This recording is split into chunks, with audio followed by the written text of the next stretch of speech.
Black Alpha Network. Power to the people. I got a feeling this one's gonna get real interesting, brother. Yes, sir. Hey, can I start off real fast? Hey, the floor is yours, family. All right, so we gotta, before we start, everybody, one time for the float.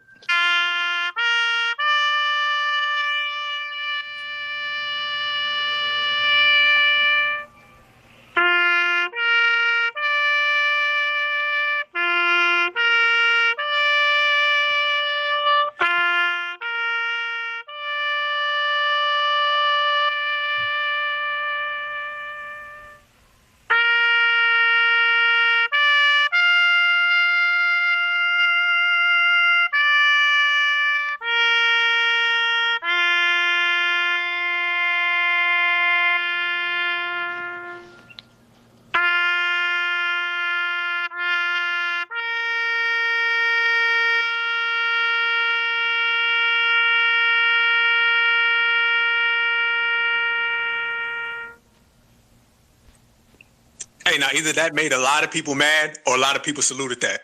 Oh, Straight up and down. I saluted. I had to for 3 seconds. I had to salute.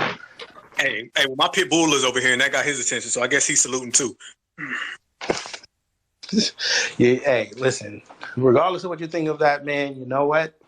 He made his impact, so you got to give him his flowers. Yes, indeed, brother Rich. Can you hear me? I hear you. Oh no, New York is fucking around. We're gonna hold you down, brother, till the audio get right. We're gonna hold you down. Yes, indeed.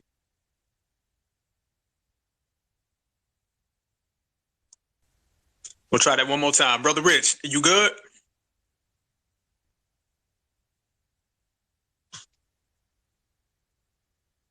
All right, you can still hear me though, kid? Yes, sir. I think Eric Adams got on his phone. All right, well, shit, we're gonna jump this off. I'm trying to do this all gas, no brakes, straight to the floor as more people pile in. We got a bunch of other people coming in too, so we just gonna keep it going. I'm gonna keep bringing you back, Rich, because you know we gotta have you, brother. It ain't something without you. But hey, before we go, I gotta say this. This is what it is. This is just off top. Everybody knows. Hold on. I got my brother Rich just hitting me back in. Hold on. We got to get my man in here. Hold on. Got to do that.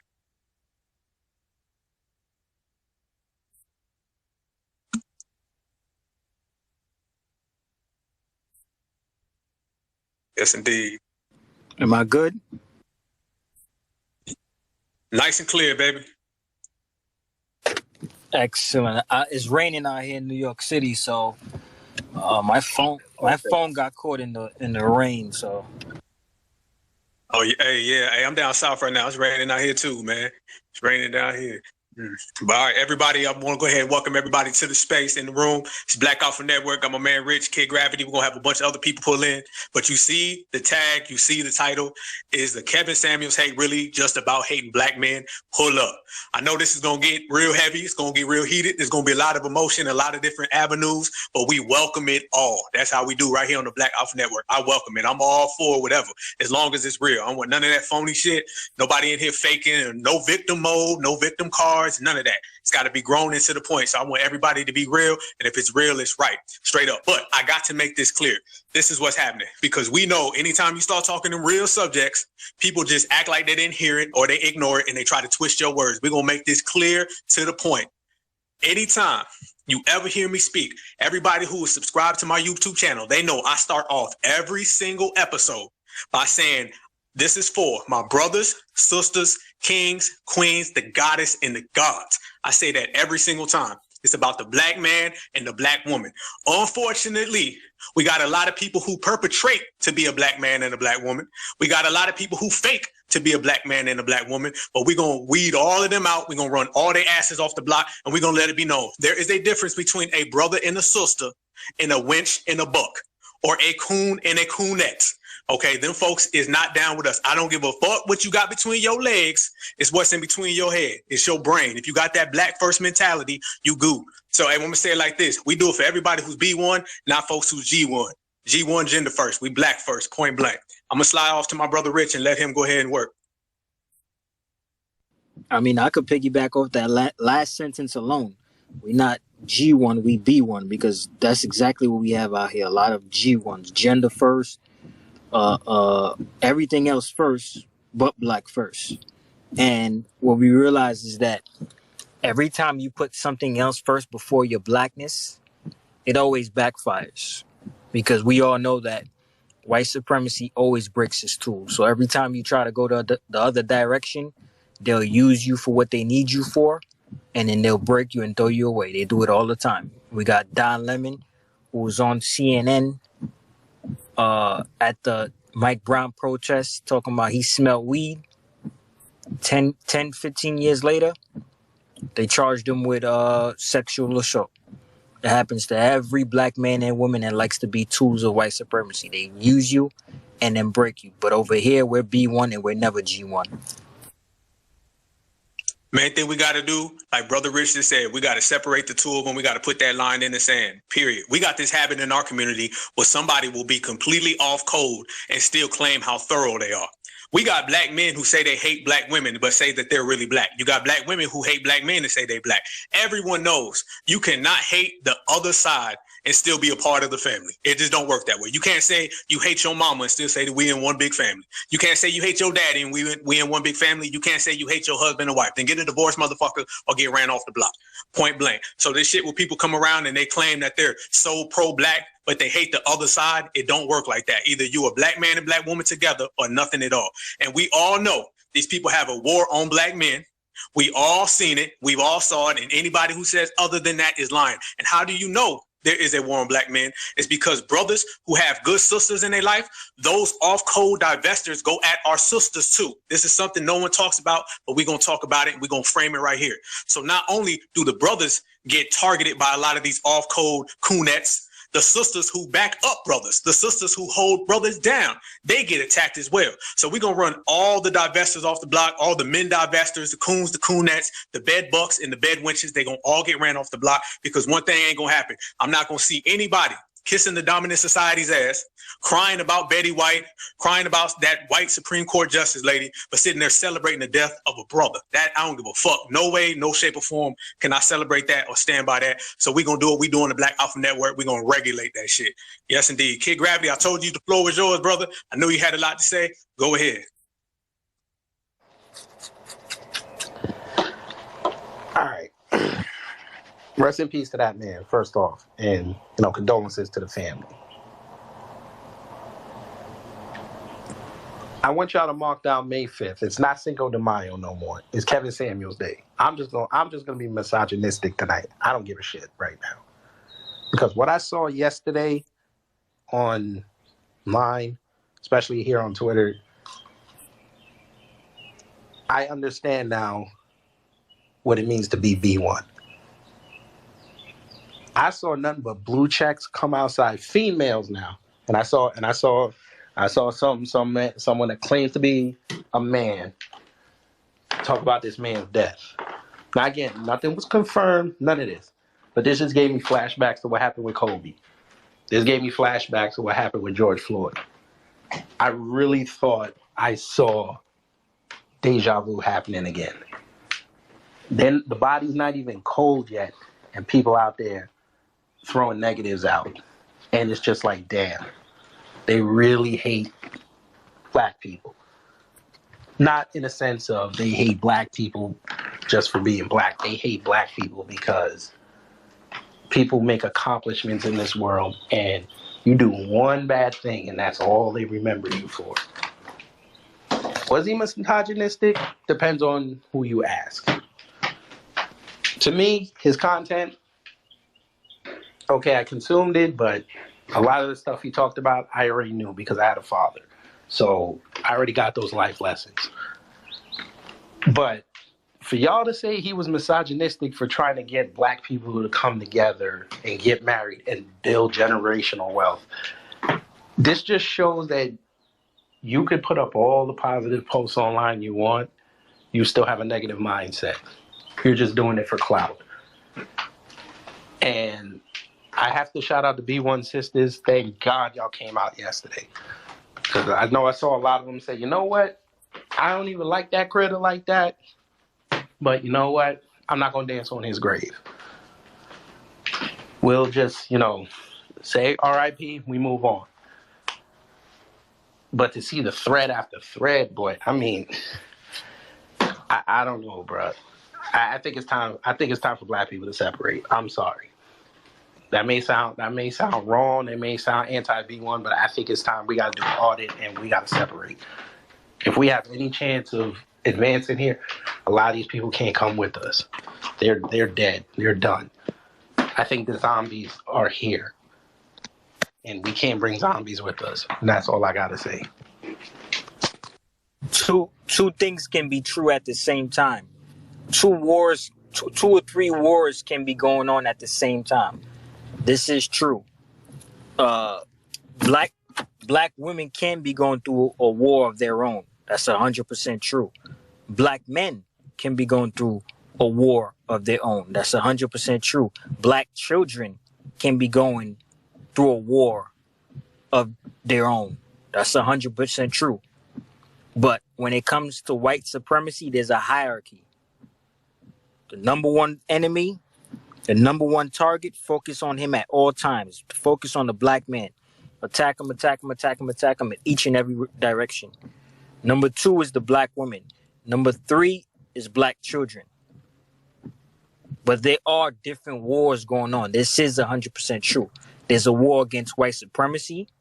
There's a war that's going on between black men and black women. And yes, I'm going to say it because, we do say that a lot. We say, oh, we don't want to do the gender war thing. We don't want to do it's already here. There's nothing we could do about it. The gender war been here since the 1970s.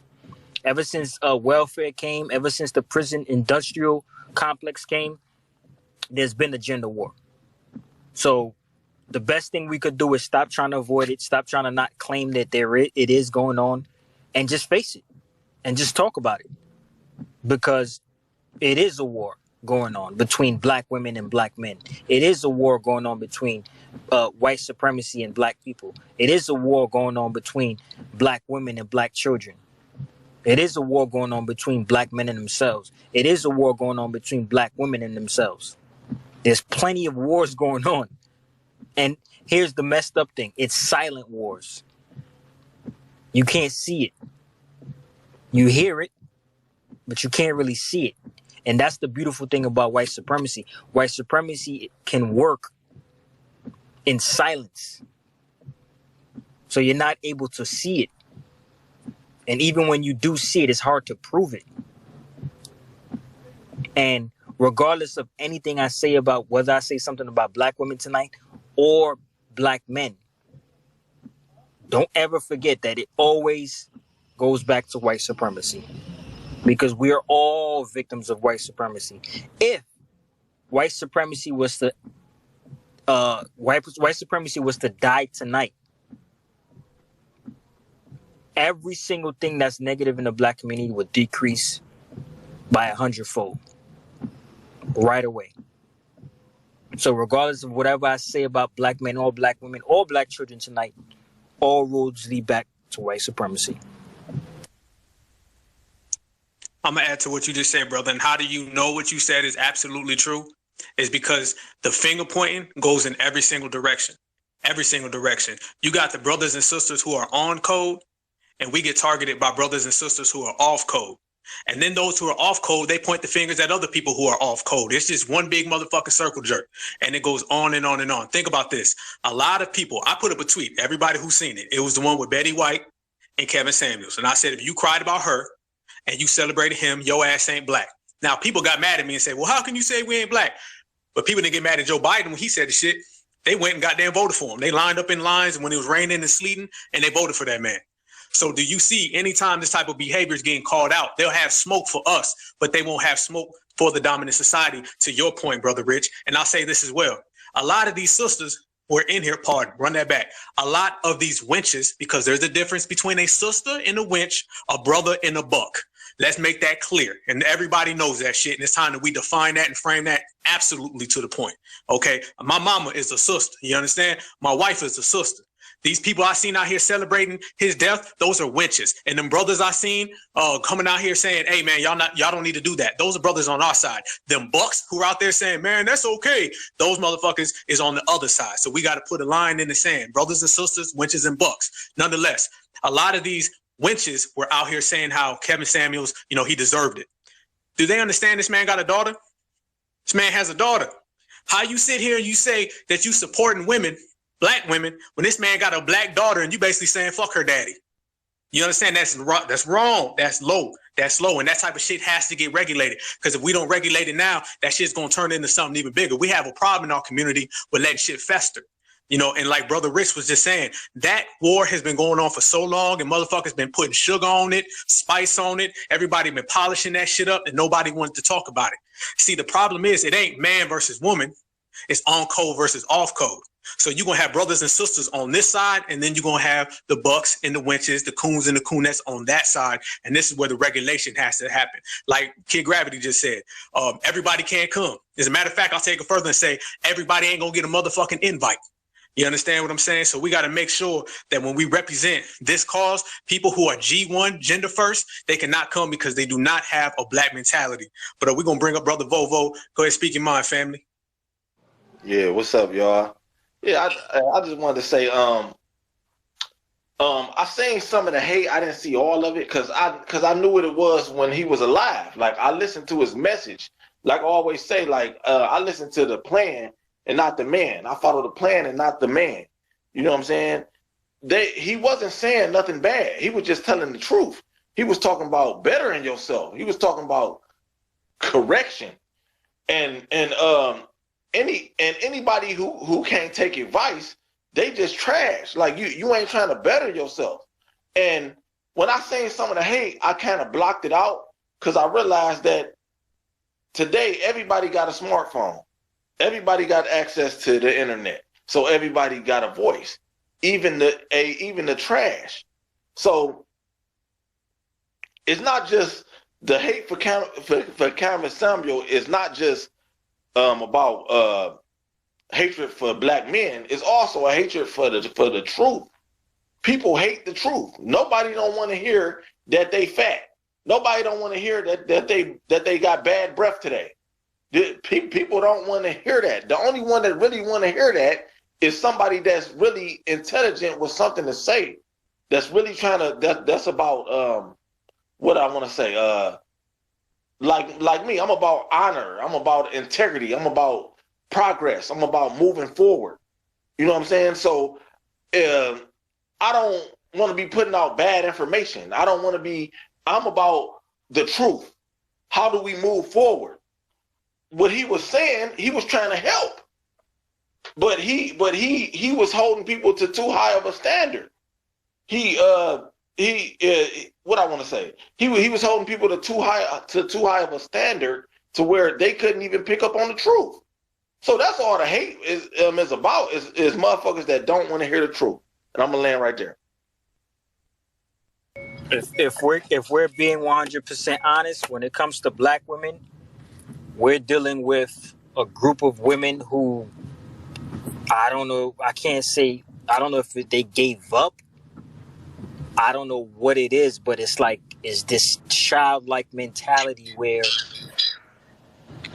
they don't want to fix themselves and they don't want anyone else telling them they need to be fixed. Because truth of the matter is, black men hear what they ain't shit every single day. We've been hearing that for 50 years now. Every single day we hear we ain't shit. Every single day we hear that we're not qualified. Every single day we hear that a black woman wants a 6'4" dude, 225 pounds, all muscle, tattoos, dark skin. You never hear black men say, oh, damn, son, why you gotta want that? We never complain. And they're asking for things that we can't even control. We can't control our height. That's not something we could just go in there and just fix it. But we sit there and we be like, okay, cool, no problem. That's what you want. Go ahead. But as soon as a black man says, I want a fit, friendly, nice shape, all of the above, soon as a black man start making requests, Oh, it's a problem. Don't be making no requests, nigga. You gotta accept Request us as away. you gotta accept us. You gotta accept us as we are. And this is a tactic that white supremacists use. Remember, in white society, you can't ask for anything as a black man. You can't ask, you can't mention, you can't comment. Whatever they give you is what you're supposed to accept. If you're living in hell, you're supposed to accept it. So the same tactic, the same strategies that white supremacy use, black women have picked up. A black man can't have no requests. He can't have no specific taste. If he don't like big women, he's fat phobic. If he's not into LGBT, he's homophobic. Every single thing that we say we like, they come up with a new name for it. Now, if you call a black woman a woman or she or female, you transphobic. What the hell am I supposed to call black women? I can't call her she. I can't call her female. I can't tell her go to the gym. I like her thick with tone with a nice tone. I can't tell her that. What are you supposed to tell them? You can't tell a black woman nothing. Back in the days when I used to go to the supermarket with my grandmother or my mother, you walk up to the cashier, the black woman be like, "Hey, how you doing?" And you respond back, "I'm good." Now you walk up to the register, she look at you like you stupid. Like, what are you doing here, nigga? You don't even get a good afternoon. You don't get a hi. You don't get a nothing. And I thought I was the only black man on this planet that felt this type of energy from most black women every time I go to the store. But when I got on Twitter, I'm like, damn, I'm reading the tweets. I'm like, damn, other black men go through this too? I thought I was the only one. The average black woman today, if you meet a black woman today and she's nice and respectful, you'd be like, God damn, thank you, Lord. I mean, I know black men in here that could attest to this. We avoid black women inside stores now. If it's a black woman or a white woman, a black woman or a Hispanic woman, you're like, nigga, I'm going to the white woman because she might be a white supremacist, but she's a respectful one. Soon as you walk up to the register, you go to the black woman, you get that fucking attitude. She mad at you because she don't want to be at work and you making her day worse. I don't know how I'm making your day worse, miss. I'm over here buying what I need to buy. But I get an attitude. And this ain't a New York thing, because I've been to Atlanta, I've been to Alabama, I've been to California. It's a global thing. You get an attitude from all types of black women, anywhere you go as a black man. Now, the white men, it's a total different story. And this was what's going on in our community. We cater to every single group except our own. Every single group gets catered to. The only people that don't get catered to is black people. We don't cater to each other. The black man don't cater. I'm not going to say the black man don't cater to black women. Black women don't cater to black men.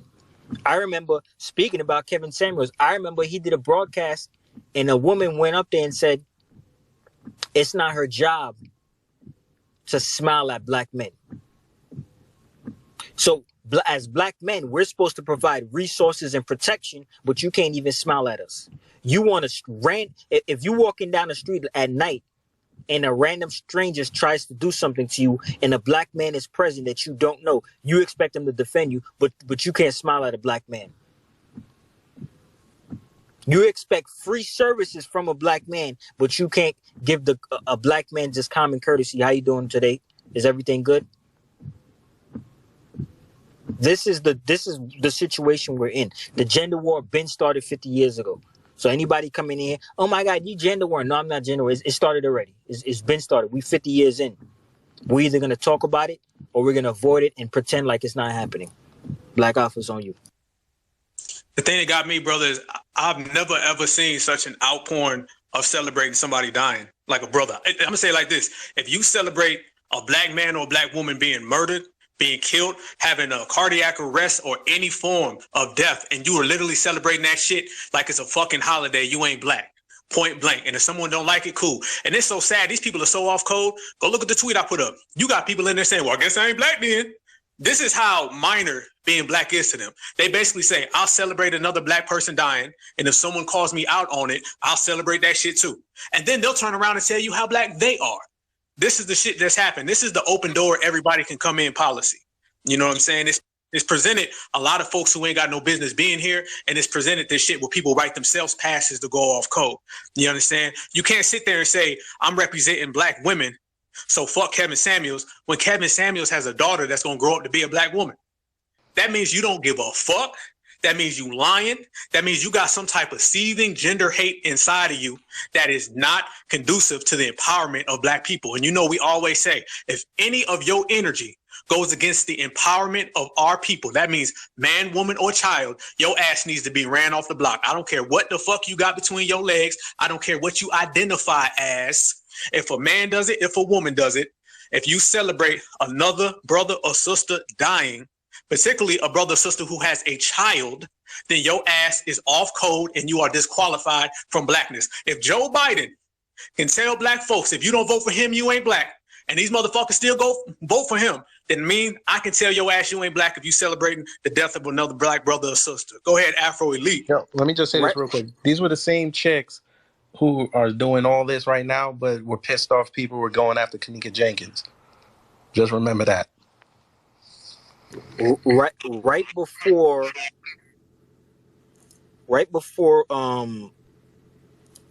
that's not what I meant to say. You got black women saying that it's not about what Kevin Samuel said, it's how he said it. That is a goddamn lie. These are the same group of black women who patronize Chinese-owned businesses, the nail salons, the weaves, the pedicures, the manicures. They shop every day in those stores, get their ass whooped all the time by these people, and still shop there. But another black man talking to you in a way that you don't like is a bigger problem. When that situation happened in Brooklyn, New York, when the Chinese folks attacked the sister, right? That was back in about 4 or 5 years ago, when the Chinese folks attacked the sister and it went viral. I was out there. Do you know that there were black women that were in there while we were protesting? I'm going to say this again. While we were protesting for black women getting assaulted by Chinese men, there were black women in there getting their nails done. So when they come with this narrative that they say they have a problem where it's not about what Kevin Samuel say, it's how he say it, that is a total goddamn lie. These are the same group of women who patronize Chinese businesses. And here's the thing. You patronizing Chinese businesses like there's not black-owned nail salons out there. It's out there.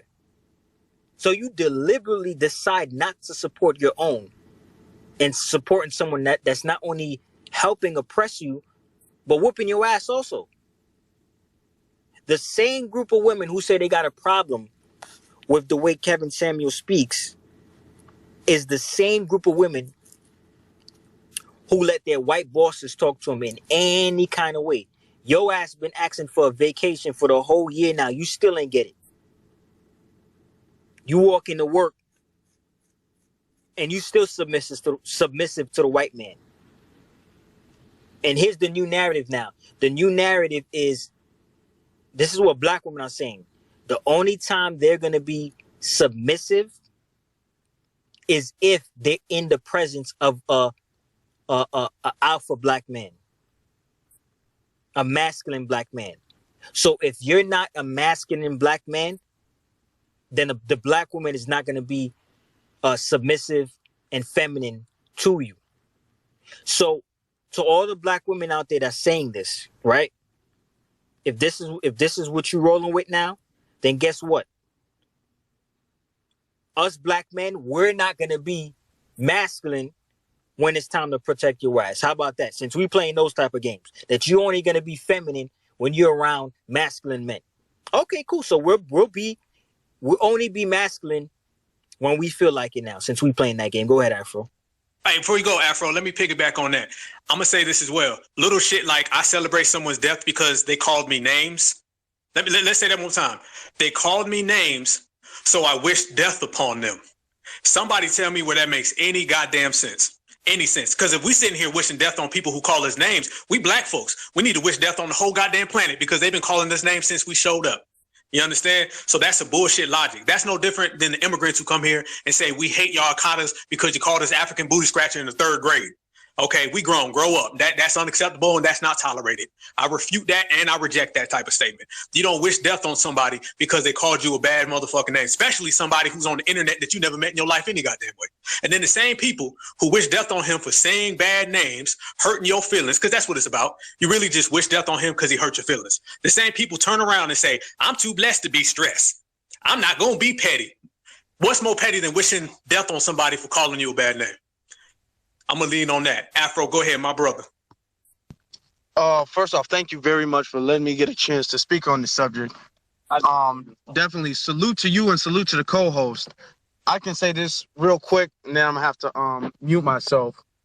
To celebrate the death of another black person is so cringeworthy to me. It's so immoral to me. There's a lot of black people that I disagree with, and I've openly disagreed with some of the things that Kevin Samuel said. And I'm not going to, rebuke any of those disagreements, but I never wished harm on those people. There's people that I disagree with on this very app that you guys have seen me publicly disagree with, and I don't wish harm, and I wouldn't celebrate the harm being done to those people. I'll see you later. I'll talk to you later. For instance, even Oprah Winfrey, I wouldn't as much harm as Oprah has done to other black people. I wouldn't wish harm on Oprah. I wouldn't even wish harm on Obama. If Obama was to pass away, you wouldn't see me celebrating the death of Obama. When John Lewis passed away, I acknowledged it. I didn't mourn for John Lewis, despite the fact that John Lewis was an open coon who celebrated getting beaten on by white police officers. No, does he deserve to be lionized and mourned? No. In my opinion, no, he does not. But did I celebrate that as if it was a holiday? No, I wouldn't. There's a sense of morality being lost if you're going to celebrate somebody passing away, somebody who has not done anything wrong.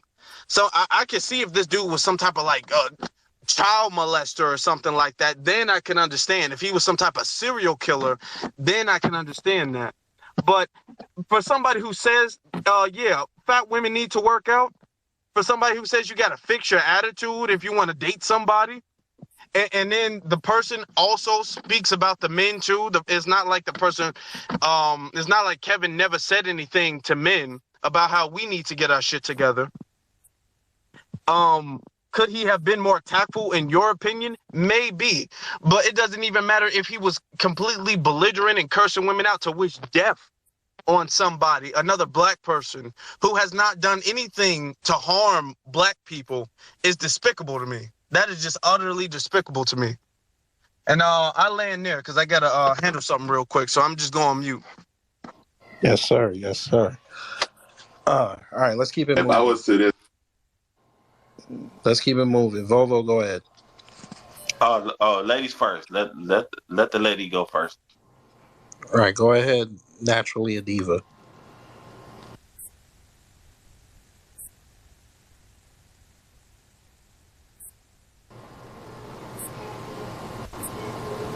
Okay, she's not ready. Theo or Alicia, go ahead. I'll go.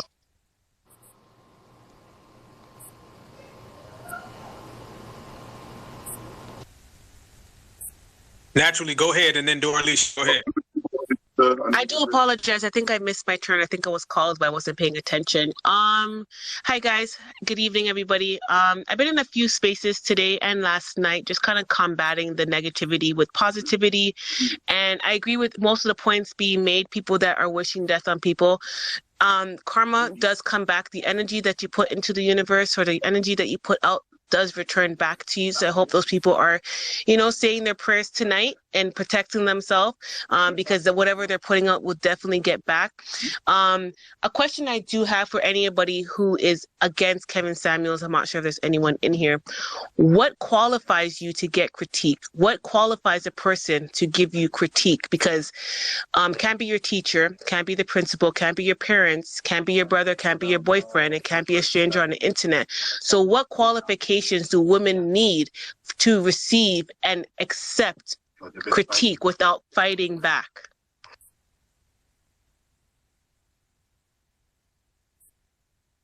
That's a great question. I'm sure there's going to be a lot of. Good question. That's a damn good question. I'll say this too. On top of what she just said, this guy's a dude with a YouTube. He's a YouTuber. He's a YouTuber. You know what I'm saying? So when he's making these statements, everyone's up for being vetted. Everyone's up for critique. And what you think you getting when you get on the internet? Everyone talks about the goddamn internet. You think you getting on the internet to, not hear a bunch of stuff? There's so many different opinions on the internet. You're going to hear a lot of different things and a lot of different viewpoints. So when people think the internet is a place where they're going to be beyond critique, first off, a lot of people, you had to go on that man's show. You had to listen to them. You had to click those little clips that he put out. So why would you go to somebody that you know is going to upset you and then get so seemingly angry about it, you celebrate death? Is that really a Kevin Samuels problem, or is that a you problem? Black Arthur, I just want to say something really quickly, and I'm going to drop back down. He was an image consultant, so his job was to see the image of Black people and to make changes. He was an image consultant for 7 years after leaving marketing and becoming in white-collar society. He was a very educated man. He was an image consultant, and he worked 6 years predominantly on Black men, rehabilitating them and putting them in the position to date for Black women. When his clients were not received with a warm welcome in the market of dating, he then changed gears to benefit the women, to raise them to the same status quo as the men of which he, rehabilitated. And that's where he got his flack. So I just want to make sure people understand that he was an image consultant. He was not, he went to YouTube after and he put his work on YouTube, but his main profession and his main love was, he always said he was an image consultant, and he looks at the image of people. What is the image of Black people? When you go on Twitter and you go on YouTube and you go on Instagram, what do you see when you put in Black youth, Black people? Is it positive? And that's what he wanted to challenge. But I'm going to drop down and mute myself. So the sister asks, who's allowed to critique women? Which is a great question. I have another question. Are white men responsible for Black women? Is it on white men to protect Black women, since that's the closest men on this planet that they take orders from and respect? Because most of the employers in the United States are white. They decide when Black women should go to work, when they should take vacation. And as far as I'm concerned, Black women respect and submit to that. So my question is to everyone, anybody can answer this question: are white men responsible for Black women? Because Black women don't want to have, they don't care what we have to say as Black men. So are white men responsible for them? When Black women say protect Black women, who are they speaking to? Are white men responsible for Black women? That's the question. Can I answer? Sure, you can answer. No, they're not.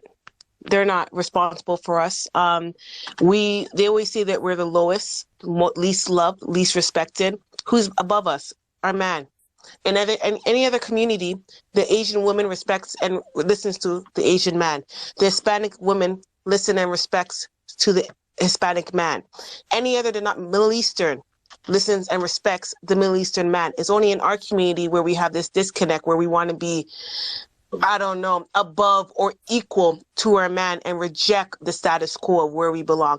And I don't think we're underneath their shoe, but we need to acknowledge our place, and how it works So, healthily in the balance. Go ahead, so, Rich. so you answered the question, right? But Go ahead. I have another question. So who's responsible for black women? Black men.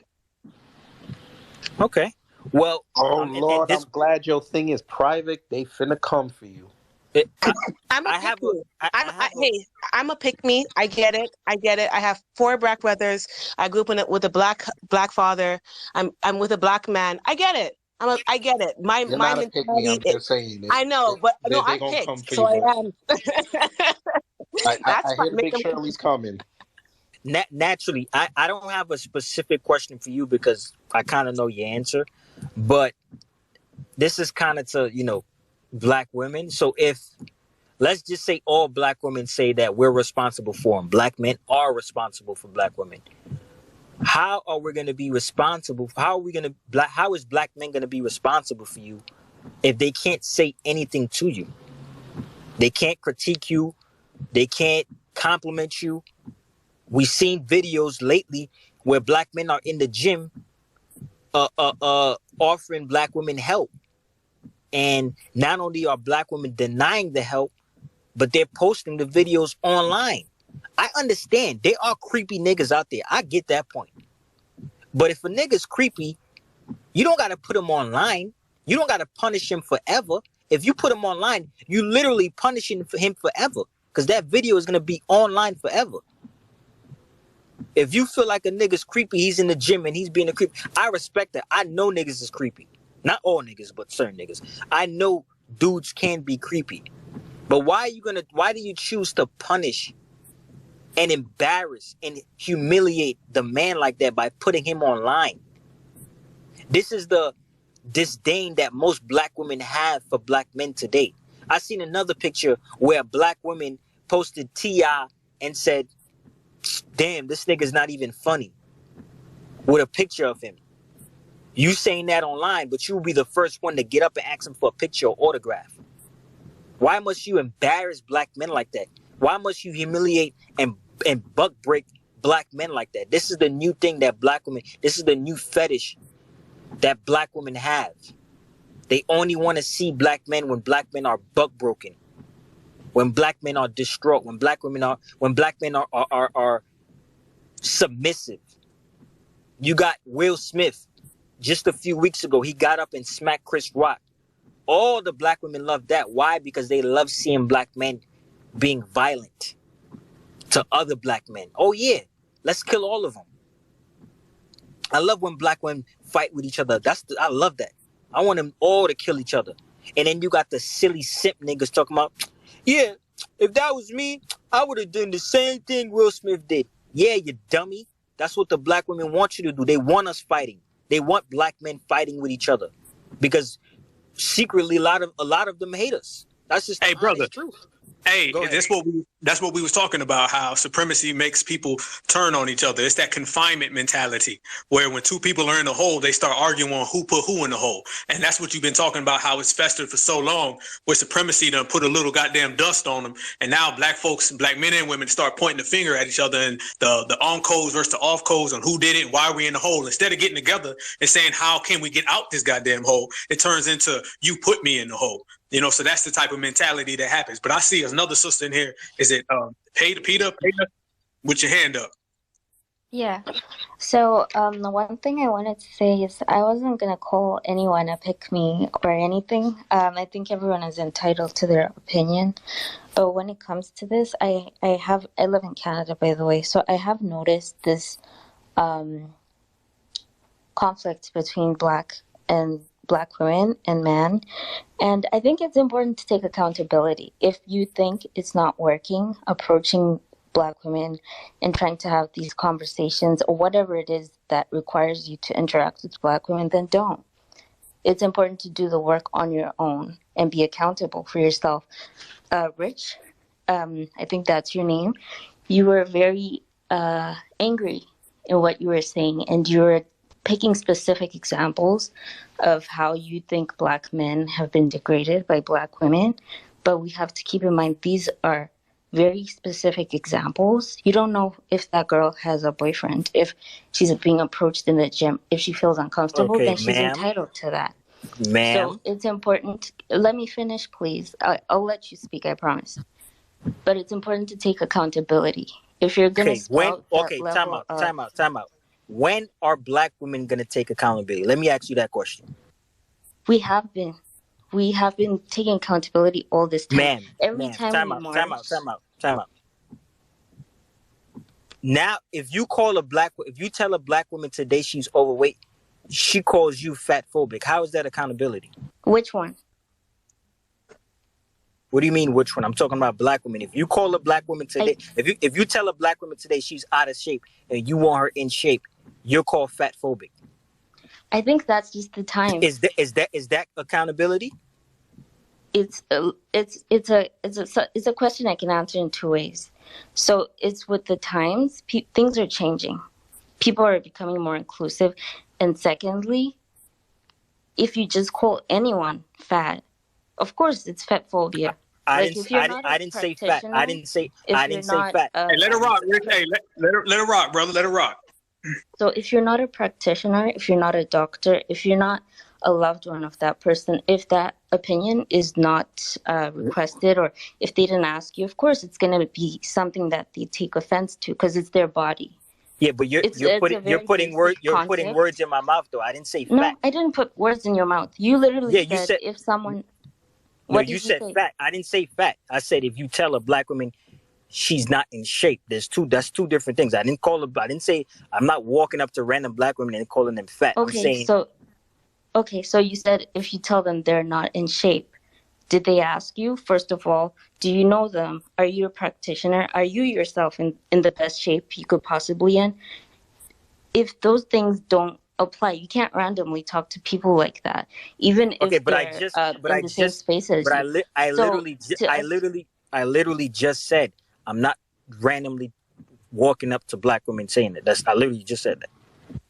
But you just generalized. If you talk to a Black woman and tell her she's out of shape, she's gonna get upset. So it is a general statement, right? Am I wrong? Or were you talking about a specific experience? Okay, perfect example. Since the topic is Kevin Let me finish first, because you interrupted me. Okay, you just asked the question. I'm answering your question. Perfect example is Kevin Samuels. He's an image consultant.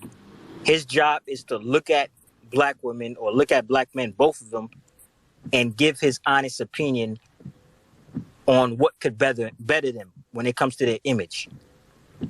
If that's his job for him to do that, and you got Black women saying that they hate the fact that he's doing that, then that right there is a perfect example of not holding yourself accountable when you ask for someone's opinion and they give it to you and you don't like it.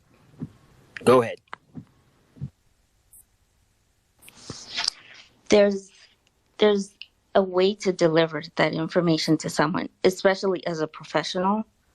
I understand. Okay, it's not anybody's job.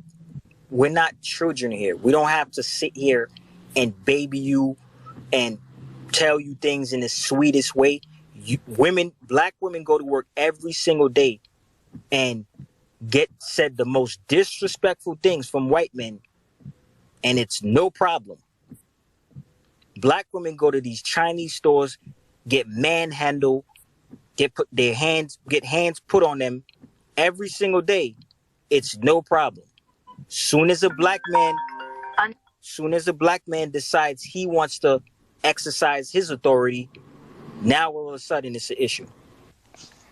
Okay, so you said it's not anyone's job to deliver this information in a gentle way, but you just said Kevin Samuels is an image consultant. I did not say it's not anyone's job. That's not what I said.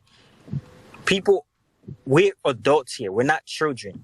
If you don't like the way someone is telling you something, then you either could not subscribe to it, or you can be an adult and be like, you know what, let me listen to what this person is saying, even though I don't like the way they're saying it. But you literally said it's his job to be an image consultant, right? So it's, as a professional, there's a way to communicate it, and to exclude Black women as the only people who take offense and the only people who say something when they're being attacked, and to make it sound like you also want to turn to disrespect us or to degrade us so you can feel some sort of power.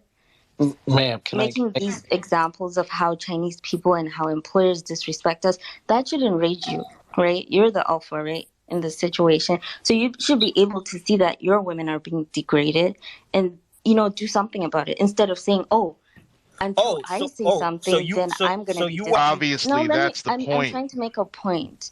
So my point. So she wants Black men to continue defending Black women, even though Black women still going back to these Chinese shops. So just risk your life, fellas. Just go ahead and allow Black women to keep walking inside these Chinese places and getting disrespected. And every time they do, we're supposed to defend them no matter what. Ma'am, can I ask you a question really fast? Yeah. Are you with somebody right now? Like in a relationship? Yes, ma'am. Yeah. Okay, would you want him to tell you the truth?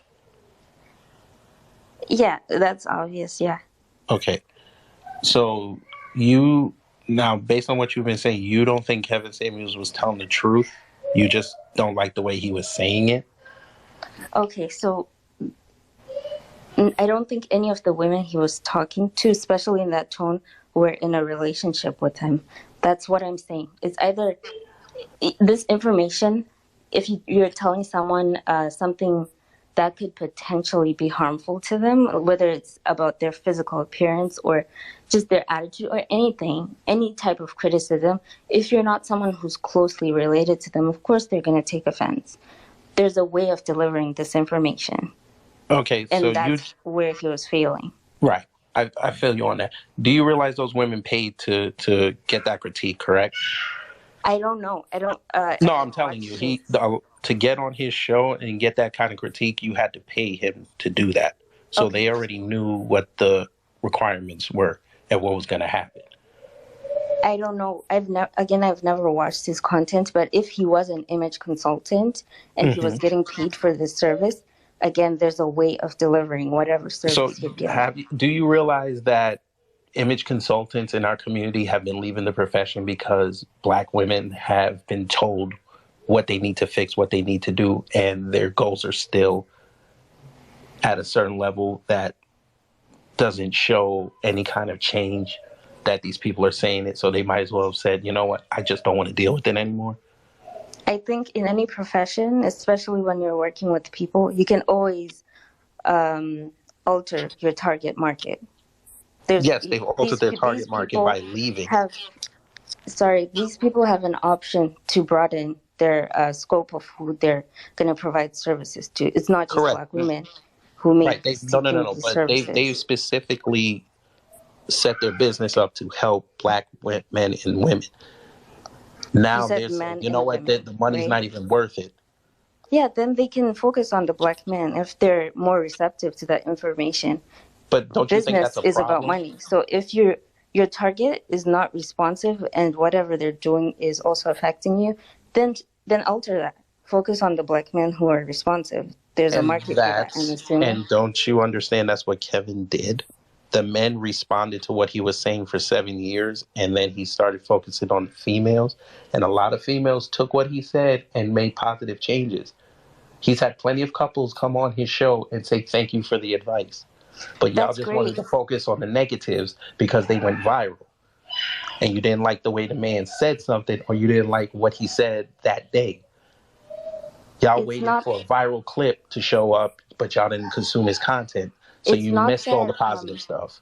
Okay, I don't deny that he's had positive effects on certain individuals, but it would be really incorrect to ignore the fact that he had a negative impact on our community. I'm going to do you the biggest favor in the world right now. I'm going to challenge you to go on YouTube and look at his channel and look at the videos from the beginning back in 2015 and go up and You come back and tell us how positive or how negative he was.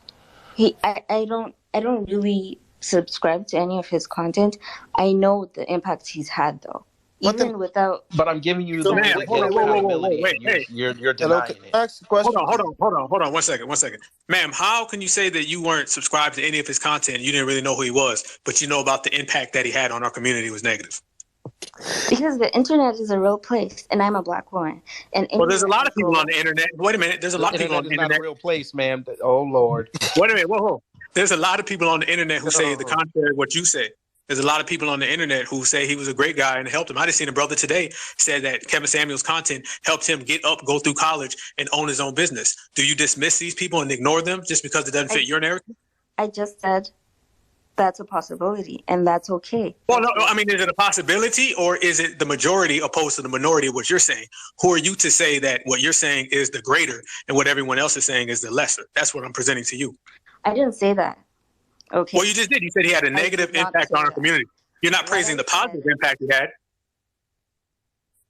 Okay. You're not praising the positive impact he had. So we all assume that you're meaning that he had more of a negative opposed to a positive based on the energy that you're demonstrating.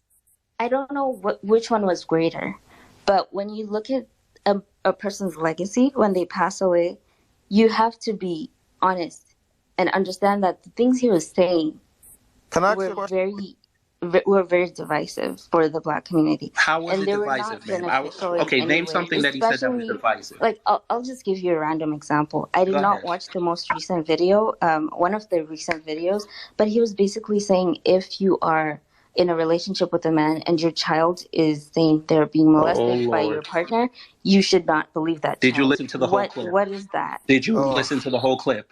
Did you listen to the whole clip?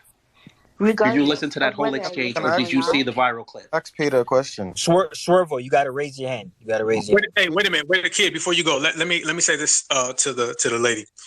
You said that he had a negative impact on the community, but just a minute ago you said we should judge all of these things individually. When Brother Rich made his point, you went out your way to say it shouldn't be viewed as collective; it should be viewed as individual. So why are you collectively talking about Kevin Samuel's negative impact? Shouldn't that be viewed as individual? Shouldn't that? Wait a minute. Shouldn't that? Wait a minute. Example. Oh, exactly. And a specific example, is negative to the greater community. How? Shouldn't it be just between Kevin Samuel and that lady he was speaking to? The fact that he posted it on his platform where a lot of people consume his media, and a lot of the people who consume it are not very fond of black women, right? How do you know that? How do you know? That's not true. Right there. That's a collect. Wait a minute. Give you a real world. I'm gonna let you speak. Most of his subscribers were women.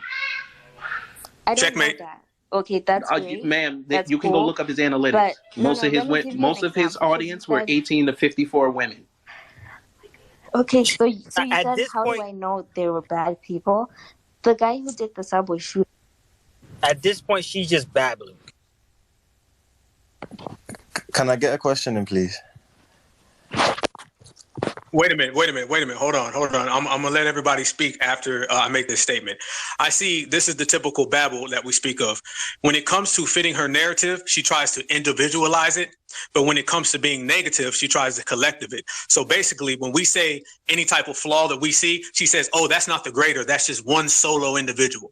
But then when she wants to make a claim broadly about men, then she says, oh, that's not individual. That's everybody. And you can't jump back and forth between everybody and individual and everybody. And also, we don't subscribe to everything I say is true. And when you say something, I don't know that, or in a sense, or could be, maybe, might, should, ain't. No, if you're going to be definitive with the negativity, you need to be definitive with the possibility that he could have been saying something that people actually enjoyed. We'll move on with the hands. Let's get somebody else. All right, let's go with the Lone Star. He's been waiting for a while. He was here at the beginning. Damn, man. This is crazy. I appreciate it, guys. How's everybody doing? First off, one thing that I've learned from another spaces that I was in last night is that every time someone that disagrees with him is challenged, and to say, hey, What is it about him that actually pisses you off? The reason you're celebrating or whatever? And I was in the spaces for 3 hours, say from 11 to close to 2 o'clock. No one had a legitimate reason. Not one. Not a single person. And this is a 3-hour span, mind you. To answer your question, brother, we're living in a world where, and I don't know if you're part of the B1 space, but if you know about white supremacy, you know with white folks, it's all about I'm white and I say so. When it comes to black women, it's now all about I'm a black woman and I say so. This is why you have Swervo. Next time you interrupt me, brother, I'm gonna have to remove you because you got your speaker on. It's all about I'm a black woman and I say so. This is why you have the hashtag protect black women. Protect black women and believe women. Believe black women. That is the silliest thing ever. Why would I just believe black women just because she's a black woman? Like, all humans don't lie. Like, men don't lie, women don't lie, children don't lie, everyone lies. So we're living in a society where it's I'm a black woman and I say so. Whatever I want you to believe, you better believe it. All right, let's move on, brother. Thanks for that. Super African, go ahead.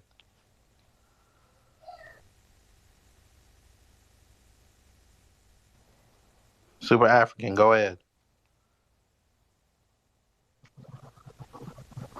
Well, really, I wanted to chime in at the point where she talked about when you talk about the men, and I want to say they pretty much reduced us down to attack dogs, like kind of like through Will Smith.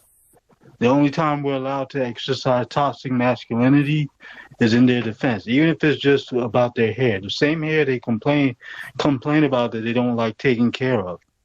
So anytime we offer any critique or tell them that we really want to see their natural hair, they're just gonna outright defy us. The same way you talked about how they want to go into Asian stores and get their head beat.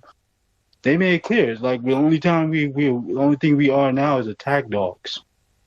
The best we can do is die. The worst we can do is have our own goals. They got a name for everything we do. If we tell them, hey, we want to see your natural hair, or you're misogynist. Yep. If you tell them, hey, could you just lose a little bit of weight? I want you to, nice and slim and thickish on the rear end. That's how I want you. Oh, you're fat phobic. Oh, could you dress my son like a little boy?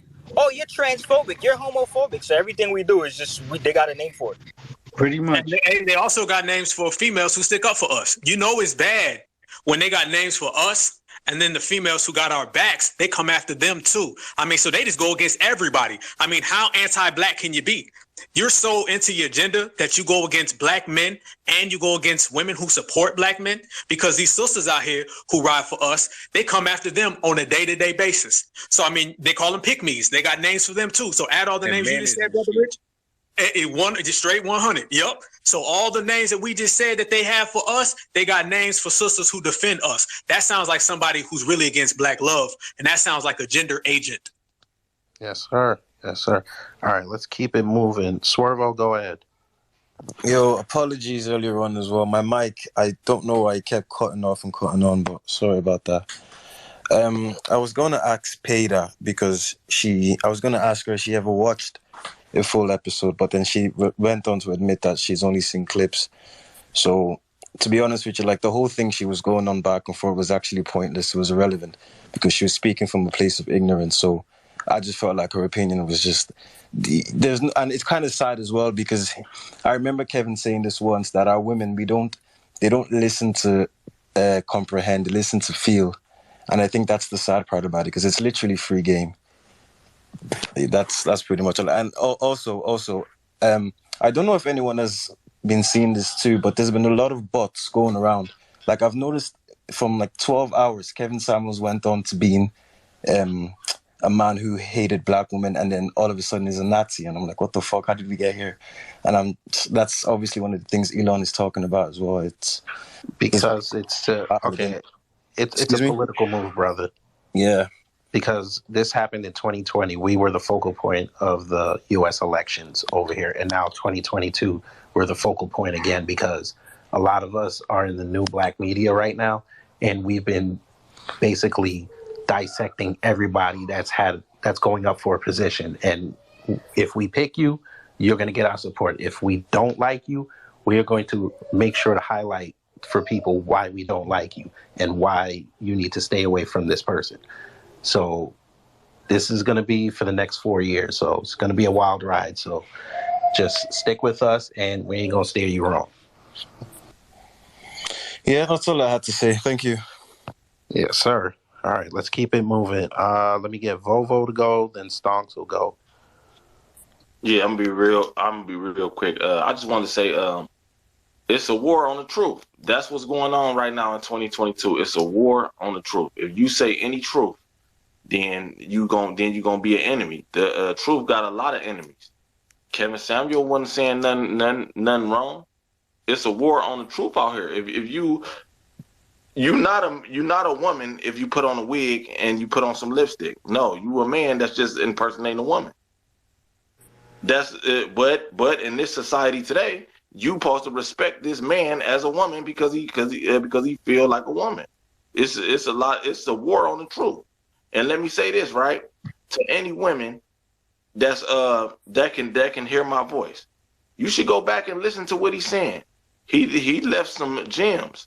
His work was a gem. He left some gems. He was telling the truth. If you having trouble finding a man or whatever, you need to listen to what he's saying. He wasn't saying nothing wrong. He was saying work out, fix your attitude, better yourself. He was telling men we need to make more. You need to take care of yourself, and you need to carry yourself a certain way. I've been listening to him, but way before he was on the relationship shit. I found him on some I was trying to go to court and I was trying to put an outfit together, so I can look decent in court. And he used to be talking about dress shoes and shit like that. That's how I ran across him. He did a complete 360 on me. I was following him when he only had 100 followers. You know what I'm saying? But let me say this, right? It's a war on the truth. Any women that can hear my voice, please go back and just listen to it without any just listen to it without being emotional. Without being emotional, and see is he telling the truth. Because he telling the truth. And I'm gonna leave it at that. I appreciate y'all. Facts over feelings. Facts over feelings, man. Facts over feelings. That's a good point, Bobo. He actually raised a good point. There is a war on truth. As you can see, the white supremacists, their tactic now is whatever they say goes. Whatever, I'm white and I say so. So if I tell you that woman across from me right there, if I tell you that woman right there is a man, that's a man now. If I tell you that man across from me right there is a woman, that's a woman now. And sorry to say it, but black women have just picked up this tool that white supremacists have been using, where if you tell a black woman something, it's the opposite. So if you tell her she's overweight and she should lose a few pounds, oh, that's not true. I'm not fat. You're fat phobic. Oh, dress my son like a boy should be dressed. Oh no, you're homophobic. Oh, my son is a boy. He's not going to be raised as a woman. Oh, you're transphobic. So it's the same tools that the white supremacists are using. Black women are using now. They're just making up things to fit their narrative. Yes, sir. Yes, sir. All right, Stonks, go ahead. All right. First of all, I just want to say I don't have too much to say. Black Alpha Network, Rich, I appreciate the space. And Rich, you brought up a great point about the I'm white and I say so thing. Very great parallel. I mean, the fact that men are parroting the believe women bullshit is, I mean, you're a man. And if you were a man and you were accused of rape, you didn't do it, but you would, what? You would still want to believe women? But anyway, my main point, another thing I wanted to add too, Megan Thee Stallion got shot. I mean, I don't even really follow the shit. I don't really know too much about it.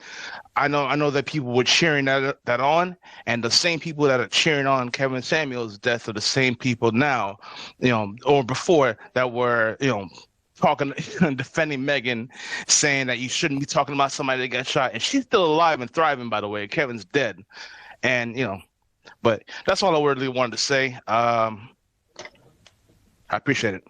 Hey, that's a good point, brother. That's a damn good point. I was going to get to that right now. I want everybody to think about the difference in contrast between when some of these rappers get killed and how people act, and then how when Kevin Samuels passed away and how everyone act. When a rapper gets killed or whatever, just think of any random rapper for the last 5 years. There's been a lot of them to pick from, okay? Think about any of them and you hear this is wrong, we needs to do better. When are we going to change? We need to stand up for each other. When Kevin Samuels passes away, it's, hallelujah. Everybody's throwing motherfucking parties and popping champagne bottles. And I want you to think about the difference. Who contributed more negativity to the community, Kevin Samuels or some of these rappers who talk about murder all day long, talk about killing brothers and sisters all day long?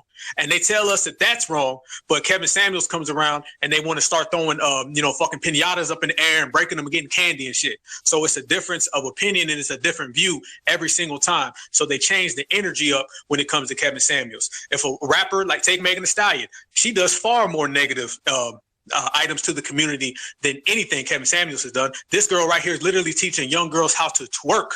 You know what I'm saying? Nicki Minaj, Cardi B, all of these people, they are pumped upon our children every single day, teaching them thought culture. What's worse, Kevin Samuels or thought culture? We all know the difference. And thought culture is not just one person with a YouTube channel, okay? But if you see the energy shifts, they fight for the right to twerk. Remember them girls was on the down I think it was in Texas, where they was twerking on the tables and shit. And people said, hey, that's wrong. And then they got mad and upset at him. They did what Brother Rich was just referring to. You can't critique them, because if you do critique them, they try to project on you that you're the bad guy. So what's worse, stock culture and how that affects our children, or Kevin Samuels telling somebody they need to lose a couple pounds? Keep the same energy if you're going there.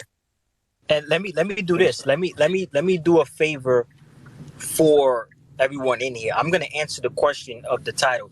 Is the Kevin Samuels hate really just about hating black men? To answer the question, yes. And let me tell you why. The way Kevin Samuels think, this is a news flash, ladies.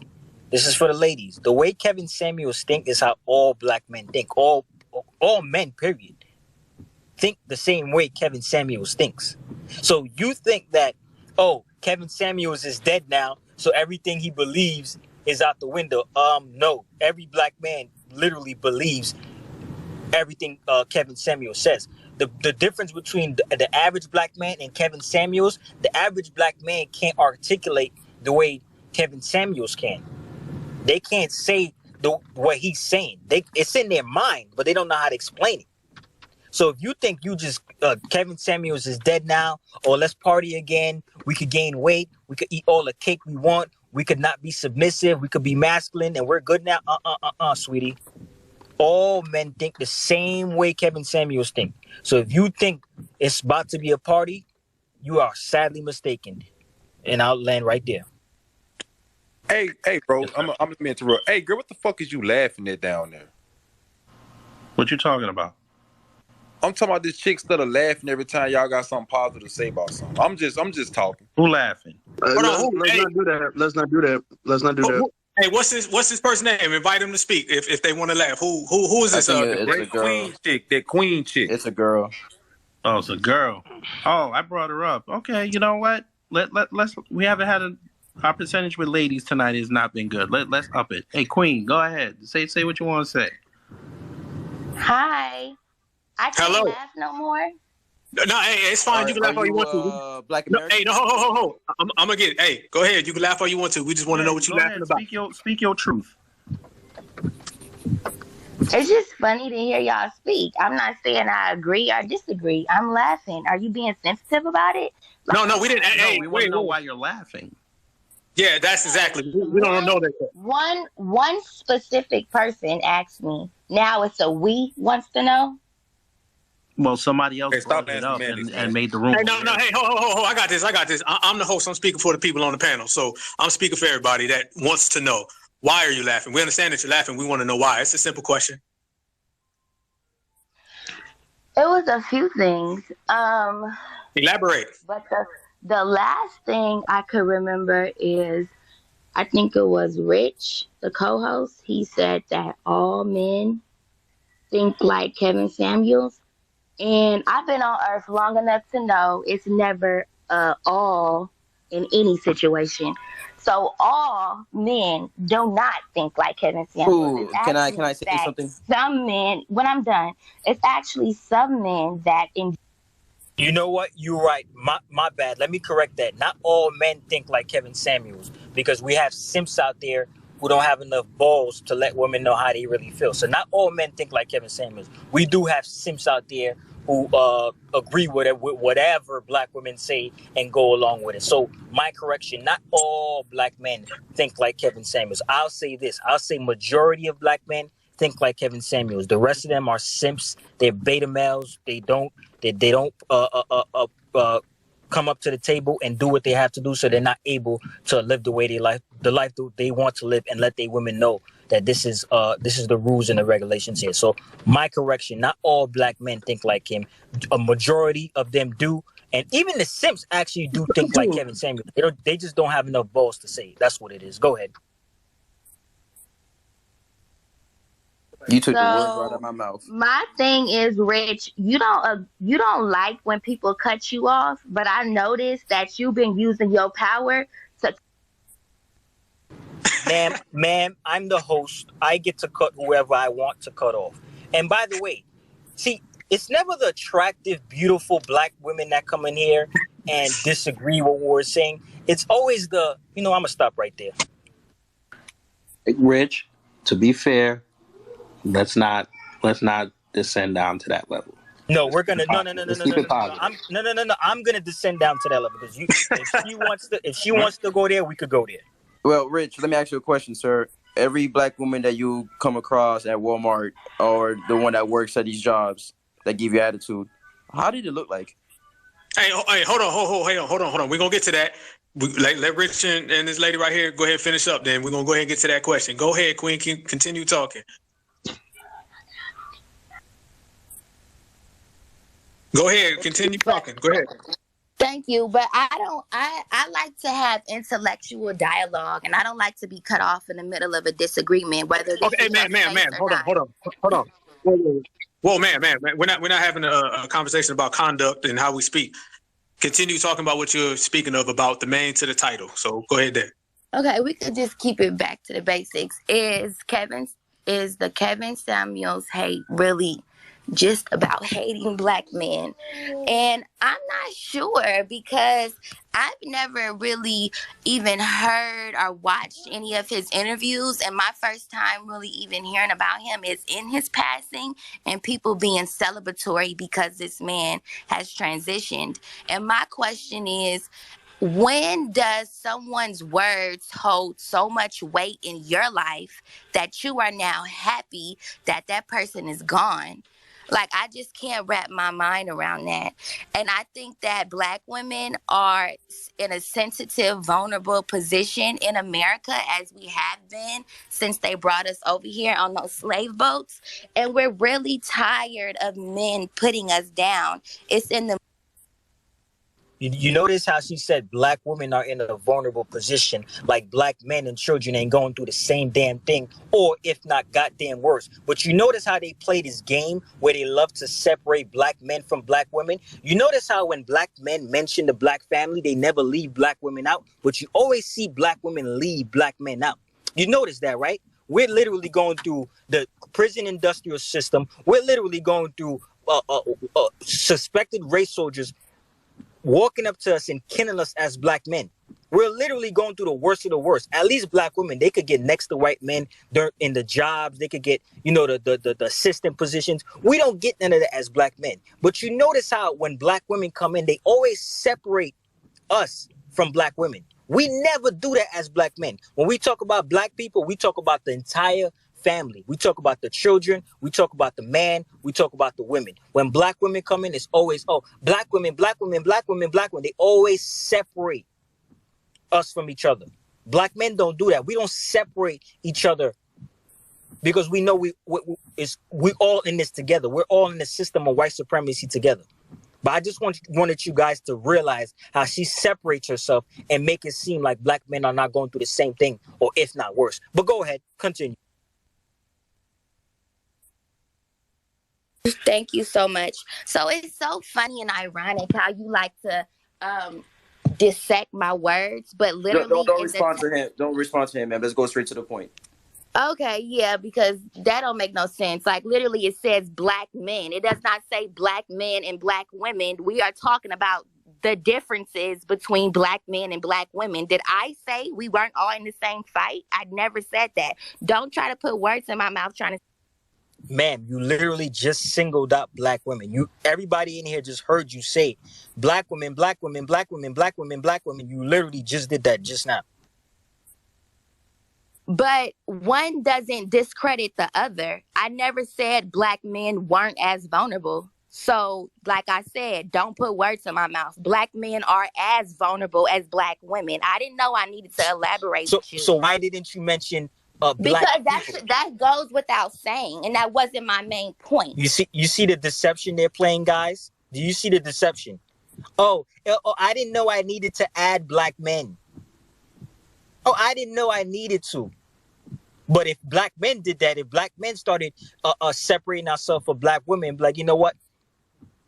As black men, we're gonna start writing for each other and forget the black children and forget the black women. If we started doing that, we would have been all types of selfish, all types of this, all types of that. But I just want you guys to see the deception.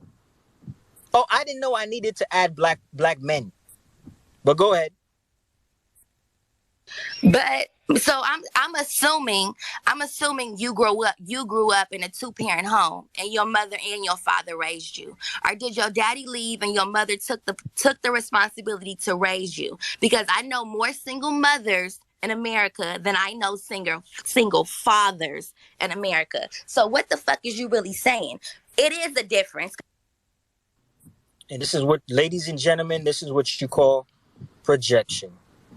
She literally just said, I know more single mothers than single fathers. So basically, because what she knows in her world is the reality, not the reality, not the entire community, what the entire community is going through, but in her world, this is the reality, and this is the reality for everybody. What she sees is the reality for everybody. Go ahead.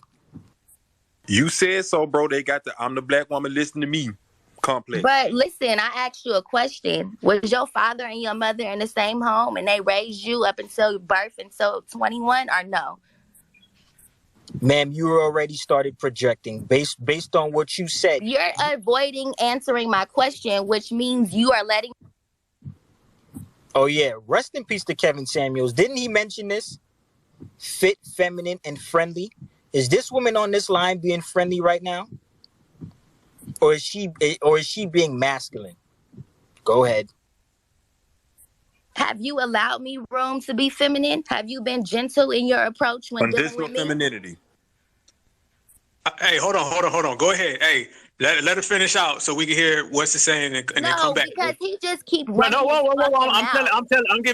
I'm giving you the floor to finish what you're saying. Cool out. Calm down, cowgirl. Go ahead and say what you're saying. And then because in order to be feminine in America, you cannot be walking on rocks in hot coals. You feel me? You have to be in a vulnerable, in an environment that welcomes your vulnerability. If I was to walk down the street and look delicate and feminine in America, I'm gonna be looked at as a target in America.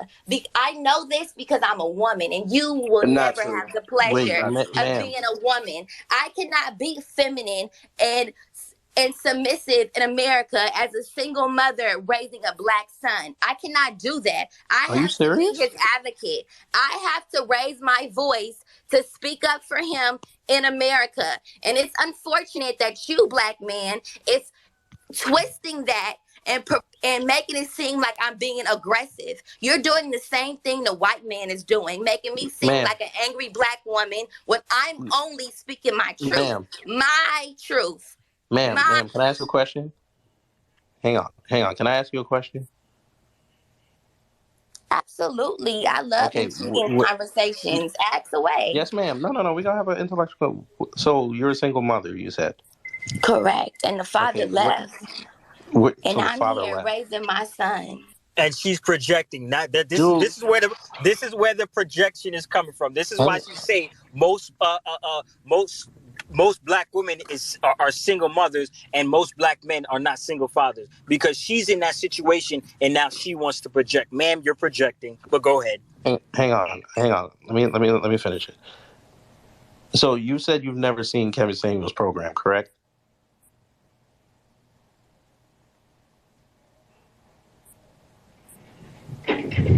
Queen, you can unmute your mic. Oh, wait. You didn't hear me? No, I've never heard any of his interviews or nothing I like feel that. you on that. All right, I'll give you a suggestion. He's done shows with single mothers and given them advice on how to raise their sons, and also maybe give them the tools to attract, maybe even bringing the baby father back or finding a man that'll be suitable to want to stand with you and raise that child as his own. So I would say maybe you should go on YouTube and look those programs up, because he's done a few. Yeah. Okay, I will. Hey, let me ask you a question. And I'm not please, done talking. Hey, let me ask you a question. I'm gonna ask you this question. Do you feel your upbringing makes you feel bitter towards black males? And that's an honest question. Hell no. My mom and dad is still together to this day. They live in the But I same mean, you were going home on, I was but you were raised going on the thing though. Yeah, but you were going. It doesn't matter, because you could still have two parents in the household and still be bitter. Two parents doesn't mean that you're going to be always kind to the other kind. You know what I'm saying? So I mean, because you start talking about how you came up and black men and black women. Is your past relationships make you feel bitter? Do you feel you're bitter towards black men in any aspect? Do you feel you have not. I'm not bitter towards y'all. I want to protect you. I want you to lay on my chest, because the world is not going to allow you to be vulnerable. That same vulnerability that I need, you need as well. And as a black woman, I'm going to give you that. When you come home, I want you to know the weight of the world is no longer on you. We got each other in this home. But outside, when you're not around me, I cannot be submissive to the white man, because he's going to run all over me and take advantage of that. This is a capitalistic society we live in. It's either eat or be eaten. They don't respect nice. People do not respect submission in America. Okay, unless it's only directly related to them, unless they're benefiting from me being submissive, that's the only way that they like it. If I am aggressive, quote unquote, because I'm speaking my truth, because I'm not happy with this dirty silverware you just gave me, I'm now an angry black woman. Now I need to learn my place, because I'm speaking up for myself, because I have standards. Now I'm angry and aggressive. Queen, it's not about what you do, it's how you do it. Because I know plenty of feminine, friendly black women who deal with all their problems in a feminine way. So just because how do you know? How do you know? I just told you. Well, because he just said he knows plenty. He just said he knows how do you plenty. know That's how how he they knows. deal with their problems on a day-to-day basis? We're not going to yell on the mic right now. Hey, whoa. Hey, it could be the reason why is because he may know these people intimately. That's why he may know these. I know more single mothers than I know single fathers, but that's not okay. In my But wait a minute, whoa, man. Do you know any single parents? Do you wait know a minute, any, he wasn't. Do you know? No, hang on. Let me ask you. Do you know more married couples than your parents?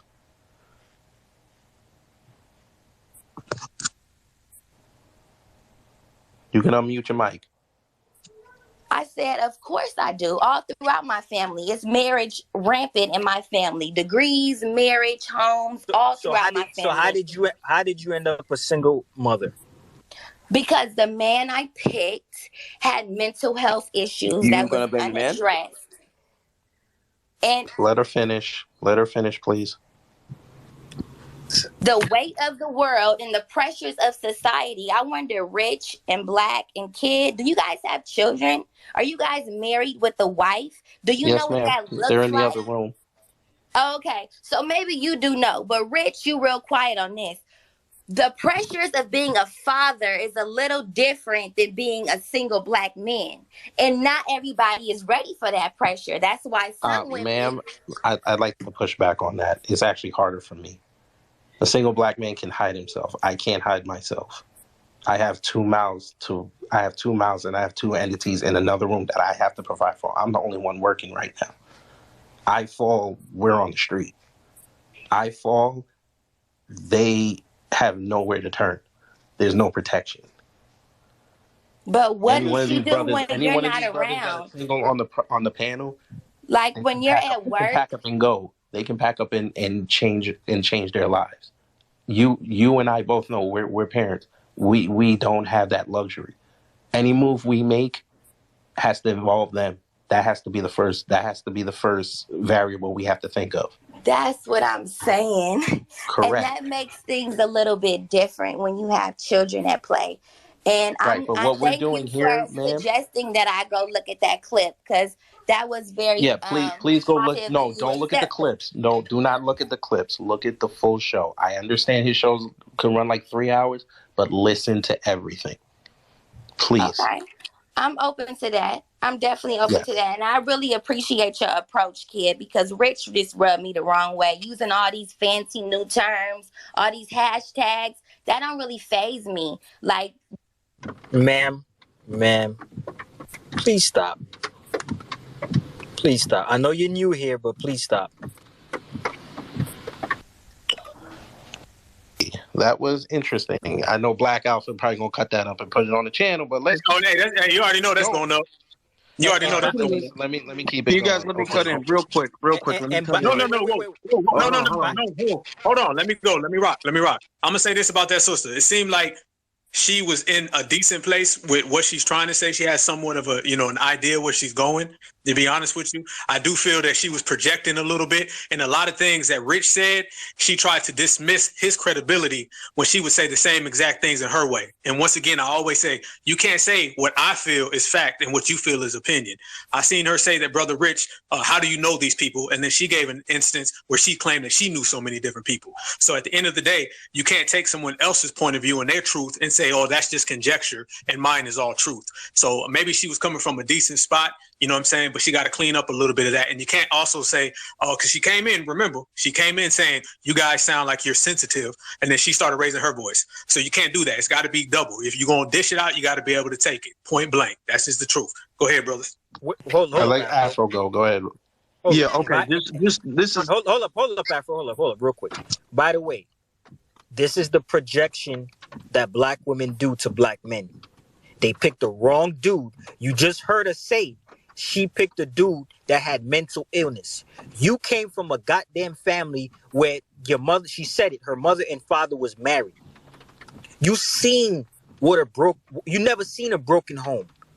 You seen two black people marry each other and love on each other. And you decided to go with a man who has mental illness, and now you want to project that onto black men, like all black men ain't shit, like all black men don't take care of their children, like all black men leave black women to fend for themselves. And she left, but I'm gonna answer a question because she asked me, do I have children? No, I don't have children. And guess what? I came from a broken home, and I made sure not to make that mistake of having children before marriage or having children with a woman that wasn't fit to have children. So just to answer your question, I know you left, but I was more than happy to answer your question. No, I didn't make the same mistake you made, and will never make the same mistake you made. I came from a broken home. I barely know my father, but I never made that mistake. That's the difference between me and you. You had a great example, and you tarnished it. I had a bad example, and I did well with it. But go ahead, Afro. Oh, Afro. Hey, whoa. Hold on. Before anybody else goes, I want everybody to remember, anybody who came in here in the beginning, I always say on my channel, Black Alpha Network, I always tell people, it goes for the brothers or sisters, the kings, the queens, the goddess, and the gods. Okay? It ain't about what you got between your legs. It's what's in between your head. It's your brain. It's your mentality. So you got brothers and sisters, and then you got bed bucks and bed wenches. You got coons and coonettes. This is not no gender issue because one person, I can show you somebody who's a man who's off code, and I can show you a woman who's off code, and I can show you vice versa. So we all on the same page. Once you on code, it's good. And these conversations is solid. So it may be heated. We knew that was going to happen. That name, Kevin Samuels, just sets a lot of people off. Let's just say that to be minimal. But at the end of the day, if you're a brother, sister, because we have sisters already on this panel who have spoken and they lean more towards, the Kevin Samuel side, and we have people who lean against it. But at the end of the day, it's not about what you got, it's about how you think. But go ahead, brother Afro. Oh, Okay. I'm gonna be real quick, because I don't like skipping. I hate when people do that in my spaces. I don't like skipping, so I'm gonna be real quick. Our host, Black Alpha, has a YouTube channel called the Black Alpha Network, and he is almost at 1,000 subscribers. I just checked as he was talking right now. I just checked. He's at 976. Tonight can be his night. He can reach 1,000 subscribers tonight. We have almost 100 people in the room. All he needs is 24 more subscribers. 24 more subscribers, and he can reach 1,000 subscribers. So let's tonight, if you respect what the host is saying and the program of the host, you need to follow him on Twitter, first of all, and then go subscribe to his YouTube channel. And the link is in the bio. He's almost at 1,000. We can get him there. I just put it in Definitely this weekend. It's his weekend. Shout out to Kid Gravity too. He has a YouTube channel as well. That's all I wanted to say. I'm gonna raise my hand again. Hey, and shout out to Afro Elite, and you guys make sure you follow him on Twitter and Instagram, and make sure you go follow his YouTube channel. It's the New Black Media. We all stick together. That's a motherfucking fact. Salute to you, Afro, for that. That's a Chicago, the Midwest thing, brother. Hey, if y'all do some marketing ideas, bro, that's my job. I know how to market that YouTube shit. That's my job. I got a YouTube channel. So the greatest, holla at me in the DM. Bet. But I want to keep it going. Let me get ATL knowledge. What I was going to say is I am the centrist. You got to raise your hand. There's a line. Oh, I was on, and someone told me to stop, and then someone had cut on. Okay, raise your hand again, and we got you. You can just get on. Okay. Yes, ma'am. Thank you. ATL knowledge. Go ahead. Yeah. Appreciate y'all, brothers, man, and sisters. Hold on. Let me get my notes real quick because I've been writing what y'all been saying. I want to make sure I get everything done, packed right. And I'm gonna make it quick. I ain't gonna be long-winded too. So I'm not gonna offend nobody here. I'm just speaking facts. How y'all doing? Good night, everybody. This is Shantae. Somebody just requested me. Is that okay, or you want me to turn on? Ma'am. Just mute your mic. You're in the queue. We got you. Okay. Yes, ma'am. All right. So like I said before, for the past decades or two, we've been in a whole tantrum with the media. I'm pretty sure you guys know who Oprah Winfrey is and shit. But women been dominating the media for years after years after years. Kevin Samuels is part of a small media called the Manosphere, and he just blew up out of nowhere. But he basically didn't. He worked his ass off helping the man elevate, and until he started talking about the women, that's when all hell broke loose. So I just want to understand you guys, bro, because you know how women are. Some women don't understand certain logic, so there's no point of basically beating women with facts. They're not gonna take it. You gotta talk to them like how they're raised up. Imagine you being raised up saying, okay, you're a woman, you're a princess, everything is disturbed to you. Like, you don't have to work anything, you have to do anything, you're just born like this. And one day you're going to find a king, and he's going to take you as you are, and you don't have to put in no work. You know what I mean? You don't have to be feminine. You don't have to, lose weight. And then Kevin Samuel was trying to crush that shit, and he have a whole, setbacks regarding to, what we actually want and what men actually think about women, but don't want to say it because they will attack us. Every time we have an opinion on something, it's attack mode. But every time a lady have an opinion on something, it's accepted. Same thing with this black woman thing. Everywhere you go is only black women this, black women that, black women products. As soon as you say, what about black men, you get attacked. I'm not going to bring up somebody you don't know, but I'm pretty sure everybody know who Ice Cube is. When he bring up that goddamn bill to a panel, then he talk about all black people. Guess what the woman said to him? Well, what about black women? I'm sorry, y'all. I get emotional when it comes to black folks, bro. I really am, bro. I'm just telling y'all, bro. I think women are selfish, in general, and they want everything their way. You feel me? And as far as what Rich said earlier, he hit the nail in the coffin, bro. He said everywhere he go, and no matter what state he's in, like goddamn Walmart and shit in corporate America, he gets the side eye or he gets the treatment as a black man. and the white guys are a whole different goddamn game ball. And like I said, I think it's time for us to separate each other within the black community and keep those bitter bitches somewhere else, put them somewhere else and go somewhere else and basically go along with the white folks and go to their corporation and shit since they're all over there.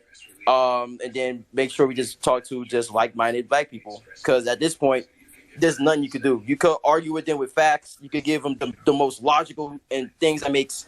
Well, at this point, you're just basically battling common sense. But there's nothing you could do, black, rich, kid. Like, you could do anything. You could just talk logic all day as you can, bro. You just can't change a woman who grew up with this type of mindset. You can't. So the solution, the only solution is for separation. That's all. That's the only solution to make sure that black people could progress and basically put that ideology in the new generation head. Because what Oprah did and what media did for the past decades after decades is just total corruption and basically playing in their ball court. And we got to create our own before it's like completely over with. But like I said, bro, Black, congratulations on 1,000 subscribers that you coming up on. And yeah, like I said, man, the only solution is separation. I don't know any other solution that you could do or deal with these ladies nowadays. But that's all. Hey, I salute you for that, brother. I appreciate that compliment as well. I'm gonna say this. It is about separation, but remember, it's a separation between the mentalities. It's the mentalities, because we have sisters, and I see some right here in this space that handle these off-code women. You dig? The same way brothers got to handle these off-code coons. You got coons and coonettes, and it's our job on both sides to handle it. You know what I'm saying? So sometimes the gender issue, it gets so heated and heavy, the words start sounding like black men need to go there and black women need to go over there. We've made it clear that it's about the mentality you have, because you got real queens, real goddesses that hold shit down and they regulate. I've seen it. I'm with them. They're all in my family, all the way up and down. Queen Alpha, I salute you. You know what I'm talking about. They handle these. I hear, but what do you see on Twitter the most? I don't care about Sanders. I don't care about Twitter. I tell the sisters on Twitter, go handle them, and the sisters in the real life, go handle them in the streets. That's how you handle it. I don't care if you on Jupiter. If your ass see somebody who's off code, run their ass out of Jupiter. That's what you do. So it don't matter where you are, you're going to come across some off codes. And our real sister queens got to regulate them the same way our kings got to regulate the off codes. You understand? Because I'm a guy off rip. I'm about black women 24/7, 365. Matter of fact, 25/8. We need an extra hour and an extra day. So it don't matter where you are. Sisters got to go put out real work and regulate the off-code ones, and then the brothers, we've been doing that as well. So everybody got to get on that page, because I'm going to say this clear, I'd rather stand next to an on-code sister than an off-code guy. I'd rather have a sister stand next to me who's about that life than ever stand next to a guy, and just because he got a dick, he thinks he's on code, because he's not. Because I can go show you 100 dudes who are off code as well. Tiger Woods, OJ Simpson, they do that same shit. You feel me? So we got to regulate them, and we got to regulate the others. So it's about regulating not the gender. It's about regulating the genders who are off code. Me and Rich said it first. It's about B1, black first, not G1, gender first. That's where I stand. Yes, sir. All right, let's keep it going. Cash, go ahead. Cash, unmute your mic. Hello? Go ahead. Hey, my bad, man. Just want to say I'm enjoying the conversation here, man. Shout out to all the black kings and queens. Just also say rest in peace to Kevin Samuels. I found him back in 2019. Really working on my wardrobe, man. I had some horrible style back then. But the biggest thing that sucks, man, is, I've been on Facebook since I found out yesterday what happened, and I've just seen so many black women just saying it's good he's dead, and they happy, they celebrating, man. And I don't understand. I believe Black was saying something earlier, man. You're celebrating another black person's death. That's really fucked up, man. A lot of women have this notion and this idea that whatever they want, they deserve it regardless. And as men, we've been standing by, keeping our mouth shut this whole time. Women have such a huge support system. They have all these celebrities and just female women empowerment stuff. But as soon as a man gets something, it shuts down. You know what I'm saying? Oh, he's a misogynist and he hates black women and all that. I was watching a video, one of his videos a while back. A dude had called in, and the guy was, saying how he doesn't attract women and stuff like that, and he felt like women should approach him. And Kevin Samuels asking a simple question: how big is your dick? And all the women took that and just ran with it. Oh, he's gay and he's asking another man about his dick. And I mean, I had to explain to so many women, nah, he's not asking him about it because he attracted to him. He's asking, what is it about you that you think a woman should approach you for? Do you got money? Is your dick big? All that stuff, man. And it's crazy how women can flip it around so much on men to make us look bad. It's crazy, man. But yeah, it's sad, man, but I just wanted to get my opinion on that, man. So y'all keep doing y'all thing. Have a good one. Thank you. Yes, sir. Thank you so much. All right, let's keep it moving. Let me get the ends. Go ahead. Yeah. How y'all doing, man? Fine. Go ahead. Happy Friday, B1, brother. Yes, sir. Man, Kevin was my nigga, man. I ain't gonna hold you. You feel me, bro? Fucking, I hate all them bitches that's talking down on Kevin. I smoked them. Smoked the fucking bitches that talking down on Kevin. Fuck them bitches, nigga. Kevin, my fucking I ain't gonna lie to you, bro. Focus your energy on something else, except go bro. We feel you on that, but you got something else to say. Yeah, you gotta focus your energy on something else, man. You can't go back. I ain't got no dad, bro. That's That nigga is a troll. Look at his name. Look at his screen name and all that. He's clearly a troll. Niggas, man. Come on, man. I think he's a crackhead too, man. I don't think he's Black man. Let's American. keep it moving, Get that man. clown. I'm going to just chalk that up to one of them chicks who don't like him sent the nigga in here. It's okay. Hey, we don't do that. The bitches and all that. Yeah, that ain't flying. That don't fly over here. Nah, we saved that for the blaxploitation era. We good with that. Let's keep going. And y'all wonder why? And y'all wonder why I be cutting people off, because I sense the dustiness from a mile away. Nah, you said it best too, Rich. Remember you said you got a lot of simps and they need to be regulated too. Yeah, let's keep it going. I want to hear some more ladies. So let's get Naturally. You wanted to say something else? Naturally, you can unmute your mic, please.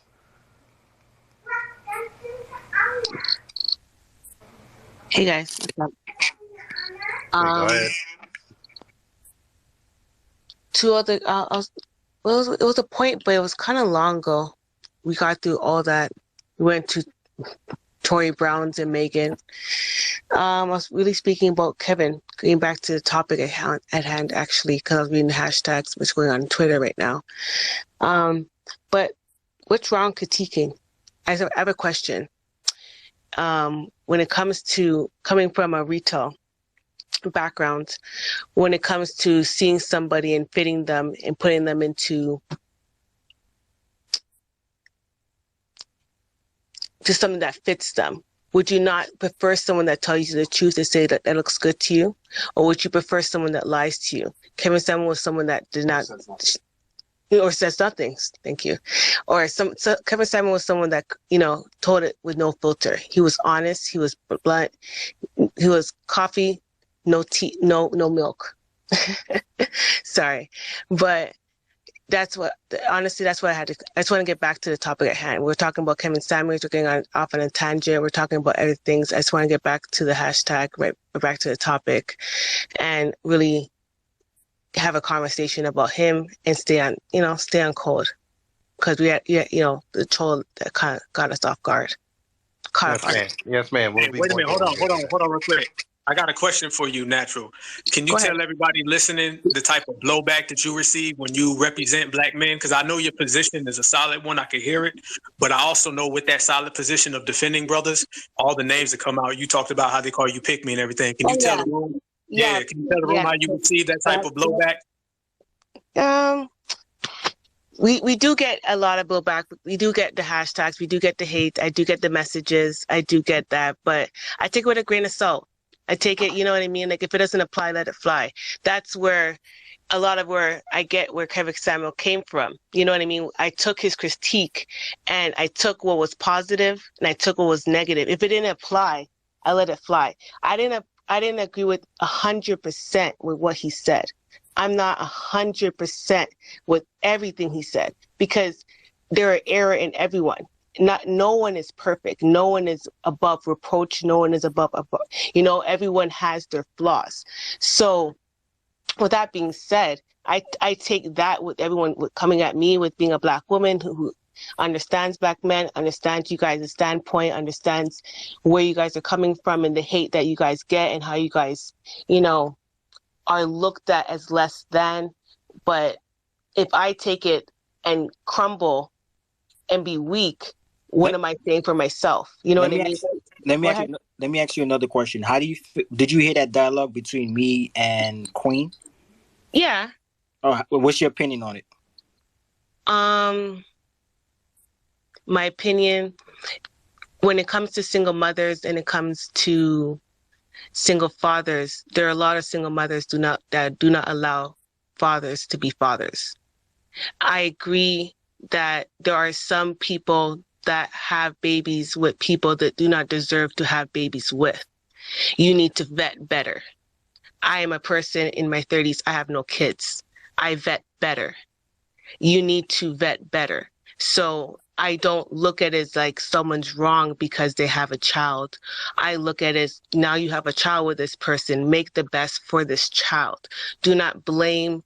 Do not have angry or have bitterness or have envy because he decided to move on and he decided to have another family and now I'm going to be bitter, or now I want to do good for myself and my child. It's not your child, it's our child. You're not a baby mother. You are a mother with a child, with a father.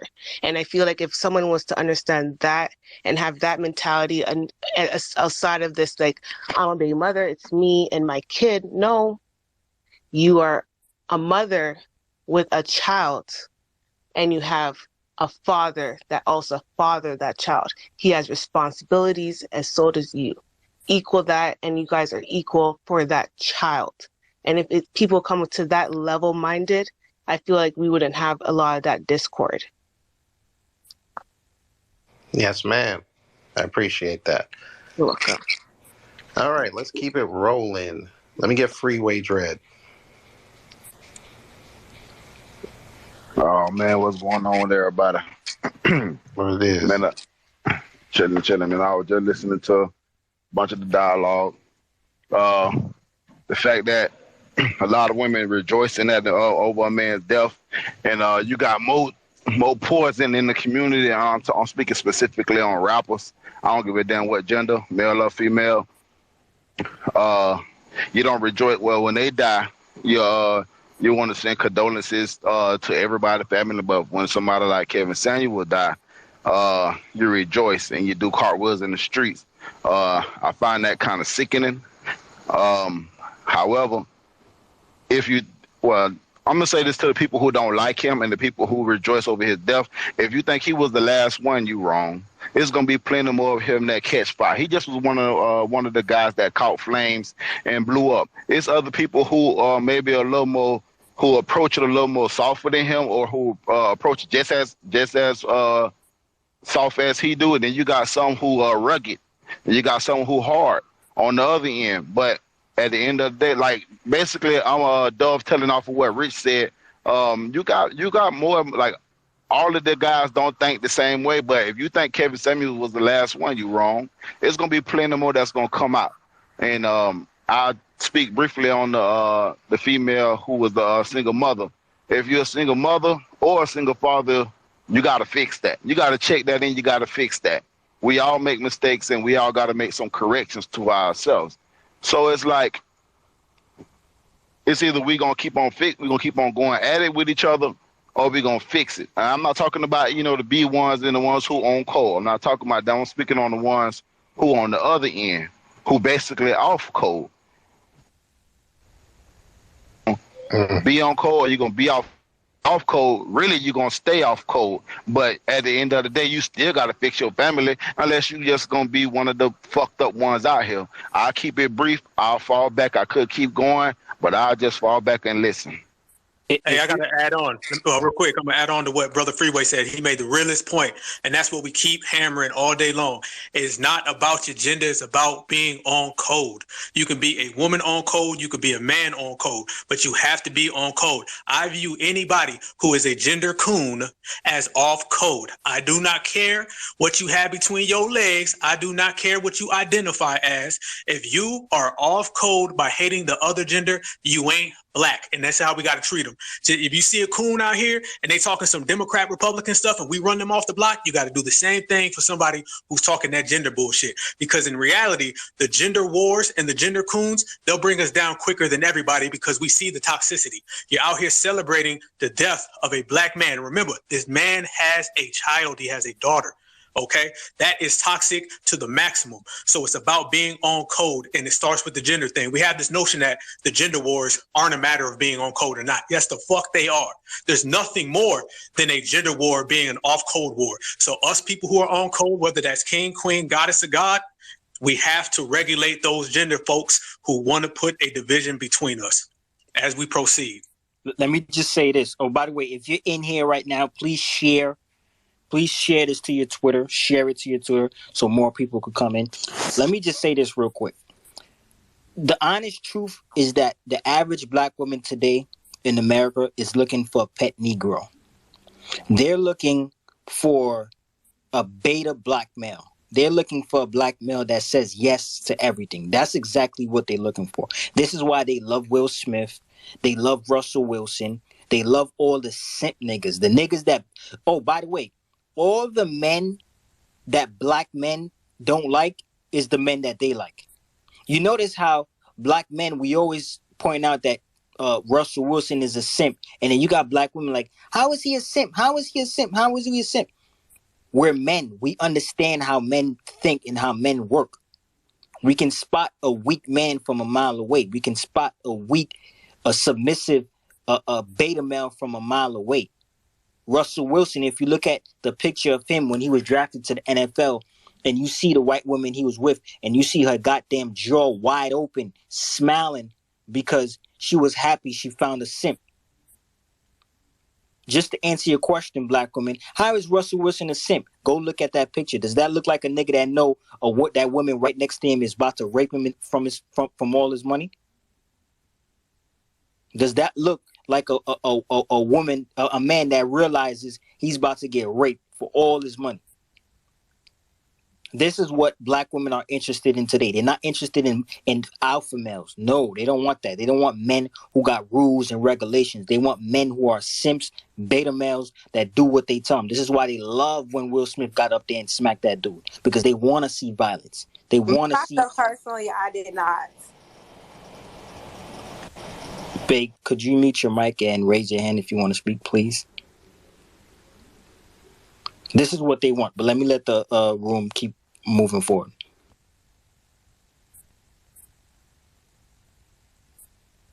All right, let's get the greatest up. What do you got to say?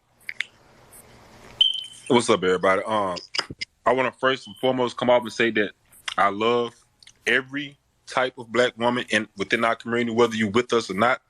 But I kind of want to use this time to kind of speak to black women right now. I just want to say, as a collective, black women, y'all got to do better. Because the only reason why this is going on, the only reason why women are able to get on platforms and Twitter and stuff like this, because we've been speaking about codes all day. Men have a code, women have a code. Women, black women, y'all need to fix that fucking code. Because your code is go outside, make sure everyone do what the fuck we say, no matter what it is, just as long as it's benefiting us. Black men, we have our code. It's somewhat like that. But you know, the us that we're talking about, the us, it derives of three things: our woman, us, and our children. Black women, you women are too selfish right now. I love you, but all of you right now, not all, let me take that back, not all, but the majority of you are too fucking selfish because of that woman code. That's the only thing that separate y'all and us and everyone in the collective joining together. Because y'all, just like we've been saying, just like the hosts have all been saying, are the only collective, the only gender who are G1. You are not B1. And I don't care how much you say you are. I don't care how much you say you are for the black family and the black community and the black man. You will never be for anything black until you decide to go out there and check your sister. But you won't do that. That's how we get to where we are today. Hey, that's a good point. I'm gonna say I'm gonna add to that to the maximum. It's kind of like if you in a fight. If you in a fight, like for instance, take me and Queen Alpha. If we out and about and we got some type of issue where we need to get, real with another couple, I'm gonna handle the man, she gonna handle the woman. We're gonna whoop their ass, we're gonna go home and laugh about it. That's how it's gotta be. Each one teach one. The brothers gotta handle the brothers on the code, the sisters gotta handle the sisters on the code, and that's how we make things happen. It can't be the brothers checking the women, it can't be the women checking the brothers. That's too mixed matchy, that's too many emotions involved. If you're a brother, you go whip that coon's ass. If you a sister, you go whoop that coon's ass, and we'll go home and we'll throw up them B1s. That's all I want to say.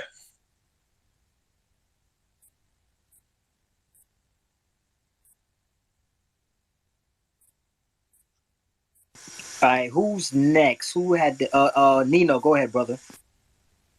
Salute to the family. Shout out to the host, Rich and Black Alpha. Shout out to my brother-in-law's Afro Elite. Really quick, I'm gonna try to be as brief as possible because I hate waiting, so I know everybody else does too. So the answer to the question is Kevin Samuels' hate really just about hating black men? I think so. And let me expand upon that. First and foremost, I was not a Kevin Samuels fan, viewer, listener, whatever you want to call it. I've only became known. I mean, he's only became known to me through Jason Black, the Black Authority, on his broadcast, the business. And long story short, from the few I have heard suspect things from Kevin Samuels, yes, but a lot of things that he said was indeed true, and that's just facts. The truth don't care who tell it. But I have definitely heard a lot of suspect things as well, typically coming from his political ideology when he started shouting out Thomas Sowell or whatever. But overall, though, the message I agree with for the most part. And I feel like those celebrating his death are using him as a proxy for all masculine black men, because we live in a day and age where, you can't really hold females accountable, and definitely, especially not black women, because they have now been elevated to artificially elevated above black males. This is by design of white supremacy. We live in a society that's based on a male to female, lightest to darkest hierarchy. So where does the darkest race fall, whose women are above the men? Naturally on the bottom. So that's why we have seen today where the black woman has been artificially elevated above the black male. That has been done by design to weaken the black collective.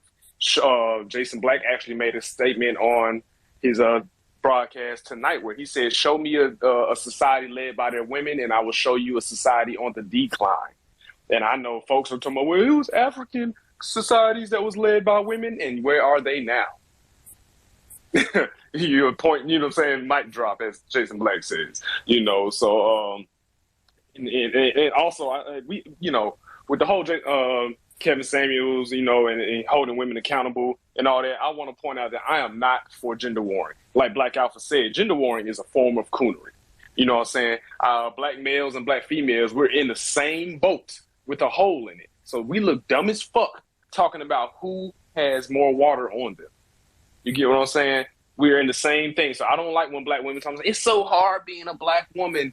Well, do you think being a black male is any easier?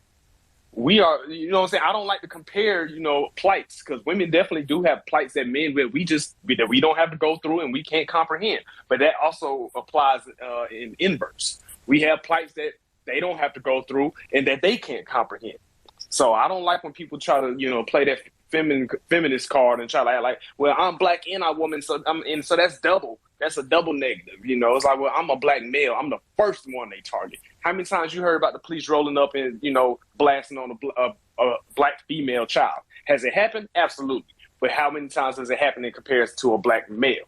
How many times do you hear about black females that has been abused? A lot. But how many times do you hear about black males that's been abused? Very seldom, even though they are more likely to be abused than the black female child.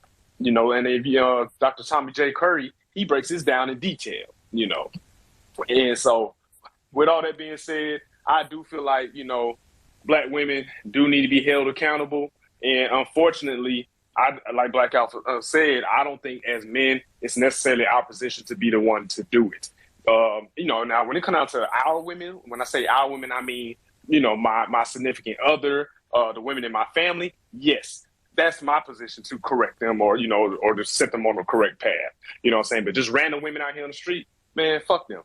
If they out here acting up and shit, that ain't my business. You know what I'm saying? I'm not gonna say that's not my business, but it's not my position to be correcting them, especially if they didn't ask for it. All I know is I'm gonna steer clear of them. So with that being said, I'm gonna need the black women that are on code. I'm gonna need y'all to get in those off code females' ass, just like we gonna get on these off code dudes' ass. And I'll lay my park the car in the garage right there. And by the way, if you're waiting to speak in the queue, we will let you speak. Everybody's allowed to speak here. We don't discriminate. It's just a very, very long line. We will allow you to speak. But just to add on to what Nino was saying, this is the problem we have. We, as black men, we're not allowed to check black women are not even allowed to check black women. Black men are not allowed to check black women, and black women are not even allowed to check black women. They basically done separated themselves from the entire society. Nobody's allowed to tell a black woman this or that or this or that. But at the same token, you want our resources and our protection, but we can't request anything. You want black men to provide, to make $500,000 a year. You want him to protect you from all threats. You want him to finance your lifestyle. But as soon as he start making requests, he's fatphobic, transphobic, homophobic, and the women that's with him are pick-me's. This is the games that's being played here. We've seen a woman just come in here and says she's a single mother, and the first thing she starts saying, oh, black men this, black men that, black men that. And all the hosts in here have no children. Black Alpha's married. I have no children. Afro has no children. So what she just did was project. You failed to make a right decision in life in picking the best black man you could pick. And now all black men are at fault. This is what we're dealing with here. But I'm going to let the hands go ahead and speak. Really quickly, Rich. Oh, I'm sorry. Really quickly, I had one point that I did want to say that I forgot to say. I just wanted to point out the fact that black men have we have no shortage of people critiquing us. We get critiqued by everybody. Everybody. Other black men, black women, and non-black people. But we can't critique the women in our community. I just wanted to point that out. I'll land it there. Yep. Hey, that's a good point. That's what Kevin Samuel said. He said if you want to talk about male critique, hell, that's been going on for years. That's been going on. You can go anywhere on the internet for years and go find men getting critiqued. And I think the black men getting critiqued, that's like a train that every group has jumped on. You have different races that's jumped on that. You've had sexual preferences who have jumped on that. So, hating on the black man, that's some getaway, freeze type shit. Anybody can jump on that train. If you're having a bad day, jump on the hate black man train. It's some shit that's easy to do. And it started to influence all these other groups on the outside. They started saying, well, hell, I stubbed my toe on the wall. Black man did it. I fell down some fucking stairs. I slipped on some ice. The black man did it. It's so mainstream to hate on black males that everybody wants to get on it. People come to this country and be here for one day, and you already know if you got a problem, you can blame the black man. So we don't need anybody from our community, whether it be simps or coonettes, to jump on that train as well, because it's already hard enough. I want to bring in the centrist and then I think Megan. Yeah, the centrist and then Megan.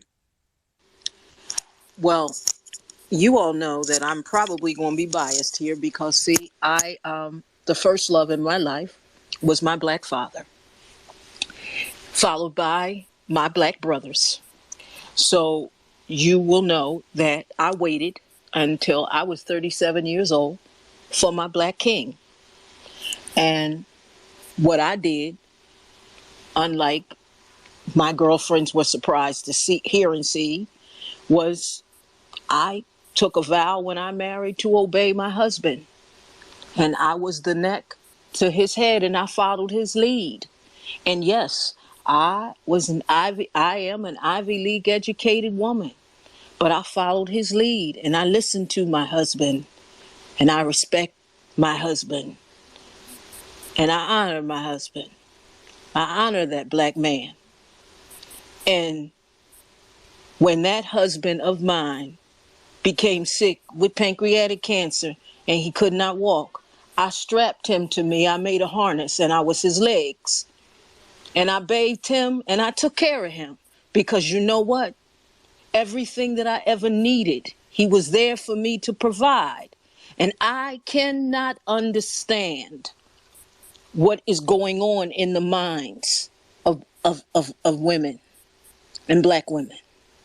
Because if you want a black man to be all that you want him to be, you have to be equal to that to him.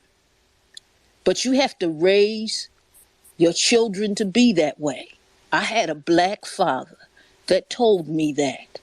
He said, you must respect that black man, just like you respect me. And I did that. And I listened to my black father. And I treat all black men with the same respect I expect. Now, sometimes you get some people that act out of pocket, but I never, ever deny black men their dignity. And I never speak ill of them in mixed company, nor do I allow it to happen. Because I remember the seed that created me is a black seed. And that black seed created the children that I raised. And those children will raise other children. And those 7 brothers that I have and their children. And we have to continue to raise our children in that way. And when I hear a black woman denigrate a black man, I check her ass at the door. That's just me. Because that's just how I feel. And that's what I believe we ought to do.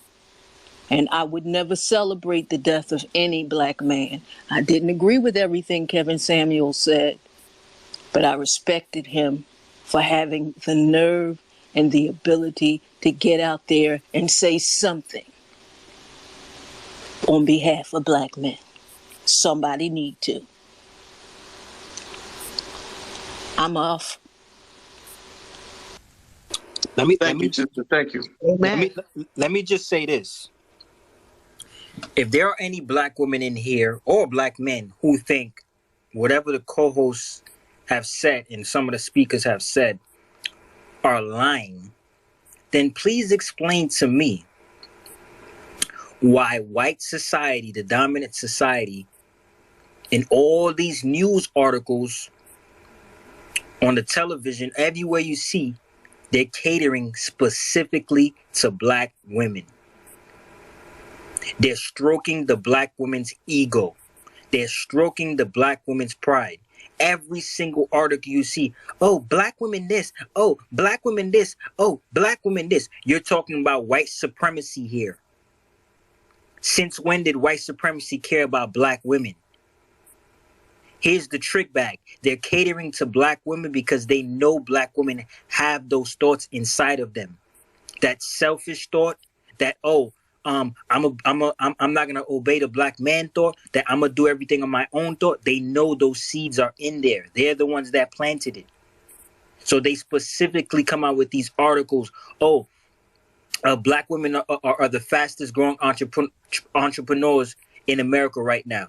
Okay, if that is true, I'm happy for them. But guess what? What other group do you ever see? Do you ever see them do that to? Do they ever say, oh, white women are the fastest growing entrepreneurs? Do they say Indian women? Do they say Chinese women? They never do that. They only separate black men and black women from each other. And guess who bite that? Guess who bites that? Black women. The LGBT organization. Guess who bit that? Black women. Black men never fell for that. We didn't fall for what LGBT had coming. We was on Twitter 6-7 years ago calling out Black Lives Matter and the LGBT community. Black women went against us and bit that and bit it. And now you see it turned around and it backfired on them, because now you see literally males competing in female competition. Black women co-sign LGBT in our community. I got to keep it real tonight. I told Black Alpha I was going to keep it 100. I got to keep it 100 tonight. The gloves are off. It was black women who co-signed that. And I'm not doing the gender war. I just got to keep it 100. The gender war is already here. It's been here since the 1970s. Ever since the prison industrial complex hit, ever since welfare hit, there's been the gender war. But it's time to talk about it. I'm going to let Megan go. Hi, guys. I want to just... oh, wait, Megan. Go ahead. Yeah. One second. Afro, I think you had something to say, right? Yeah, I did have something to say real quick. I know you got a lot of people who want to speak on this subject. I appreciate everybody speaking their honest truth respectfully. I will say I want to piggyback off of what our brother Rich said. As black people, men and women, we go through different things that nobody else goes through. I've been saying this for years. There's experiences and grievances that black women go through that black men don't go through. We can't go through. I, as a black male, can never have a C-section. That can never be forced upon me to have C-section. There are certain things as far as, like I said, breast cancer. I've said that for years. There's certain things that black women go through just because they're women that black men can never experience. And that's something that we have to understand. However, with that being said, too, there are things that black men go through that black women don't understand that doesn't happen to black women as well. When when Nino talked about police brutality, if we remember the case of Philando Castile, the police officer that shot and killed him, he pulled over a black woman. He pulled the black woman over, went around to the passenger seat, and shot the black man to death.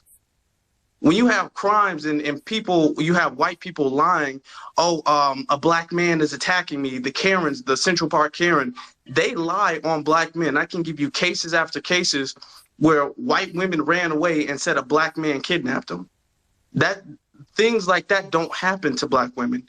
The disproportionate incarceration for crimes that wasn't committed, that doesn't happen to black women. We have to understand there's nuance to the grievances that we go through. There's certain things that you go through that we don't go through, and there's certain things that we go through that you don't go through. But it's wrong to imply that, oh, well, because I'm this gender, I have all of this, so I'm more aggrieved than you. It's more about me than it is about you. No, it's about the group. We can respect the differences and we can point out the differences of what we go through, but we can't magnify that as if I want to compare that to what you go through to say I go through more, so I should be treated more special than you. I deserve anything more than you. And unfortunately, a lot of sisters do that. Not all, but a lot of sisters do that where they feel like, I'm a woman, so I go through this and you don't go through this, so black women should be treated better or black women should be treated different. No, as black people, we should all be treated better. And if you're a black person, you should be advocating for all black people, men, women, and children. It should not be a separation. That's very self-centered and selfish for you to say, I want to separate because I go through this and you don't go through that. You know, I understand the grievances that black women go through. However, I need black women, the ones that don't do it already, but I need black women to understand that there's grievances I go through as a black man that black women don't go through, can't experience, won't experience. So we can't move forward as a society if you have this self-centered mentality of what I go through is more important, my grievance is more important, you don't matter in the conversation. We can't do that anymore. And I'm gonna mute myself there. Let me just say this and I'm gonna let Megan go. This is not about defending Kevin Samuels for, the way he spoke about women or whatever the case may be. Because I didn't agree with how Kevin Samuels was moving. He was doing a lot of things that was shady and I didn't agree with. This is about defending a black man. If you think you're gonna sit here and disrespect another black man and I'm alive, you must be crazy. You think you're gonna be laughing at another black man? If that black man, raped another black woman, if that black man put his hands on another black woman, go right ahead. Laugh all day if you want. But if you think you're going to be laughing at another black man who just died because he was criticizing you, or even if he was disrespectful in certain instances, you think you're going to laugh because he did that? Not on my watch. So this is not about defending Kevin Samuels. It's about defending black men here. Because us black men, we're tired of it, man. We're tired of the disrespect that we get. And the thing about black men is we don't complain. See, the difference between black men and black women complain about the things they go through. Black men, we just sit there and eat it up. We be having the hardest day at work. We deal with all types of white supremacists from the low level to the highest level. We just sit there, we just eat it up. And if you think I'm lying, then why do you think black men die at such a young age? Because we just eat all the pain that we go through, we just eat it up. Black women, y'all sit here and complain. I'm not telling y'all not to complain, but that's the difference between the two of us. Y'all complain about it and mention the things y'all don't like, but us, we just sit there and eat it. The only time we ever talk about it, just a little bit, is in the barbershop. And even the barbershop, they trying to infiltrate black barbershops. Now, the only safe place that black men have, they trying to take that away from us. But go ahead, Megan. Y'all are so smart, and I just want to put that out there. I don't think I've been in a lot of rooms today, and I first want to say thank you for letting me speak. But I want to say thank you for being smart, black men, intelligent. Even if the conversation got heated, nobody got rude, nobody was angry black men. So I just want to say thank you from what I'm hearing from when I came in the room. But I wasn't a fan of Kevin Samuels, not because of what he was saying, because a lot of what he was saying I heard from my own father. Tell my brother, you know what I'm saying? I don't think a lot of what he was saying was new to the community. My issue with Kevin Samuels was more of his communication tactic. You don't have to be, when you're on when you get to the platform that he got to, you have to change your communication style. It's like you said, there's a place, a time and a place. In the barbershop where people can understand you, they know the context of what you're saying. If you say, oh, if that woman's 36 years old, not married, she's lost, black people gonna get that. But when you say it on a podcast where everybody can hear you, sometimes that can be misconstrued because your audience is bigger. And we're taught that in media, in college, you're taught that. That was my only issue with him, is that a lot of the things he said kind of spread into the community and was twisted and turned. But a lot of the reasons why was because he allowed that. Our black men got to start reading the encyclopedias, learning the vocabulary, learning how to speak and keep it real too. When we get in certain audiences, when we have certain audiences, because some conversations aren't meant for everybody. And then secondly, I wanted to talk about the whole Russell Wilson simp thing. Why is he a simp? My own husband says this. And my husband was a high school dropout. He's getting his master's degree in 2 weeks. He was not someone who had the best road, you know what I'm saying? But he's getting his master's degree in 2 weeks. Why is it that black men have this mentality that they cannot do? Even though we had a black president, we've had where is this simp mentality? Like, why is Russell Wilson a simp? Because if I was a black man, I would think, damn. Okay, you know what I mean? Which question My question is like, why is Russell Wilson to the black men community?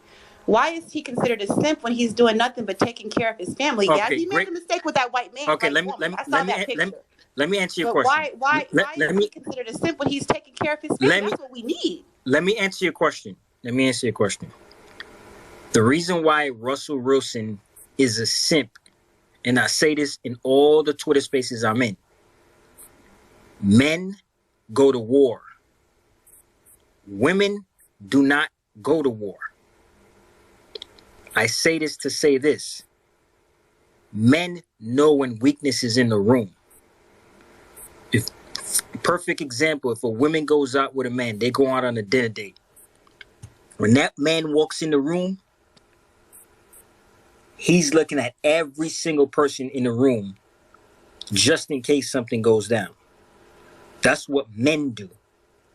Women, y'all walk in a room and y'all just sit down and, oh, let me get the menu. Let me start ordering food. Us men, we are the ones that go to war. We do that. So when we see weakness in the room, when we spot weakness, weakness has to leave. Because when you leave a weak man next to you, you become weak. Well, I agree with that. Let me finish. Let me finish. Go ahead. Russell Wilson, I gave you a perfect example. The first girlfriend he was with when he made it to the NFL was a white woman. You seen the picture. Her mouth was. Let me finish. I got you. I'm gonna let you speak. Her mouth was wide open, ready for that bag. That's the first sign that man was a beta male. Second sign, he left that woman. He went to Ciara. Ciara already was with Future and already had a child. What his simp ass did, he got with Ciara. That is a simp move. Okay, okay, and I get that. I get that part. But you got to remember who Ciara is. This is a worldwide superstar. Yeah, Ciara is a baby mama by Future. I know who she is. Yeah. Hey, Rich, can I add what you said a little bit? Not just that part, but I'm saying before Future, she is a superstar worldwide. Okay, no. There's no. Wait. There's no. Wait. No. There's no before Future. We're not looking at the past. We're looking at her for who she is right now. Right now, she's a baby mama who's married to Russell Wilson. That's exactly what she is. You don't get to pick out what you want us to look at. She married Future when that nigga already had children with other women. And Future didn't want her ass, and this is what women do. Women do this all the time. The man that they want, they can't get, so they go for the simp that they had on in the cut. But she follows him wherever she goes. She don't have to. Hey, Rich, can I add to that? Go ahead. And I don't mean to cut y'all, Megan, but I'm gonna add to what Rich is saying, and I'm gonna elaborate a little bit more on part 2 of why Russell Wilson is a simp. And I get where you coming from. You mean by he's taking care of a woman, you know. Y'all so full of shit. Y'all a bunch of misogynistic ass niggas in here. Fuck out of here. Can I finish? Go ahead. I just removed her. She's a I'm not even gonna say what she is, but I just removed her. He's not a simp solely based off the fact that he's with Ciara. What made him a simp is because you forget when Ciara first got with Russell Wilson, it was only to piss off and parade that little boy around for Future. No grown ass man is going to allow a woman to come in and disrupt another man and use him for that bullshit. Men don't do that. He's a good man for taking care of Ciara, but a grown ass man would have told them that is not my child. Do not get me involved with your drama. That's it. That's literally why he's a simp. Men don't do that. Okay. I want to add on his comment if that's okay, Rich. I know it's not my turn either. Go ahead. Go ahead. I feel like Russell loved Ciara more than she loved him at first. She had to fall in love with him for things that he did for her, being that good man, the man that took on her kid and that loved her unconditionally. I really felt like she didn't love him at first, and that's just my opinion as a woman. Babe, let me ask you this question. Is that the type of man you want? A man that's more in love with you than you're in love with him? Is that the type of man you want? Hell no. Thank you for saying that. That's my opinion. I would definitely not. I don't want no fucking man. Excuse my language, but I don't want no man who's trying to coddle me and tell me what I want to hear and buy me bags. What am I going to learn from that? Can I ask you a question? I'm sorry. I just want to ask Megan a question. Megan, you said your husband says Russell is a simp. Why did what reasons did your husband give? I'm just curious to know. And how do you feel about what your husband said? We fight about it because he says it's because of the same reason. Who was that who said that? I think the greatest said because of his child when they first met, how he coddled the child and kind of took him from Future, kind of made him seem like he needed to be he's the daddy and not Future, and didn't give Future that respect as a man. That's what he says. But then I go back in my position with that is that he's just trying to take care of Sierra, and that's Sierra's seed. So I feel like he didn't have much of a choice because probably of Sierra's place and where she was with Future. Okay, let me just, I'm gonna let you finish, but guess what? Only beta males don't have choice. Real men have choices. Real men make choices. Go ahead. Okay. Well, that's just one of my questions. I thank you for understand. I understand it. I do. I get it. I just feel like coming from a broken home myself, and I had a stepmom who was, she didn't look at me as a stepdaughter. You know what I'm saying? She always, I was her daughter, and I needed that because my best friend had the total opposite. A stepmom who used to fuck with her and do things and be bitter, and that shit messed with her head. And guess what? She's 35, 5 kids, 2 baby daddies, not married. As a black, so I feel like that's kind of needed, like that coddlement of, okay, I can be your dad if you want me to be too. You don't have, I'm not your daddy, but if you want me to be, I'll be that. You know what I mean? And Megan, and I hear you, but as a black man who had a stepfather, my mom, my stepdad has been married for over 20 years. But the difference between my situation and your situation is my dad was still fully in my life. My father. Oh, my dad is too. My father fought for custody multiple times. I remember going to court when I was in elementary school all the way to high school. When I became 16, I was old enough to make the decision, and he still wanted me to come live with him. I was 2 years away from being grown, really a year and a half, and he still wanted me to come stay with him. You know what I'm saying? And my stepfather, I respect him because he never tried to come in and replace my dad. He understood his position. Like, hey, look, I'm really your mother's mate, and I'm here if you need me. But I also understand that you have a father in your life, and he never tried to come in and replace my father. Russell, on the other hand, I don't know what goes on in that home, but he sure gave the optics like, I'm your new daddy now. You get what I'm saying? And I feel like that was disrespectful towards Future. And I don't think Russell even meant for it to be disrespectful towards Future. I think, if anything, he felt like he was just, being a good daddy. And I felt like Sierra actually put him up to that, and he didn't realize what was going on, which goes back to what Rich was saying, which makes him a simp. You over here being used, and you supposed to be the leader of this relationship. Exactly. Like Rich said, he didn't read the room. And by the way, this dude, Russell Wilson, went on GQ magazine with Sierra. It's a YouTube video. And he asked them, what's the most important thing? What do you fear losing the most? This Negro looked at Sierra and said, Sierra, I fear losing her out of everything. This nigga don't fear losing his football career. This nigga don't fear losing all the money he's worth, his brand name, nothing. And I'm not saying you shouldn't fear losing your wife. That's not what I'm saying. But what I'm saying is, when you put a woman first, your life is over. The reason why a woman likes an ambitious man is because the things that he accomplishes. Once you stop accomplishing that and start focusing on her, what is there to like about you? What is a woman gonna like about you if you sitting there kissing her ass all day? She wants to see you. She wants to see you get up and go to work and go to football practice and turn $1 into $2. That's what she wants to see, because that's what attracted her to you. But the minute you say, oh, you know what? Let me focus on Sierra. Let me forget my life, how I got here. Let me forget all of that. And let me just focus on this woman. Now, ain't nobody ever said that. That's a good point. That's a good point. Hey, I'm going to add to that. Brother Rich, what does that sound familiar to? He said he don't want to lose her, right? He's willing to jeopardize his career, right? Doesn't that sound a lot like Will Smith? It's the same situation. Mic drop. Yes, indeed. He didn't give a damn. He risked his whole whole career. Confused and misconstrued, because then women here, they're not hearing what you're saying. What they're hearing is, oh, you can't put me first, I'm not worth it. You know no, that's not true. That's not true. That's for particular women.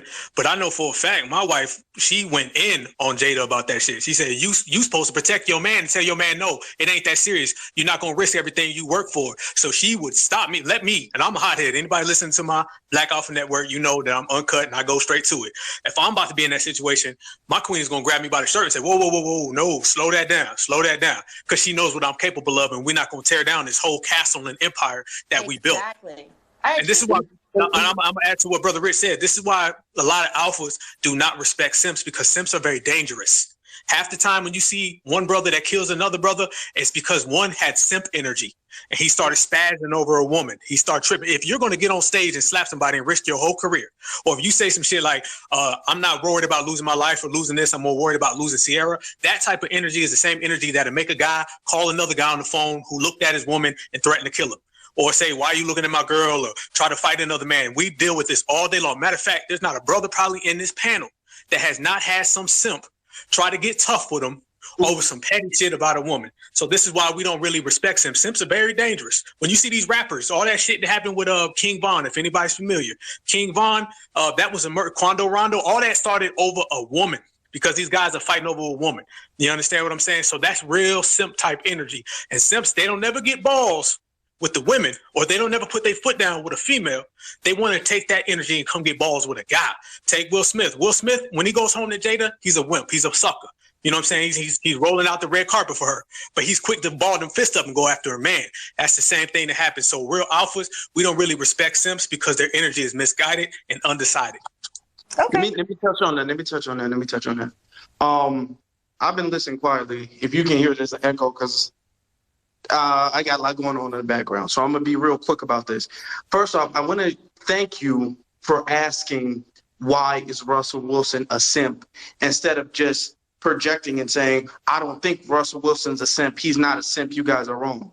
Just like that other lady, and for lack of a better term, came up here, interrupted and said, you guys are misogynistic. You guys are this and you guys are that. You asked because most men feel that way. Most men understand that Russell Wilson is a simp. However, most men cannot fully articulate why he is a simp, which is why it's important for you to ask intelligent men who can articulate for you the reasons.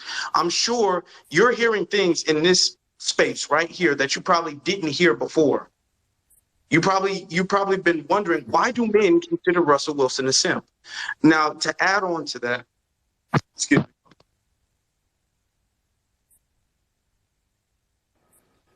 No, that's sorry about that. true. I hear that he's a simp.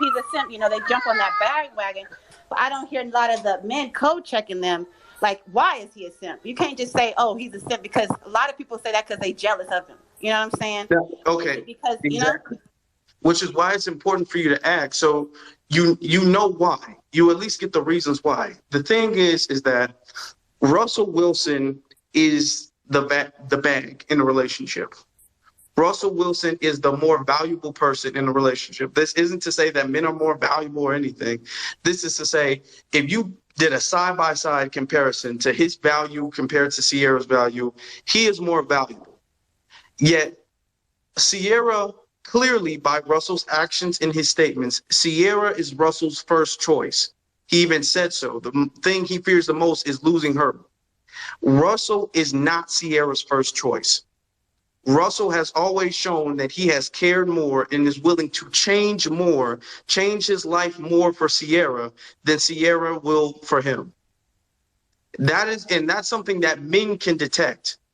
Now, a lot of men can't articulate that clearly, but that's something we all recognize. So when we call him a simp, just because a man can't articulate why he's a simp doesn't mean he's not a simp.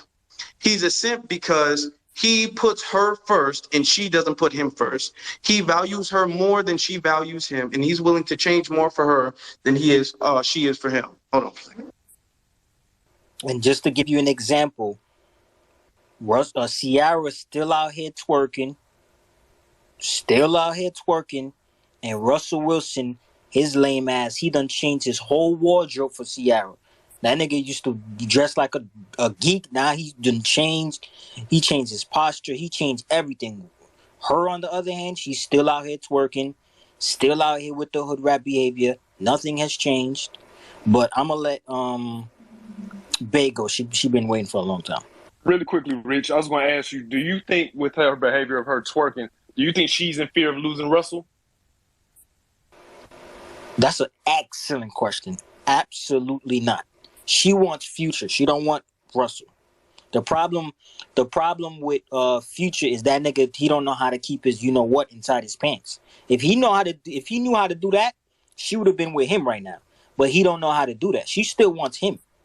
Remember, women want the bad guy. Women want the man that's on the edge. They don't want. Hey, Brother Rich. Go ahead. Mm-hmm. Hey, another parallel. Doesn't that sound like Jada really wanted Tupac? Mic drop. Mic drop. Women want the bad guy. Not the bad guy, the nigga that just be doing shit just to do shit. No. Women want the guy that's on the edge. Meaning he'll open the car door for you. He'll bring you food. He'll do all of that, but he'll still smack fire out you. Not you, but another dude if you disrespect his lady. They don't want that dude that's, could you rub my feet? Oh, could you do this? Could you that? They want a man that will say no. Does Russell Wilson look like a nigga that will ever say no to Ciara? The nigga will say yes to anything. I don't know what women you've been talking to, but you can't be further from the truth. Okay, BB, you need to raise your hand. So you already started. Hey, we'll let you talk. We'll let you talk, but you got to raise your hand. No jump ins. Hey, I'm gonna say this to what. All right, yes, indeed. I'm gonna say this to what you're saying, Brother Rich. It's a parallel. In this parallel, Jada Pinkett is playing Ciara. Will Smith was playing Russell Wilson, and Future is playing Tupac. It's the same trifecta. Go ahead, continue, brother. Go ahead, Bay. I'm gonna let you speak. You've been waiting for a long time. But one quick second, just to co-host. I want to ask a rhetorical question to everybody.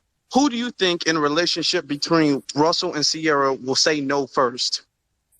Just who do you think? Do you think it would be Russell will say no to Ciara first, or do you think Ciara will say no to Russell first? We all know the answer to that question. She doesn't respect him because respect requires a level of fear, and she doesn't fear him. But really quickly, I know BB was about to speak. I just did a quick search on BB timeline. I just typed in black men in the search bar, and I want y'all to do that. I guarantee you can guess what her take is going to be on this subject by doing so. Oh, good. And she gonna get the floor because we're gonna handle that real nice. It's actually Bay's turn. Go ahead, darling. It's on you. I want to go back to Will and Jada. My whole thing is after Will had even did that for her, she did not defend him once. She said, "Why did he get up and do that?" And da da da da. Girl, he did it for you to prove a point to you, and you were still like unappreciative. But anywho, my whole thing is one lady on here. She had said something about like single mothers, and I agree with her on vetting better. Okay, no cap. I got 3 different baby daddies. I'm married now, but I could have vetted better. My whole thing is I forgot fully what she said because it was so long.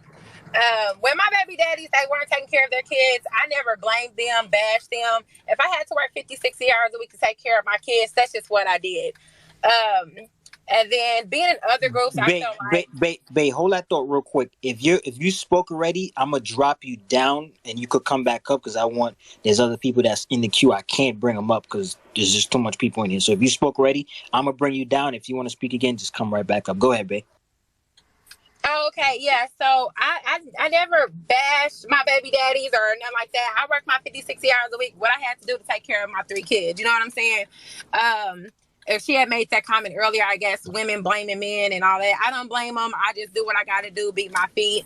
I've been in other groups and I felt like the women were quickly to shut the men down, not to let them get their full thoughts out.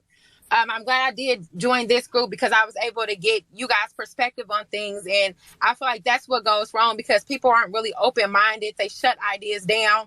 And some of these women probably feel guilty or feel some type of way about what Kevin Samuel said because it does apply to them. So they get defensive instead of being like, okay, well, what can I do to sweep around my own front porch to change that or work on that? They get offended instead of trying to work on that. All people have something that they can work on and do better. Every day you should strive to be a better person, not want to be stuck where you are. You know, so we can't blame that on men. I feel like like I said, from some of the other groups I've been in, nobody or some of those women just didn't want to take accountability and they just wanted something to blame for that. And let me just say this. Most of the things that Kevin Samuel said, I agreed with. The thing about him is I didn't like the way the things he was doing in the background. And if you know, you know. If you be one, you know what's up. Yeah, for sure. But if you take all of that out of it... Hold up, babe.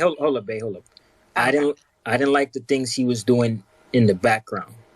But just just because I didn't like the things he was doing in the background, that does not give me a right to go on Twitter and say, celebrate the fact that he's dead. You could not like what somebody says and still have respect for him when they die. And it's not a response to you, babe. I'm just generally speaking. Oh yeah, and I agree because that is still a life. That is still a life. Regardless, like y'all said, he has a family. Somebody even mentioned he had a daughter. So let's not do that because you wouldn't want someone to do that to you. And it's all about a respect thing. And I think that once we can find that medium on the male and female side, we'll do a lot better with each other and just hear each other out instead of people just kind of getting so offended and offensive and being so, rah-rah about everything. I feel like the conversation will go a lot better. And the conversation in this group has been wonderful. I really appreciate y'all. That's my time. That's all I had to say. Thank you. Thank you so much, babe. I'm going to let Robert go. I think Robert, Robert, go ahead, brother.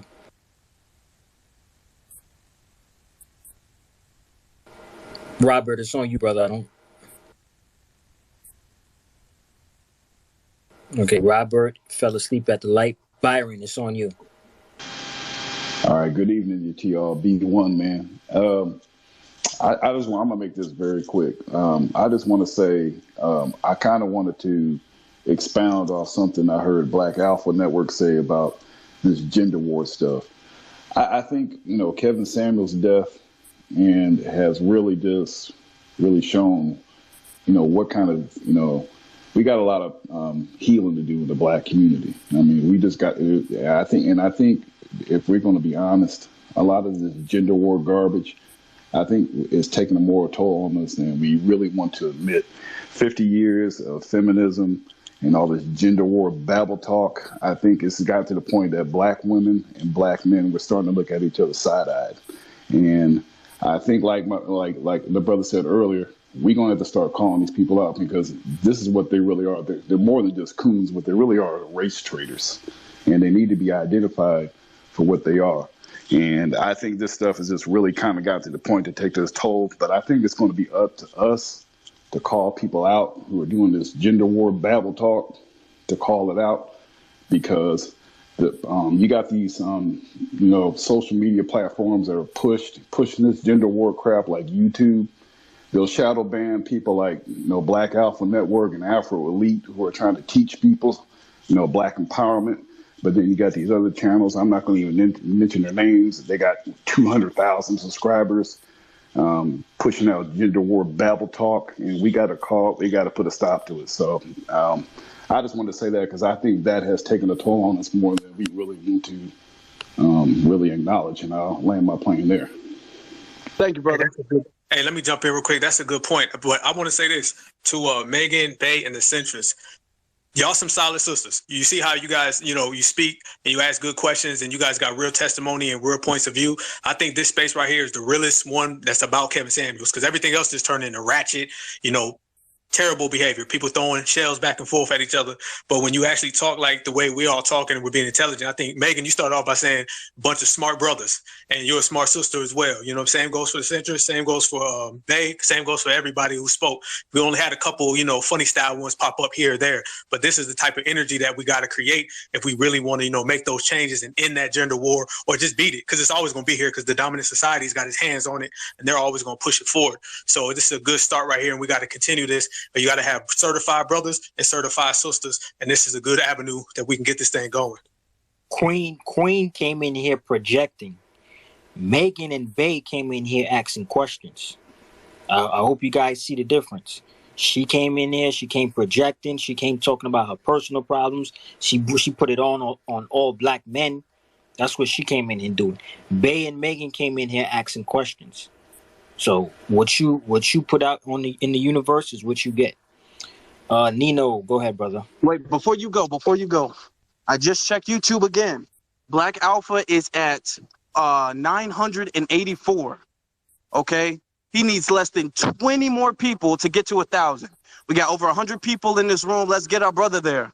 So everybody, you go to Black Alpha's page on YouTube, or go to his page on Twitter, and then his link is in YouTube. So go subscribe to his YouTube channel real quick.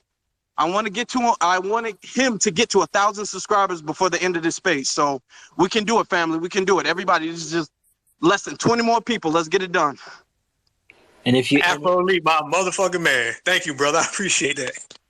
And if you're in here right now, please share this to your Twitter space so other people could join in. Robert, you ready? Yeah, I'm ready. I just want to say, Black Alpha, I'm one of the ones that just subscribed to your channel, brother. And first off, I'd like to say B1 to the family, and rest in peace to Kevin Samuels, to our dear brother. Condolences to his family, his kids, and everybody who was his friend. I didn't watch a lot of him, but I did, tune in to a few things that he said. And I didn't agree with everything he said, but for the most part, he was speaking truth. And I think he was just missing one thing, and I think he was missing that strong, black, sturdy woman next to him, because I think somebody in the space said something about that Black women don't respond to women or men, and I think that's true to a certain degree. But I think when a strong Black man had that strong Black healthy woman next to him, I think women would respond a little better. And I think he was missing that. I really do think he was missing that, because I miss my brother. Look, even though I didn't agree with him on everything, but I think he was missing that strong Black woman next to him. And I think that's probably why he, transitioned over. I think it was just some things he just wouldn't talk about that was really personal, that he really didn't want to talk about, on camera or whatever. And I think it's just sad our brother went out like that, in that form, from the things that I heard, how he went out and who was with him and all that. But that's another story for another day. And I'm finna land the plane now, because I just want to say this one thing to all of those who was celebrating his death. You a snake in the grass, you a dog, you a coward, and I hope you rot. And I'm unapologetically saying that, because anytime you celebrate the death of a Black man, you celebrating your own death. And I'm landing right there. And that's real talk. And I also want to say, I agree with our brother Robert when it comes to, Kevin Samuels, because that was my main issue with him. You get what I'm saying? He was criticizing Black women, but you don't date Black women. You don't get to play those games. If you're going to criticize Black women, you got to date Black women. You got to date them exclusively. You don't get to hop all over the place and date other women and uplift other women, and then now you think you're going to come here and profit off of Black women. But he's no longer here, so I'm not going to disrespect him, but that is an issue I had with him.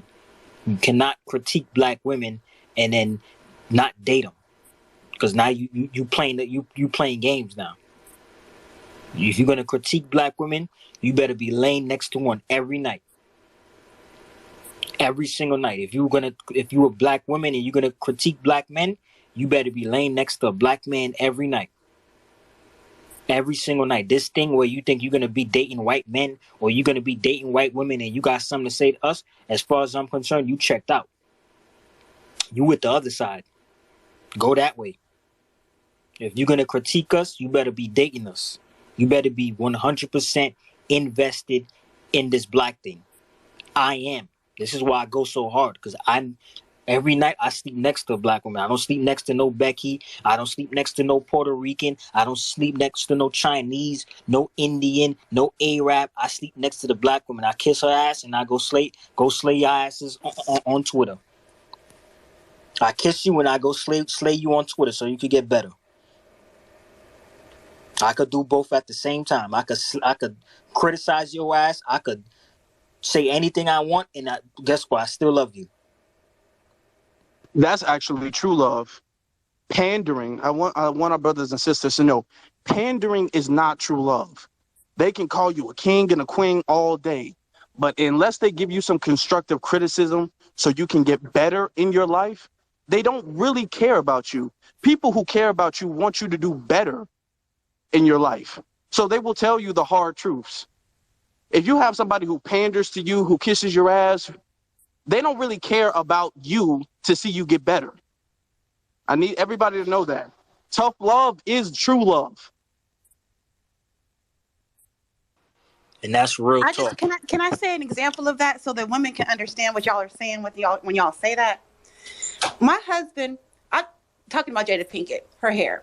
I also had alopecia when I was growing up. And I was like about 10 years ago, I was like, man, I just want to cut it all off. I want to cut it all off. You know what he told me? That's not womanly. I don't see, that's just not attractive. I don't you need to keep your hair long. Like, it's just not. And I kept my hair long. It's not that he was saying, oh, you're ugly if you do that. That was his preference as a man. It's just like a woman were to say, oh, I don't want no man who don't got no job or whatever. They, have a preference. We say that all the time. But when a man says he has a preference, that's not belittling you.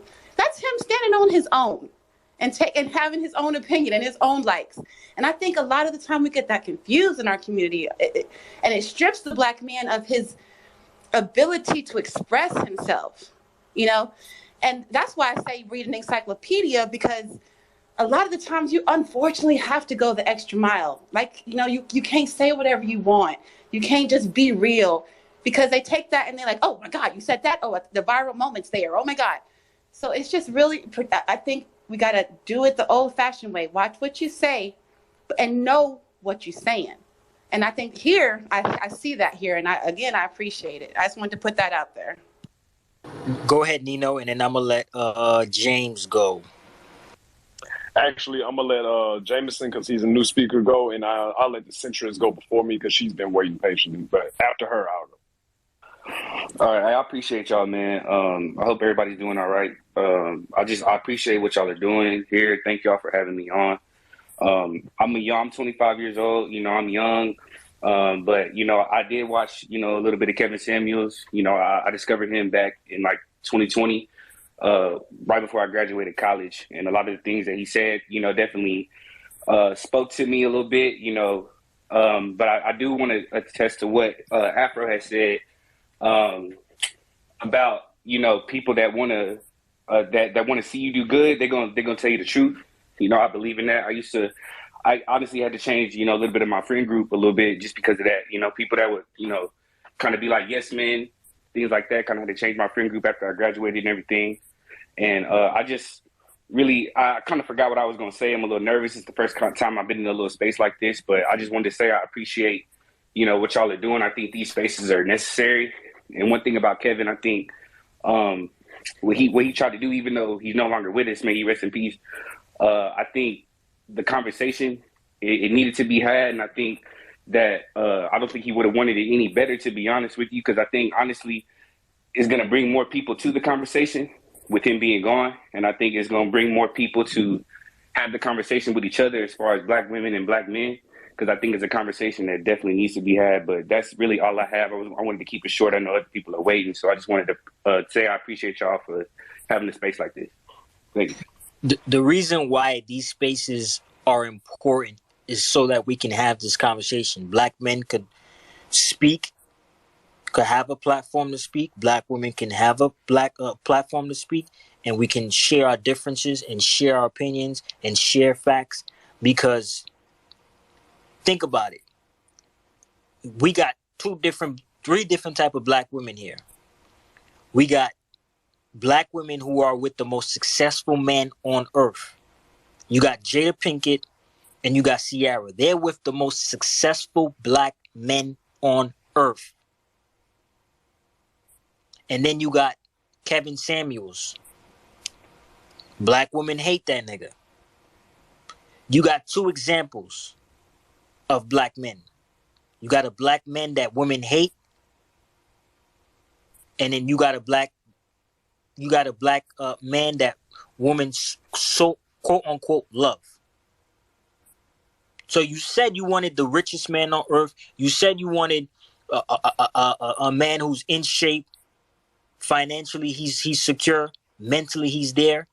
You got all that, VIA Will Smith, one of the most successful actors on earth. You got what you wanted, and look how you acting. Jada Pinkett Smith, I'm talking about. She got what she wanted. What every black woman's dream, Jada Pinkett is living right now. She got what she wanted, and look how she's acting. But black women come on here and say, "Oh, I don't like the way Kevin Samuels talk. I don't like the way he do this." Okay, well, look at Will Smith over there. He's doing everything he's supposed to do, and y'all still treating him like shit. Y'all sisterhood still treating him like shit. Jada Pinkett still treating him like shit. She living on top of the world right now. She got the black card. She got unlimited credit, unlimited bank account, and she's still treating him like shit. Same thing with Ciara. She got everything she wants. She's a made woman. She don't got to work a day in her life, and look how she's treating Russell Wilson, disrespecting him, still twerking. How you married and you twerking online? And black women say, "Oh, I want this type of man. I want that this type of man." It's not about good and bad with black women at this point. It's about us men getting on code and putting out these rules and regulations about what's going to go down in the black community. If you're a black woman and you want to twerk, you want to be a hood rat, you want to do what hood rats do, no problem. We're living in a world where black women period could do whatever they want. If that's what you want. It was on the back end. But overall, his overall message, if it was applied across the board to black women, it would create a stronger foundation for the black family. People who want to see the destruction of the black family, be it white supremacists or scorned black people, they don't like that. Look at the woman who came in here with that negative energy and immediately left after I pointed out. Y'all go look at her page and type in black man and tell me what you see. You know, get what I'm saying? And I can hear in her voice, that's a black woman, but I also feel like that was a divester too. You know what I'm saying? But the entire, whether they realize it or not, the reason why these people didn't like Kevin Samuels or are celebrating his death is due to they want the black family to be destroyed. Like Rich said, every time you look on TV, there's always a caveat. They're either black and gay, they're either black and a swirler, or they are black in a heterosexual relationship. One of them are usually a tether, you know, someone that is a foreign-born person but trying to pass off as if they're a foundational black American. Or I'll take it even a step further. If there is a black woman and a black man in a relationship on TV, that black man is usually extremely comically toxic, or he's in a subservient position. He's not the leader of the relationship. Now, like I said, now that all those things have been pointed out to you, go next time you watch television, I issue you a challenge. And I issued this to one of my lady friends that was over here the other weekend. I told her, I said, look on TV and tell me how many heterosexual black relationships can you see on TV that is healthy? And by healthy, I mean the man being the leader and the provider. Because you can't. It's very few and far between. Even I think somebody even said Blackish, but if I remember correctly, even Tracy Ellis Ross' character was the breadwinner of the family. And I had some other thoughts, but I'll leave it there and let the other people speak. Hey, Brother Nino with the point of the night. I got to chime in on that. Yes, gender wars are about a war on the black family. You cannot separate the two. Home run, brother. That is a fact. Because if you separate the genders, the man and the woman, then the family's going to go right along with it. That's what happens. What happens when you cut the head off the snake? What happens to the body? That's exactly what happens. So all of these things, whether it be the rainbow community, whether it be trying to emasculate the bed bucks, the bed wenches, the coons, the coonettes, all these divestors, all of that is the end game being the black family is gone.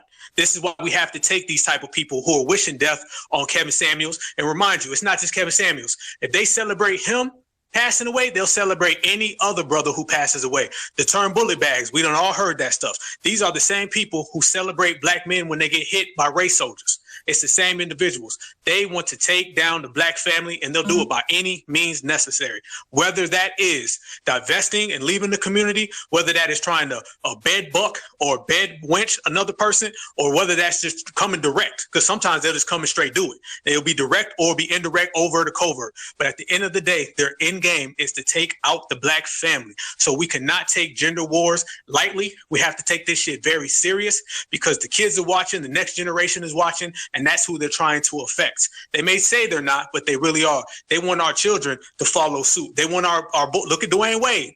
I'm not even gonna get all into it. You guys know exactly what I'm talking about. They want a whole generation of that shit. Because guess what? If they got a whole generation of Dwayne Wade's son, not child, not daughter, his son, if they got a whole generation of that, then next time these race soldiers try to pull us over, they're not gonna have the warriors, they're not gonna have the alphas to do something about it. So this is the main reason, and I commend what you said, Brother Nino. We got to look past the Kunettes, we got to look past the divestors, we got to look past the gender wars, and we got to see the war of black family. Yes, indeed. And by the way, to black women that's listening, you could play this game if you want to. Let's say you want to push that button and remove all black men from this earth. Guess who's next after us? The white supremacists don't like me or you. So if you think they're going to remove us and leave you, you are sadly mistaken. They're going to remove us, and your ass going to be right behind us. This is what it all boils down back to white supremacy. They don't like me or you. So if you could play this game, oh, I don't like black men, I want them removed from this earth. Okay, imagine a planet full of white men and white women and just black women. Think about that for a second. Imagine every black woman in here. Imagine living in a world where it's just white men and white women. No black men, just black women, white men, and white women. Them white folks are gonna terrorize your ass. Karen is standing for that. Huh? Karen ain't gonna tolerate that. Even if Bob might want it, Karen ain't handling that. They're gonna terrorize black women. So just think about that. To the women that like to say, "Oh, black men are bullet bags." Because think about it. The only reason they haven't eradicated us from this earth is because of black men. That's the only thing that's stopping them. Because they know if it's a real quote unquote, you know what, that goes down. They know if the shoe is on the other foot and the game is being played fair, they know we're gonna win. This is why they don't see. The thing about white supremacy is they understand. Afro, could you mute your mic for a second? White supremacy understands warfare. See, the thing is, white supremacy doesn't, when it attacks you, it doesn't attack you in the most reckless way. They attack you very slowly. They do it in a way where the war lasts very long. This is why white supremacy been around for 400 years.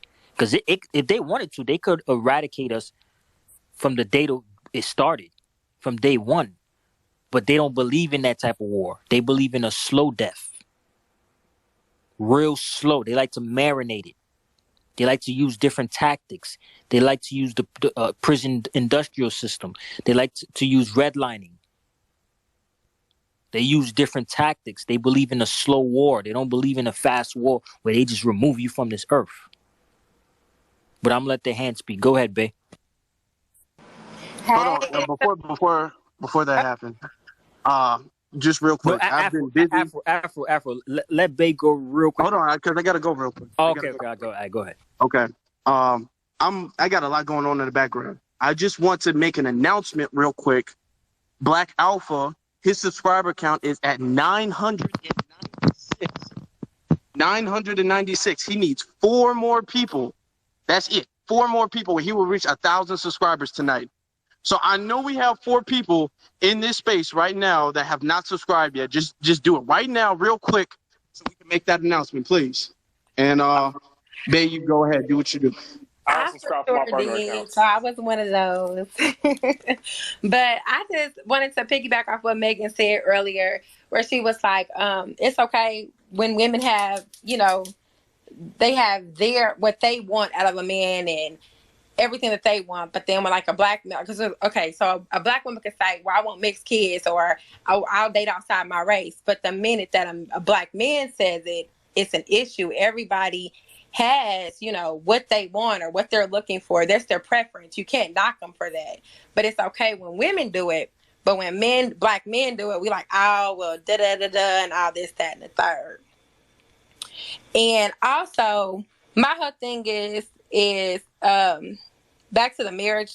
She also mentioned that her man, her husband had said that, you know, he wanted her to keep her hair. So that was her compromise. I feel like nowadays they implant this thing in our head where, oh, well, you don't have to change. You should be able to be yourself and still have your voice and everything else and da da da da da.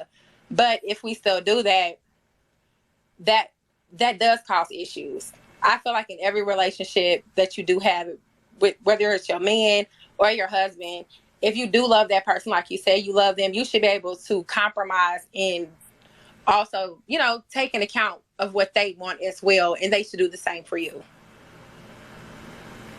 And that's 100% true. Like, you know, I've been in a relationship when I was younger. Actually, I used to walk around with itty bitty braids on, and I was in a relationship with a female, and I didn't even think about it. Like, you know what? Does she even like this on my head? That's called respect. That's called respect. If you dating someone, they got to deal with your ass every day. So have some respect and be like, you know what? Let me think about, you know, my girlfriend or my wife or my husband, how he'll feel about, you know, my hairstyle or my body. It's called respect. But the problem we got now is older black women tell younger black women, oh, don't worry about what he think, girl. It don't matter. Oh, he don't pay your bills. He don't pay your bills. Oh, he only pay 50-50 of the bills. So what he says don't matter. Older black women do this. And I gotta call out the older black women because this is why younger black women are in the predicament they are in today. Because the older, bitter black women, they watch black women fail and don't check black women. You got 16, 17-year-old black women out there with nails and long ass stupid eyelashes on them, weaves in their head. At 16, 17, at 16, 17, you're supposed to be in your prime. Everything is supposed to be pure on you. You're supposed to be spotless. You're And brand new. Rich, not to cut you off, but we also need to teach those young women how to be women because they think it's a hot girl summer at 16. Real talk. Real talk. That's real talk. 100 facts. Real talk. And and I see this all the time because when I'm outside and I'm near a school, I'm looking at these young girls. I'm looking at the young men too, but I'm looking at these young girls more. Because the young men, one thing about us men, and I said this in a tweet today, see, with us black men, you get us in our purest form. When we walk outside, we don't got no makeup on, we don't got no eyelashes on, we don't got no nails on. We don't get no BBLs. We don't get no Botox. You get us in our purest form. So one thing you could say about black men, you could say whatever you want, but you can't say we don't make the black community look good. Thank you. Another thing that, like, when we seek advice from those older women or even our friends, and some of them I'm have to cut off, the first thing they say is leave. Girl, leave his ass. You can do better. You can find somebody that'll accept you for you and da-da-da-da-da. If you really into that person and you really love that person, why is leaving the first thing that you should do? Like, no. If you let that person work it out, try. At least try. And that's another thing with the black, like y'all was talking about black families being broken up because everybody will tell you to leave. And you leaving, where are you going? You about to go to the shelter instead of staying with your damn man? That's so true. Yeah, you about to go to the shelter. So the shelter is better than staying with your man and working out with him. And we all picked up this culture. Even men picked up this culture where we like, yo, break up with her, bro. Break up with her. We all picked up this stupid ass culture of leaving each other. Where we going? Your situation about to get worse, not better. Yeah, because my husband don't like everything that I do, but I take it into consideration because I know I got a mouth on me. You supposed to, we're in a world where people rely on each other. You're supposed to be dependent on someone else. You're not supposed to be in this world alone and independent. Where does that everything is a system. Everybody's connected. Everyone is connected, from family members to friends to cousins. There's research out there. I actually have a book here that talks about how cancer patients actually live longer when they have close relatives and friends, when they have a community to help them. They live longer versus the group of people who don't have anybody. They die faster. The people who have a community to go to, they last longer because they have a support system. So when you be like, oh, I'm independent, I don't need a nigga. Okay, you're going to die very quickly, man, because everybody needs everybody.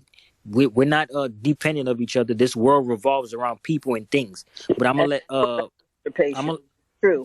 Just one more thing. I felt like whoever said earlier, be with somebody who cares about you and wants to see you do better, because they won't give up on you, and they will go through that battle with you, good or bad. And for me, that's worth compromising for. And that's all I got to say. I'm gonna add one more thing to that as well. Be careful of the company that you keep. Okay, misery loves company. Matter of fact, fuck that. Misery wants a roommate.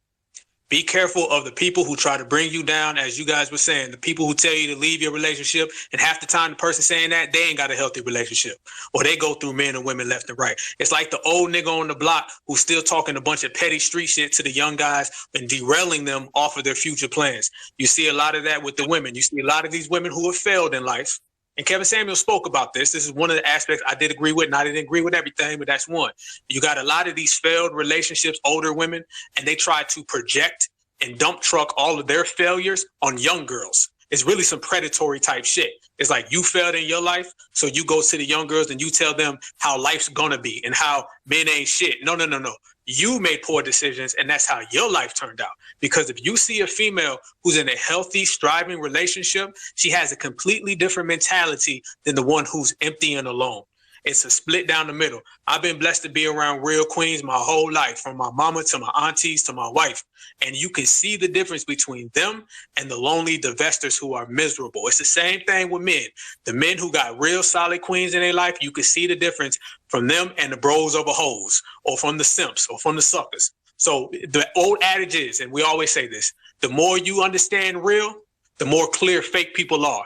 So when you see somebody real next to you and you keep that around you and you got that certified energy next to yourself, then you understand the fake people when they come. And that's all a part of the regulation that we're talking about. Real Black, it's on you. And Jay, if you want to speak, you got to raise your hand. Real Black, it's on you. Hey, how y'all doing, man? I just want to, just like congratulate spaces like this, because I was in a space earlier today. I guess it was full of like divestors or whatever, but it was just disgusting just how they was like championing this man's death. Like, it just was unreal. I never heard nothing like that before. But I just, I tried to get in there and speak to point out like the hypocrisy of them celebrating this man's death, but like champion somebody like Derek Jackson, who, I mean, they still listen to this dude for real, who basically made his woman look stupid as hell, on like a national stage. And I guess you could, you could say that, they just love pandering for real. Women, a lot of women just love to hear, men pandering to them and just telling them that, the world revolves around them and everything is golden for real. But I just wanted to say I appreciate spaces like this, man. I just landed right there. Oh, yes, absolutely. This is a space where you're going to get constructive thoughts and opinions and facts. Over here, we don't allow people to just come in and just babble on and tell lies. We're here to tell truth. We're here to speak truth to power. We're here to fix the Black community. We're not here to break it some more. We're here to heal the Black community, and we're here to tell the truth to the Black man and the Black woman. Like Black Alpha said, he has a YouTube channel. You could go to his link in his description and subscribe to his YouTube. Afro Elite has a YouTube channel. You could click his profile and follow him on YouTube. Follow all the co-hosts, because we speak about this all the time. We have great broadcasts, great Twitter spaces where we address everything that's going on in the Black community. And with that being said, Jay, you can go right ahead. Well, hello, gentlemen. How are y'all doing? Thank you so much for having this space. I get a lot of good information and everything. And I was in a space the other night. I was listening to this guy. His name is Andrew Kebe, and he had a space about the baby mama pandemic and who's to blame. And, I got into space and I said, well, you know what? We got to first realize that there is a pandemic and that we got to stop celebrating this idea that, oh, we should not be seeking marriage first. Like the gentleman said, there's this feminist ideal, and idealism has led to just a total breakdown of the family. It's been led to where you have this thought out here now that says, "Oh, I'd rather have your baby than to get married to you." Now, ain't that putting the cart before the horse? How can you want to have somebody's child without that man committing to you and wanting to be with you? And so it's like, at the end of it, we were saying, what can we do at this point? Because I know mistakes happen, but then we got to also be, as women, we got to stop repeating the same mistakes. We have to start taking ownership of who we are and who we allow ourselves to partner up with and be with. I remember the old saying, if you lay down with a dog, you're going to get up with some fleas. And we got to start being better at who we select, who we get together with, or what we should be seeking is marriage first. And this is where we are, where we feel like we don't even need a husband. I'll be honest, I was under that mindset. I don't need a man. But that's a lie. We were not created to be here alone. And we're not supposed to be raising children alone. There's supposed to be a father figure in the house. So I'm just going to leave it right there. But I was just listening to a lot of the men in the space and listening to you. And I have to agree with you. We don't even hardly see Black families on TV anymore. We don't see that. So how can we even model something that we don't even see? You feel me? We don't even see it. We think that this is a normal thing to do, to be raising children by ourselves, alone, struggling. And it may not always be the case that you're struggling, but you're doing this by yourself. And that's not the way it was ever created to be. That's not the way the Creator designed it to be. So I'm going to just stop right here. But thank you so much for the space. And just to touch on that, not only do we not see it on TV, I would say it's actually worse. The times that we do see it, you see Black couples are very toxic to each other. The men and the women, they cheating on each other with non-Black people. They plotting to kill each other. All of the Black couples that you see on TV, they have like almost a vitriolic relationship with each other. You don't see the same thing with white couples. They got comedy shows, and a white man, he might be goofy, but they still have a positive relationship. Every couple you see where two Black people are together, the dude is cheating with non-Black women. The women is plotting and stealing and trying to kill them. That's what you see on TV nowadays. The few times you do see it. I'll even go as far as saying I don't even see Black couples in person like that anymore. I'll even go that far. When I see Black women with Black children, I don't see a Black man, Black woman, and Black children like that anymore. Where you look at them in their faces and you could tell they in a happy relationship. I don't see it like that no more. And here's the problem. The problem we have is information is not being passed down from generation to generation. Every other culture, they pass down information. Good information and bad information. You need both. You need bad information. You need somebody to tell you the bad things not to do. You need somebody to tell you the good things to do. And here's the problem also.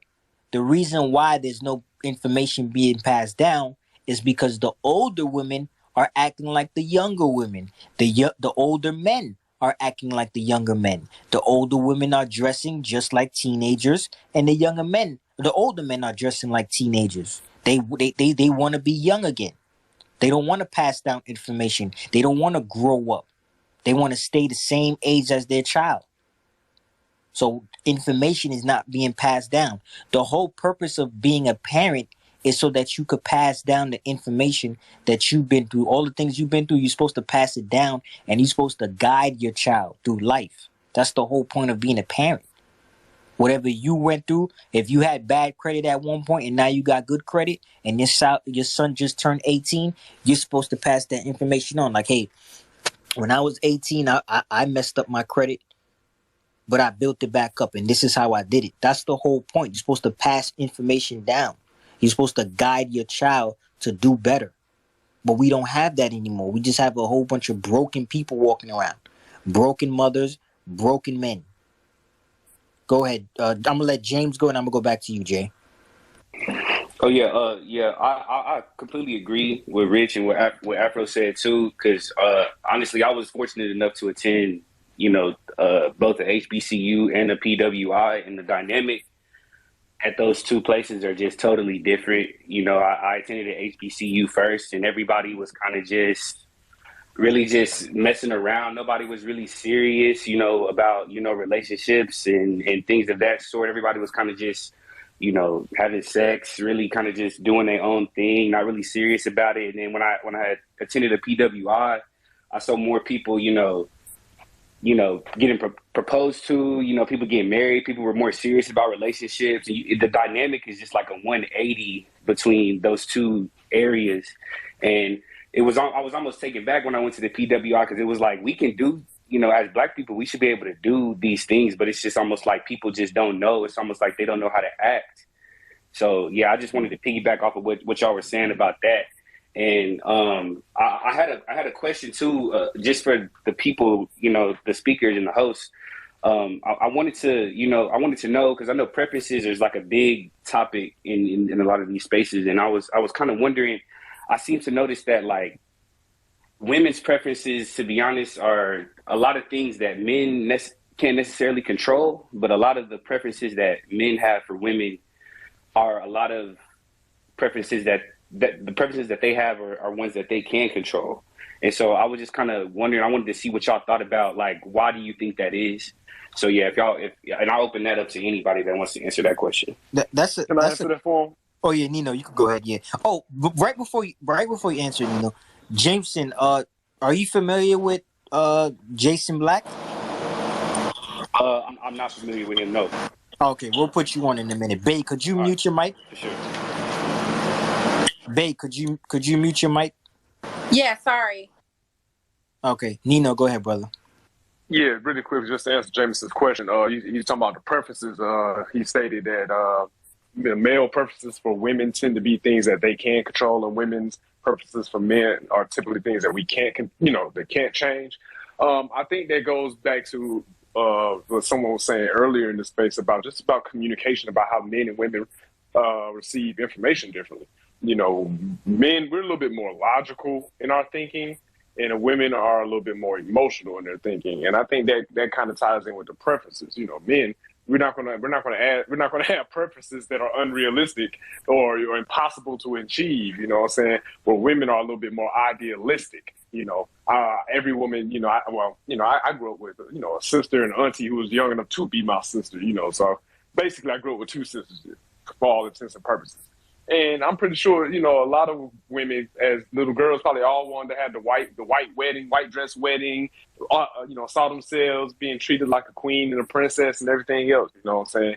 Whereas males, we were just trying to take things day by day, for the most part. So just to answer your question, bro, in conclusion, I think it just goes to men being a little bit more logical and women being a little bit more ideological.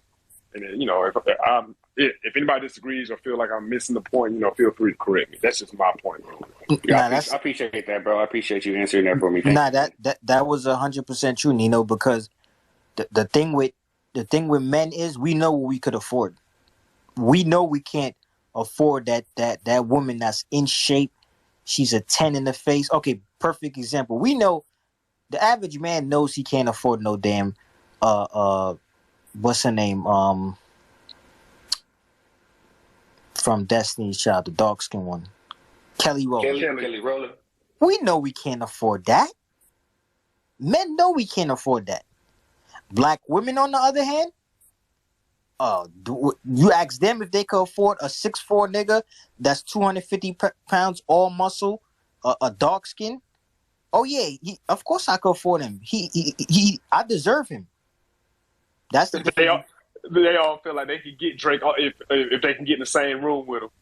yeah, I could get Drake. Oh yeah, just put me in the same room as him. I'm gonna make it happen. With us, we're like, yeah, I can't afford this. And don't get it twisted. We'll still slide in her DM. We'll still do it because we got balls like that. But we know damn well we can't afford that. That's how we are. We know what we could afford and what we can't afford. Black women, on the other hand, they be asking for shit that we can't even control.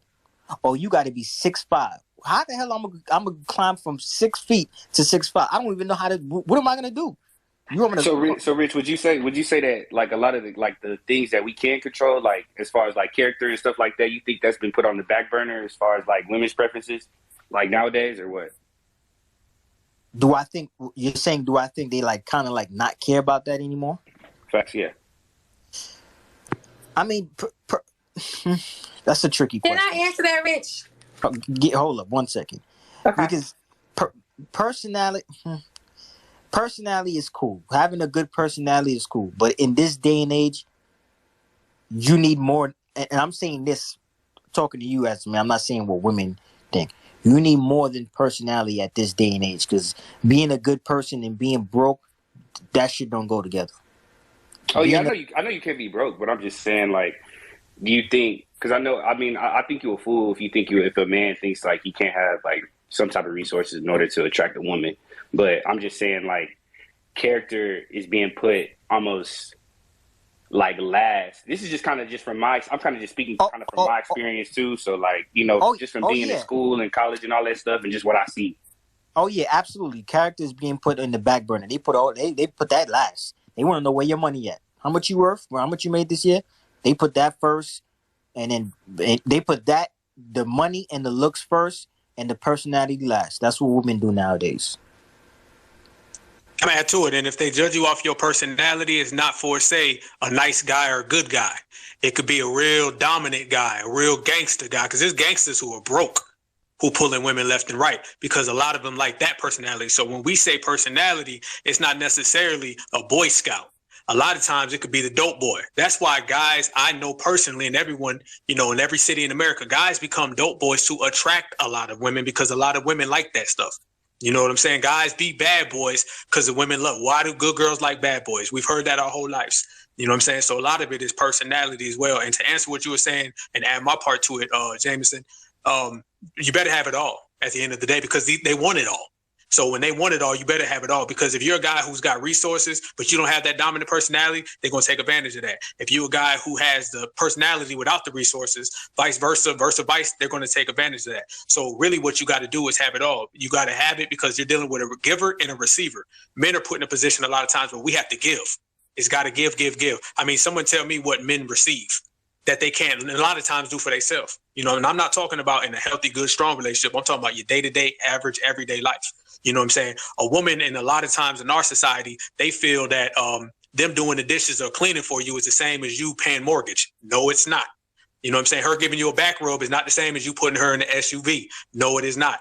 You got to have a give and take, and it's got to be an equal thing. And a lot of times the brothers are providing a lot, or they have to come to the table with a lot. And a lot of females don't have to come to the table with a lot at all. And a lot of that goes on a lot of these simps. And they always understand that they can't get a brother who's not going for that. You always have the Russell Wilsons of the world, and you always have the Will Smiths of the world that will come all the way down and bring you along.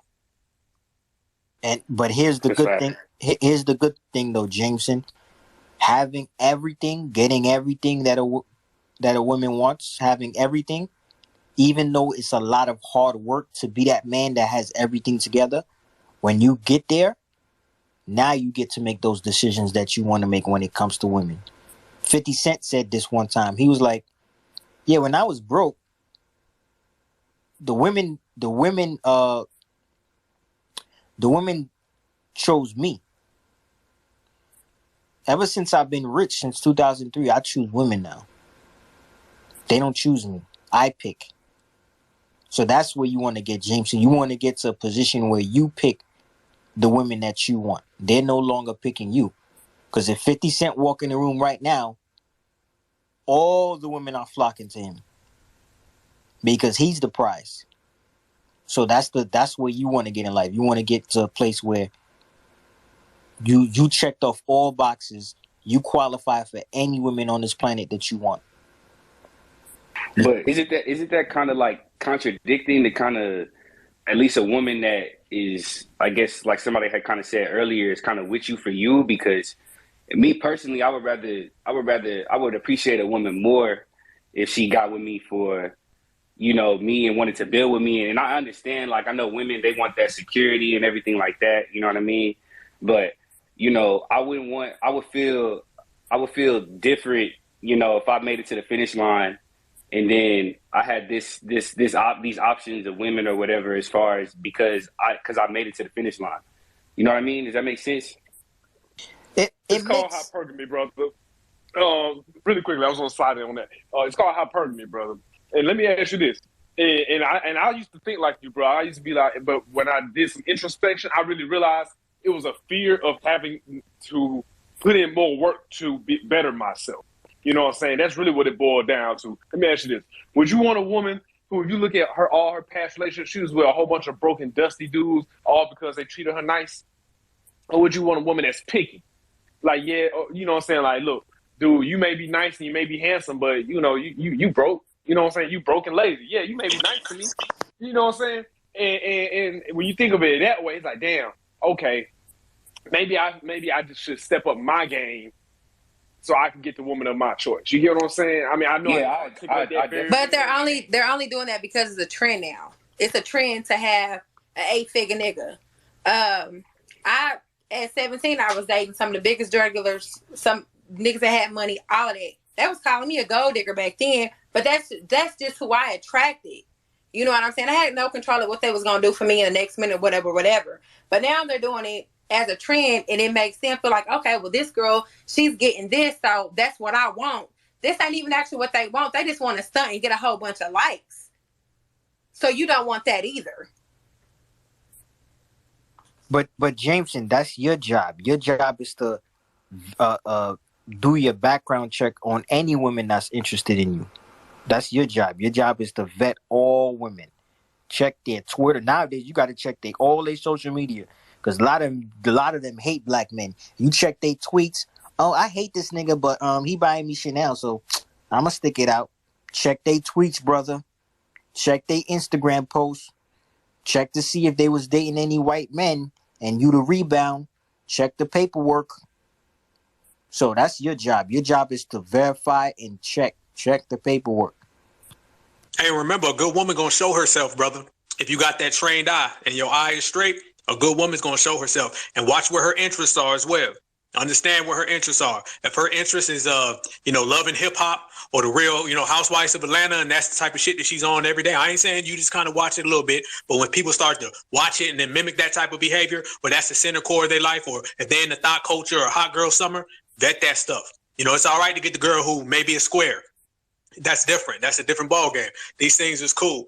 Same with a female with a guy. The guy ain't got to be all into hip hop music. He ain't got to be all into street culture. He may be what we deem as a square, but I guarantee he gonna ride for you before them D-boys. Them D-boys, in a lot of cases, they gonna be the first ones running. They not even true to the niggas they run with. You know what I'm saying? They tell on the whole gang, so they're not gonna be faithful. You know what I'm saying? So you gotta vet, like Brother Rich was saying, you gotta vet who you with and who you give your energy to, and you gotta choose your eyes very, very wisely, and make sure the female that you do choose, my brother, make sure that her mind is in the right place. And all that is just by spending time and observing. Just observe her and see where she's at. You understand, like I said, they're going to show themselves. You just sit back and you observe enough, someone's going to show how they are. They're going to see where their interests are, and you're going to see where they're going. And make sure as well, that female that you do choose or you give your energy to, make sure she got the same destination as you. Because if your destination is going up to the top and hers is just to take a left turn somewhere else, it ain't going to work. So vet them on that process. And don't Let me jump in real quick with Nick with this. This question was about more than Kevin Samuels. This subject, this space is more than Kevin Samuels, okay? All me and all of the co-hosts here said that we've heard things from Kevin Samuels that we disagreed with. We were not huge fans and huge supporters of Kevin Samuels, and we're not going to pretend to be huge fans of and huge supporters after he died. But this is the principle of why is Kevin Samuels' death getting such celebration. This is the principle beyond that. This is the principle of correcting things that need to be corrected for the sake of the black family. And I want you guys to see how there was a lot of disagreements in the beginning of the space. There was back and forth in the beginning of the space, and see how this space matured into us having an open dialogue about things that we have in our community that we need to fix together as black men and black women. You see how mature everybody is responding to each other, and how loving everybody is being and graceful everybody is being to each other. These are the conversations in spaces. This is why anytime Black Alpha says he's making a space, I go out of my way to make sure I participate in all his spaces, because these are the progressive spaces that our community needs in order to rebuild the black family. Because it's not our fault we're in this situation. It's white supremacy. I'm not sure who all is B1 in this room, but ultimately it's white supremacy's fault we're in this situation, but it's our responsibility to fix it. And we start by having a conversation about where the problem really is and the call to action to fix the problem. So salute again to Black Alpha, salute to our co-host Rich. Black Alpha, he needs 3 more subscribers before he can reach 1,000 subscribers. Okay, I got a bottle of champagne right now ready to pop for our brother Black Alpha. So I need 3 people. I'm sure there's 3 people in this room right here who have not subscribed. So let's get our brother up there, please. Please, let's get our brother up there. Because if you want more information like this, not just on Spaces, on YouTube as well, you definitely want to check out our brother Black Alpha. You definitely want to do that. So salute to him, and salute to all of you all who are asking questions and giving honest answers. Salute to everybody in here who is listening as well. Thank you. Hey, let me jump on that. For answering my questions too. I really appreciate y'all for that, man. Hey, one love to you, brother. Let me send some love to Afro Elite, man, because that's a good brother. That brother's thorough. That brother's always on point. And this is the beautiful thing about, new black media and just all of us living in this era right now. We're the ones out here controlling this. We're going to go where it goes, and we're going to take it where it needs to be. So y'all make sure you guys subscribe to his channel as well. The content is thorough. Brother Rich, make sure you follow him as well. He's a thorough brother. Brother Nino, all of these guys are thorough. And if you guys ever notice, when we kind of do our thing, we always kind of stay on one side because we kind of like a family. It's a B1 family with a lot of energy, the same energy that we have today. It started off addressing Kevin Samuels, and now we're giving a young brother some good game. And I would say this to you as well, Brother Jameson. This is what you also got to do. Speak to good, solid brothers, man, who are a little older than you, because we're going to do what the older generation didn't do for us.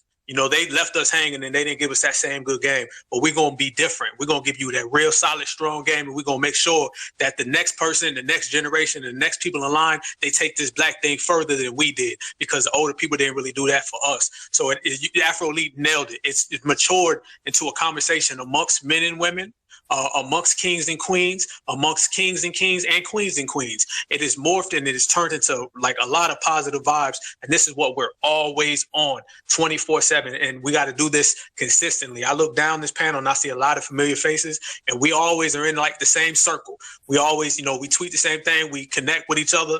And a lot of us, we stay on that same core, and we stay on that same, rapport. So let's keep doing what we're doing. And salute to you, Brother Afro Elite. Salute to you, Brother Rich, Nino, the host. I see you down there, Nikki. Salute to you as well. Everybody, if I missed you, let's keep this thing going, and let's keep on pushing forward, because it's all about, as we said, black first, B1, and not G1. The older black men told the younger black men, where the girls at? That's what they used to tell us. Where the girls at? Nowadays, you know what I tell the younger black men that come after me? I tell them, focus. Focus on your life. Focus on your future. Focus on your finances. Focus on developing yourself. The women are going to be here. Women are a distraction. I'm sorry, ladies. I got to say it. Women are a distraction. That's not. I'm not telling you not to have a girlfriend. I'm not telling you not to have a wife. I'm just telling you to put in perspective. Women are a distraction. Yes, they are. However, focus on yourself. Focus on your life. Don't be out here chasing women. What are you gonna get out of chasing women? There's nothing you're gonna get. Pleasure. Okay, you're gonna get up and have sex with her and then get up and what? What's next? You're still gonna be in the same predicament you was in before you had sex with her. Focus on your life. Focus on your personal growth. And if you got a little bit of time after you do finish doing what you're doing for the day, then you go check, whatever women you want to check. And just to add on to what Jay said, she said, marriage is very important. Very important. Having kids before you're married, that's a no-no. We done with that. We off that. All that hood rat stuff that we've been doing in the black community, we're done with that.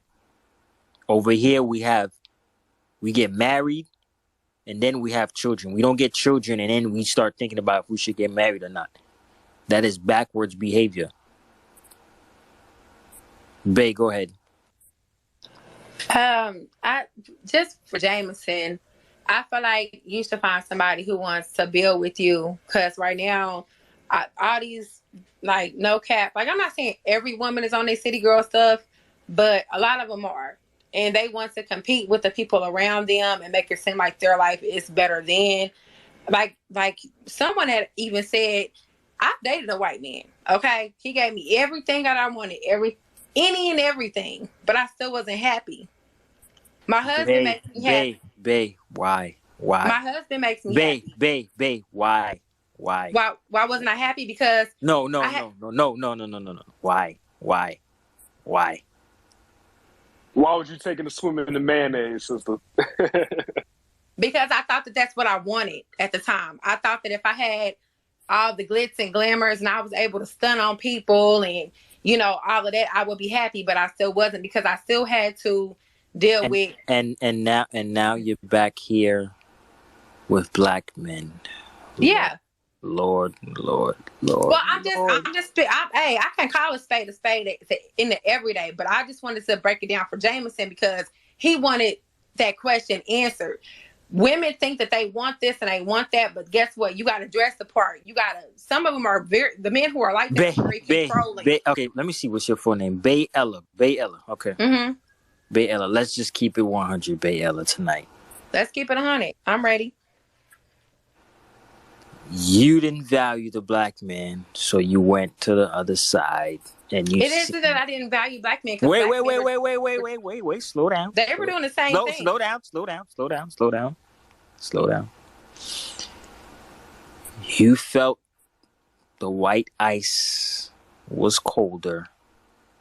You went over there and you tested it, and you seen that white ice wasn't shit.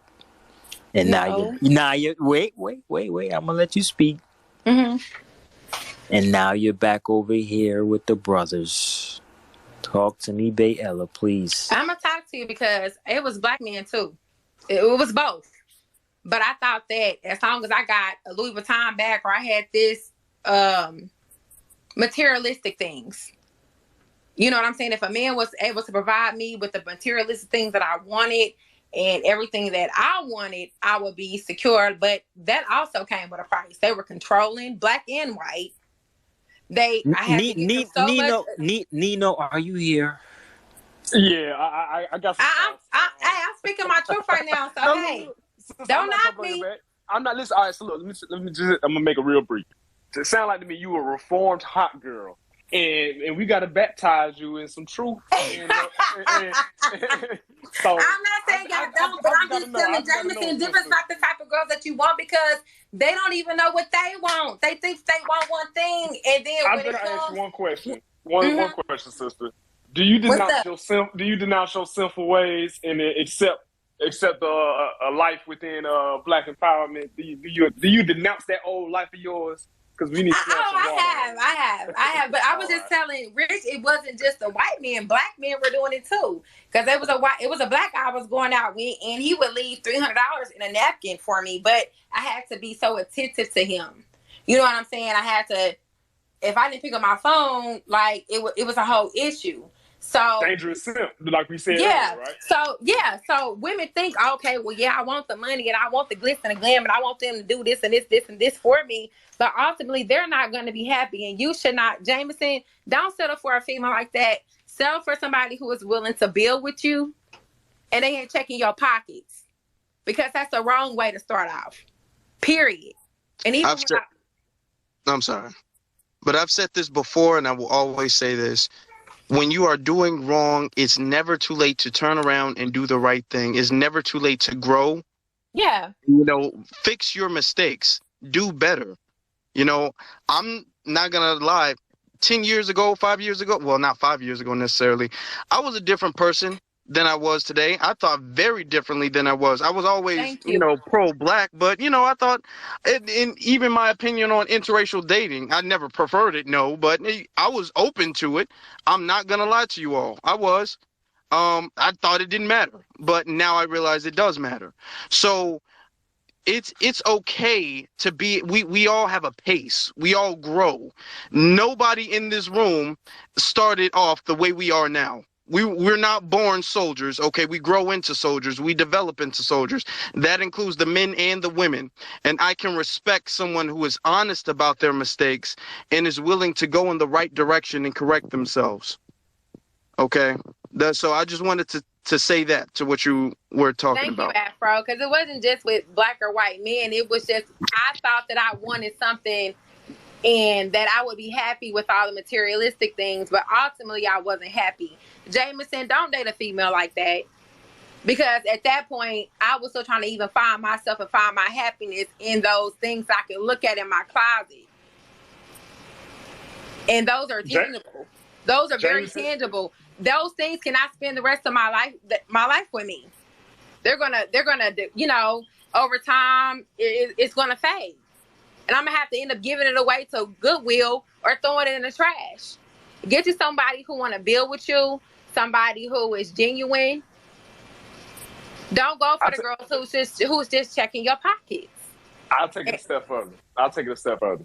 And again, sister, look, I know we cracked a little jokes or whatever, but I don't want you to feel like, we bash you or you are unwelcome over here. As long as you grew from that and you can admit what I'm sorry, I'm tongue tied in the motherfucker. No, because I can still have it today. But I choose not to. You know what I'm saying? Well, my point being, sister, as long as you grew from that situation and you moving forward, you good over here. But I want to address Jameson. Jameson, look, brother, I just turned 31 years old this year. You know what I'm saying? Actually, a couple months ago. And it still blows my mind. You know what I'm saying? I don't feel no different today than I did at damn 21. But I'll say this to you, bro. At the end, one thing I wish I would have learned at an early age, man, pussy gonna come to you no matter what. Like, you know what I'm saying? No matter what. It don't matter if you down and dusty. It don't matter if you on top. The pussy gonna come. It's gonna be different levels and qualities of the pussy is gonna come. But it's gonna come, brother. You're gonna be at your happiest when you are fulfilling, when you feel fulfilled from the inside, brother. I know that sounds cliche as hell, but take it from me, dog. 31 years old, I'm still growing myself. And I'm telling you, if you focus on yourself, focus on your goals and your future, brother, I'm telling you, you won't even be thinking about no female partner. You know what I'm saying? Like, okay, well, thank you for finishing my point for me, since I didn't get a chance to. I mean, again, but I agree with you on that. I want to give it to him from a male point of view, because the advice is going to come different coming from another man that's actually walked that same path. You know what I'm saying? And I just want to tell the brother, you're so young, dog. Don't even be focusing on trying to find no significant other right now. Now, if you do find one, more power to you. But right now, that shouldn't even be your focus right now. Your focus need to be on building you and yours, brother. And I promise you, once you get to where you want to be, it's going to come. It's going to come. You're going to have your pick of the litter. And I just want to leave it there. And I'm sorry, Bill. I ain't mean to cut you off. Robert, it's on you, brother. If you want to Yeah. speak, I was can you just raise trying your to give hand? him. If you want to speak, you got to raise your hand. I'm sorry, my hand was raised, but I got No, interrupted. I'm not talking about you. I'm talking about Okay, new speakers. just one more thing, Jameson. Just coming from, I done been there, done that, wrote the book and sold it. It's not worth it. Find somebody who is truly for you, brother. Like, and you won't go wrong. And Ella, you gave a lot of advice to our brother Jameson. I hope you're out there giving that advice to black women, because black women need it the most. They don't take it. They think I'm being offensive. They can't take the real. They say they want somebody to be real with them, but when you are real with them, it's like, well, what you saying? They take it as me coming for them, and I don't come for nobody, because you know what? I can't judge. I can't throw a rock in a glass house. You know what I'm saying? Well, listen. I whatever resistance you're getting, don't stop. There's no excuses. Still, if you gotta shove it down their throat, shove it down their throat. You gotta put it in their tea, put it in their tea. Black women need it. Need it. Whatever you gotta do. If you gotta buy them a damn Chanel bag and put a note in there and tell them stop doing what they need to do that. No excuses. You have to enforce the code. The code must be enforced. It's not on black men to enforce the code because on black women, because at the end of the day, we're not women. So we can't tell. Only an older women can tell a young woman, this is how you wear a dress. This is how you wear heels. This is how you do your hair. We don't know. Men don't know how to do that. We can't enforce that code. You guys have to enforce the code. I don't want to hear no excuses. Whether they yelling at you, smacking you, you gotta fight and die for that. For this code. If you love your community the way you say you love your community, you will fight and die for it, no matter what. You guys have to enforce the code. Thanks, Rich. I'm done. Robert, go ahead, brother. Yeah, I wanted to speak about the overall subject again, because we have to make sure we also is healthy as well, because when we picking and choosing our partners. Robert, it's on you, brother. Can you hear me? I can hear him. Robert. I hear him. Okay. Yeah, so I was saying, when we picking these partners, we have to be very critique too, because by our people dying at a fast rate the way that we are, it's also related to mental and physical health. So we have to watch what we eat. We have to watch what we drink. We have to make sure who we looking for. We have to make sure that, excuse me, let me change that up. We have to watch who they hang out with, how they move. We have to watch every little thing. We have to watch what we take inside of our bodies when we talking about having these kids, when we talking about having these children, because this is why our kids is coming out the way that they are. And like Megan said, yeah, they won't listen. They won't do this, do that. But what we have to do, we have to set better examples too. We have to walk in a different light. We have to be different. We have to be different. This is the only way this whole thing is going to change. And going back to Kevin Samuels, that brother wasn't healthy. You know, that brother wasn't healthy. So it started with the men as well. It started with the men as well. We have to be mentally healthy. We have to be physically healthy in order to get that woman that we need, not want, because we can get everything we want. But what do we need for us to live longer lives, for us to be healthy, for our children to grow up healthy? We have to teach our children to build their own at a young age, for them to be able to say, you know what, I don't have to do nothing for nobody else. I can do it for my own. I can do it for myself. I can build my own. And then the culture would change. Everything would change over. These young girls need better examples. These young boys need better examples. Because if they're not seeing those examples, we off on the deep end again. We all off on the deep end again. I think that's a big thing. We can't detach that. That have to be attached to everything we saying. Everything everybody said in this space tonight is valid. In my opinion, is valid. So in order for us to be better, we first have to start with what we eat. what we eat, what are we taking in our body. Start protesting some of these death shacks because it's taking us down. Because I'm noticing in my community, all these little death shacks popping up. All you see is chips and juice and fries and burgers. Where's the fruits and vegetables at? Because it's all related to mental. And wondering why our young girls and our young boys is coming up the way that they are today. And wondering why they turning our boys into girls and our girls into boys. Y'all messing with the circle of life. That's not how the circle of life go. So with that, I'm a pass it, but it's a whole lot I can say, but I'm a pass it. And one thing I can say is that even if black men are right on certain things, we're still wrong. And let me explain why. At the end of the day, it all falls back on the black man. Whether we right or whether we wrong, it's all falls back on us. This is the hard truth that black men have to swallow.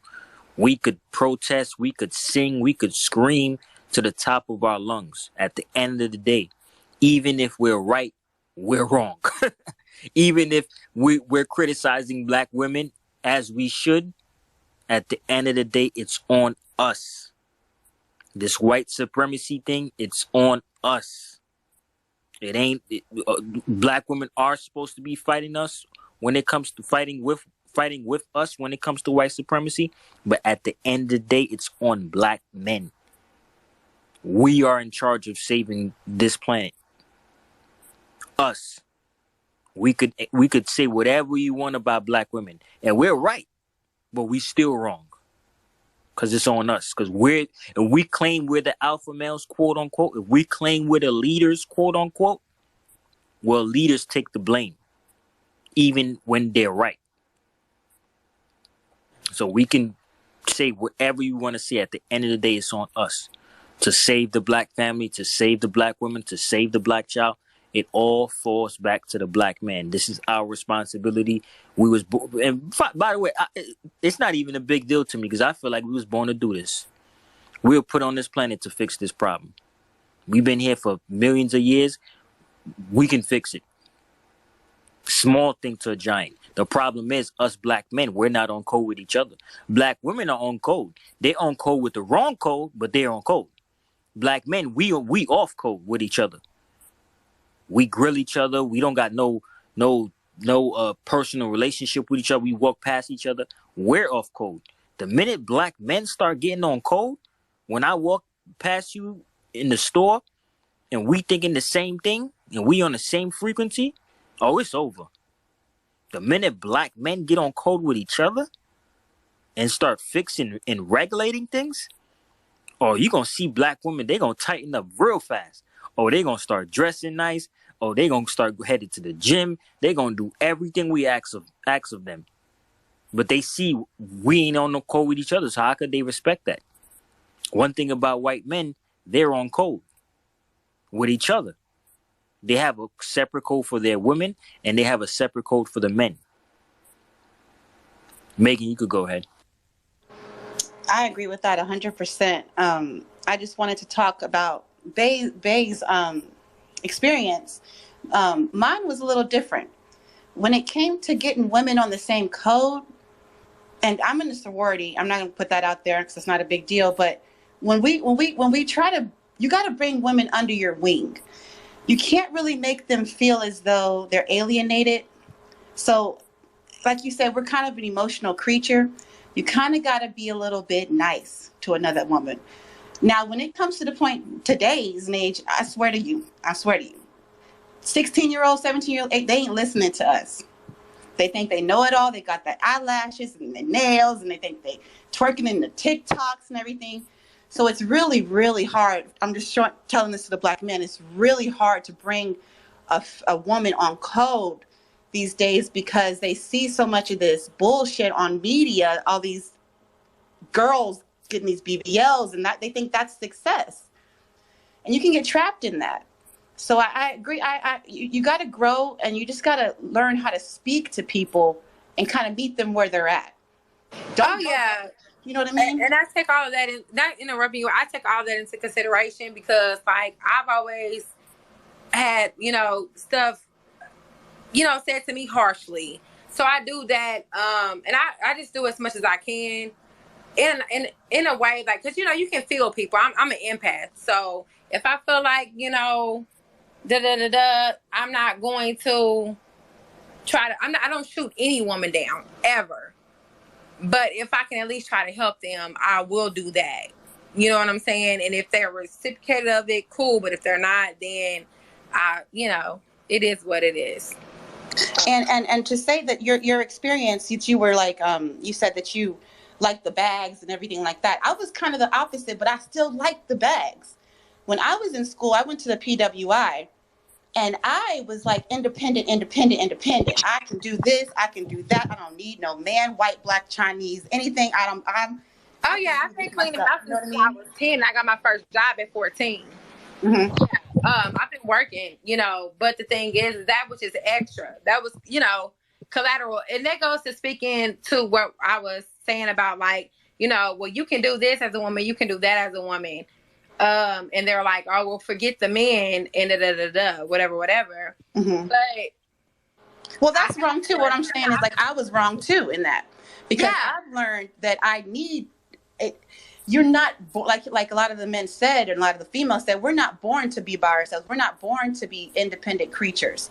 So no, a lot of stuff I was trying to do, I was failing at. Not that I didn't have the talent. Time and time again. You know what I'm saying? I just thought I could do it all by myself. But that's what they told us though. Like, exactly. And we worked so hard, and then whatever the guys gave me, that was extra. Right. But did I save it? No, I was just spending it. You know what I'm saying?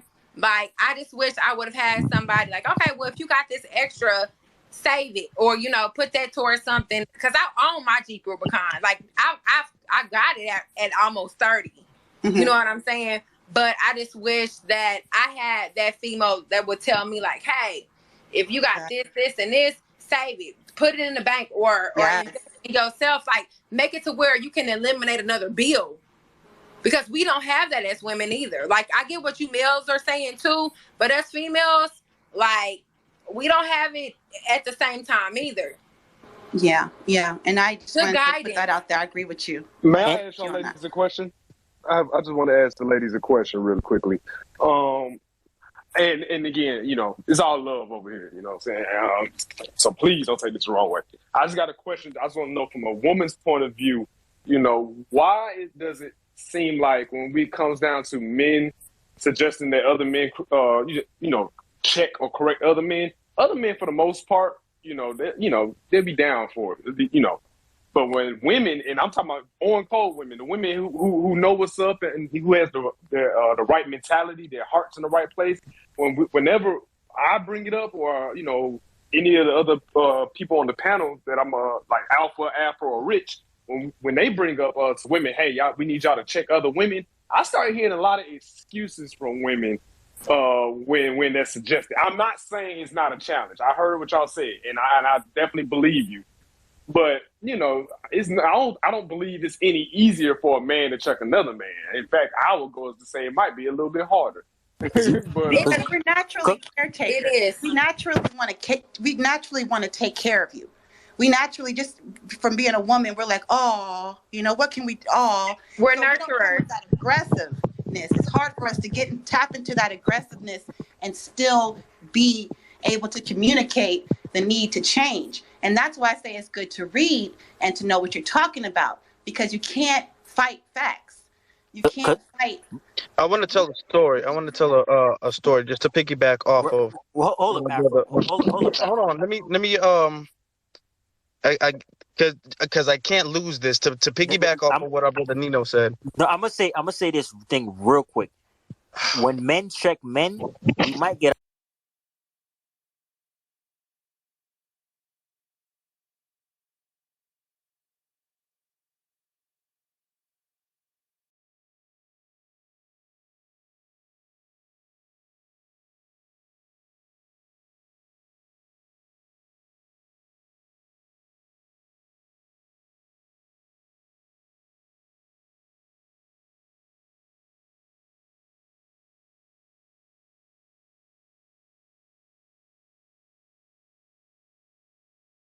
our ass whooped but when we check other men.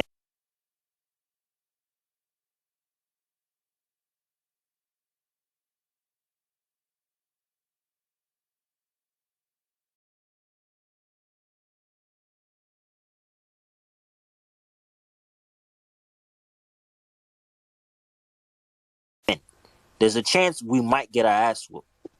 And it might be brutal. But go ahead, Afro. Okay. The story at a job I had, and I'm not going to be too detailed about this because I want this to be quick. At a job I had, I was working with this one lady. Now there's a security gate at our job. So there's one door where you can just open in. And then there's the second door for you to get inside the building. Somebody has to buzz you in. There was a man arguing with his girlfriend or wife or whatever. I'm hearing different stories. They started yelling at each other. Now, mind you, I don't know this. I didn't even know this woman's name. Only saw her a couple times, just a high and by thing. He started snapping off on her. She started walking back in the building. He grabbed her by her arm and she snatched it back.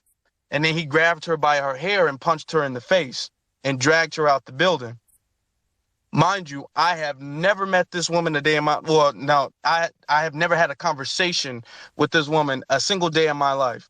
I ran outside as they were literally fighting. He's got his fist balled up. She's got her fist balled up. They're throwing punches at each other. I ran outside. I grabbed him and pushed him off of her. And I pushed her back in the building. When I turned around, he punched me a couple times in the face. Mind you, this is a pretty big dude. And I'm not a small dude either. So it's not like I fell down. Me and this dude were literally about to start scrapping right outside the job. But somebody pulled up and he ran away. That's the only reason me and this dude didn't get into a full-blown death match right outside my job. He ran back and then I ran back in the building. Now, in that situation, I instinctively did that. I didn't do this because I liked this woman. I didn't do this because I had a crush on this woman or any reason. It's just I saw it and I reacted to it. Okay. Everybody was like, well, what if he had a gun? What if he had a knife? What if you died? I mean, what if?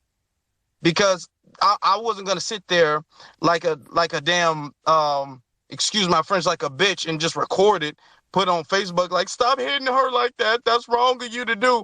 I wasn't going to do that. My conscience wouldn't allow me to do that. So I ran out there and I did what I felt I had to do. And I would have did it again, to be honest. I would have did it again. So when I hear women, and this isn't to say anything about the women in this space right here. When I hear women talk about, I know it's wrong, but I just don't want to say anything because I don't want to be called a pick-me. You have to be, if black men are willing to risk life and limb, quite literally, then you got to be risk being dragged on the internet. You know, it's not enough for you to say, I disagree with it, but I'm not going to say anything. You have to be the voice against something that is wrong. Because if black men got to do our part, and definitely we do, and I'm not saying all black men do, black women got to do their part too. So that means even if you got to be a pick-me, and first off, shout out to the pick-me's. I love a pick-me. I swear to God, I love y'all so damn much. Not that y'all need to pander it, call black men kings every day, but when I see a black woman that's standing against the narrative of all black men are evil, I support her to the fullest extent that I damn it can. Because I know it takes courage to do so. It takes righteousness to do so. And that's not easy. But I respect you guys for that. I have. I'm a wrap it up real quick.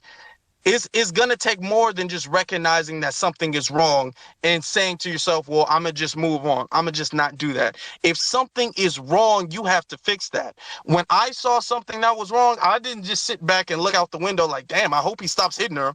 I hope she doesn't die. I ran out there and I changed the problem. I fixed the problem. And it cost me. I mean, I'm okay, but it cost me something. So if it costs you, and this is to all the sisters, if it costs you being called a pick-me, then damn it, that's the price that you need to pay. Because this isn't about you. Just like that situation that night wasn't about me. This is about protecting your fellow black man and your fellow black woman. Well, And I I'll think land you there. got to be more political when it comes to women. I actually Go have ahead. 3 black sons. So I have been tagged and stuff. My drag kids. I'm from Kansas City, Missouri. First of all, it ain't too big here, and everybody know who I am. So yeah, I've done that, you know. But at the same time, I am not going to keep blowing air into a brick wall. So once I hit that brick wall, you know, if they're not reciprocated of it, you can't make somebody, you know, feel how you feel or have your point of view either. I guess my whole thing is if you're saying that, what points do you have or what would you do? Because some people can't take constructive criticism. If you're dealing with a group of people who and you're trying to talk through to them and they not listening, move on to the next group. There's a whole bunch of black women out here that need you, that they can't find you. They looking for you. They don't even know where you at. So if a group of women not listening to what you're saying, move on to another. Hey, lead by And that's example. exactly what I was going to say. That was exactly what I was about to say. Lead, hey, listen, hear me out. Lead by example. That's what we got to start doing. Lead by example. If you go talk to somebody and they not, you know, receptive to what you're saying, keep on pushing. Because one thing about black folks, they love to see something in motion and then jump on it. A lot of people, they're not going to be there when the car starts. They're going to be there when the car gets to pushing. Look, that's why thought culture and drill music and all that stuff is big, because people seen it going, they liked it, then they jumped on it. This B1 culture, we all know, go back to the Obama era. The Obama era, motherfuckers was not woke. There was no B1s. Very few people were talking that real pro-black stuff back then. And now if you look, everybody's on this wave. And it's all because of us. And we didn't do it by sitting down and coaching people. We didn't do it by trying to recruit them. We just went on about our B1 business. Look at brothers like me, Afro Elite, Rich, Nino.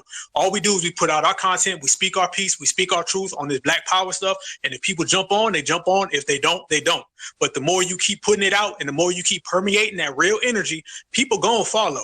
People are going to follow. Just stay true to what you're doing. If they don't want to come, then continue going on about your day. Then eventually you're going to look behind you. 10 going to turn into 20, 20 going to turn into 30. Eventually that shit going to turn into 100 people behind you. That's how you recruit. Lead by example. You don't always have to be a coach.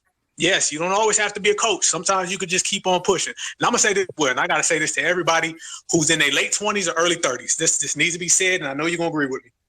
Quit letting young folks dictate to you, okay? This shit in hip hop music where you're a senior citizen if you're 30 and 18-year-olds is trying to dominate, that shit for rap music, okay? I'm from the era, and I'm still in my 30s, all right? So I'm not even old like that. I'm from the era where older people didn't give a fuck about what young people were trying to tell them. I see people 15, 16 years old punking men in their 40s and their 30s. That's not where I'm from. I'm not from that era, okay? I'm from the era back in the day where men were men, women were women, and adults were adults. When young folks come around, you talk to them, you teach them, but you do not let them teach and speak to you out of pocket or out of line. I see a lot of black folks today, they be older folks and they be so concerned about what the young people is trying to tell them. It's almost like the older people are following the young people's lead. That's got to go. Look at hip hop music. You got 40-year-old rappers trying to beg for features from 16-year-old rappers. And you don't follow that notion because hip hop culture or street culture, it'll have a 28-year-old thinking he's still a high schooler and it'll have a 30-year-old thinking he's a senior citizen. So we got to get back to what really age and maturity is. Okay. And it's not being dictated to by no damn teenager. If you in your 30s and you trying to talk to a 16-year-old girl and she's not receptive to the message, well, then that's on her. She going to learn. Hey, you're going to sink or swim. All right, that's the bottom line. We don't need to stop the car for no child. Either they're going to get on or off, period. And a lot of times in this culture, older people who have the wherewithal, who have the knowledge, who have the intelligence, they are getting dictated to by young folks who don't understand. The sad part is them young folks are either going to go down the wrong path or eventually they're going to mature. I think you were saying how you used to be. It's clear that's not how you are now. I can tell how you talk, that you matured, that you evolved, that you came out of that. Normally people, I say you're not really super woke until you at least 25. That's on a good day. You know, on a good day, you 25, you woke. I don't really see too many people who got it solved by 21. It's that you're going to go through a social process, an awakening. You're going to go through a racial one. All that shit's going to happen. All right. But at the end of the day, by the time you're 25, you're going to start having a good grip on things. You're not actually even fully mentally developed until you're 25. But when you get to your late 20s, you start getting to your early 30s. That's when you evolve to who you become or the person you're becoming.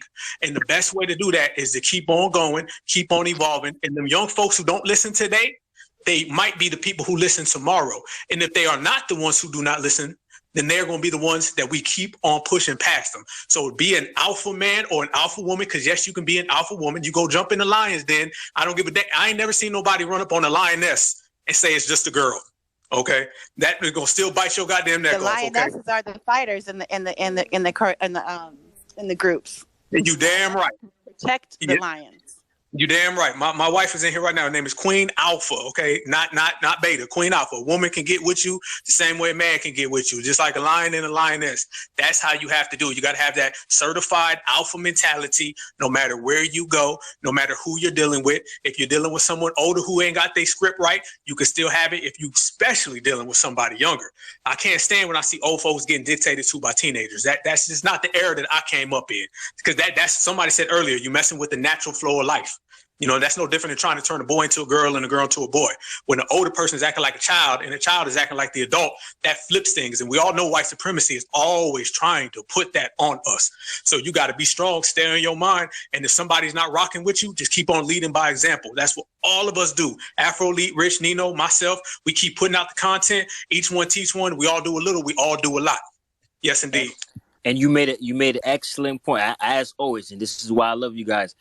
Afro, Black Alpha, Nino, you guys say things that's in the back of my mind and it just can't come out. Then this is why I rock with you guys so much, because I could do this on my own, but I could do it better with my brothers right here, because they gonna touch on things where I'm like, damn, bro, I didn't even think about that.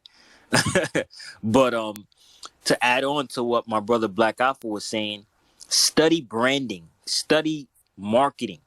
Study these things. Study how someone brands themselves, how a company brands themselves.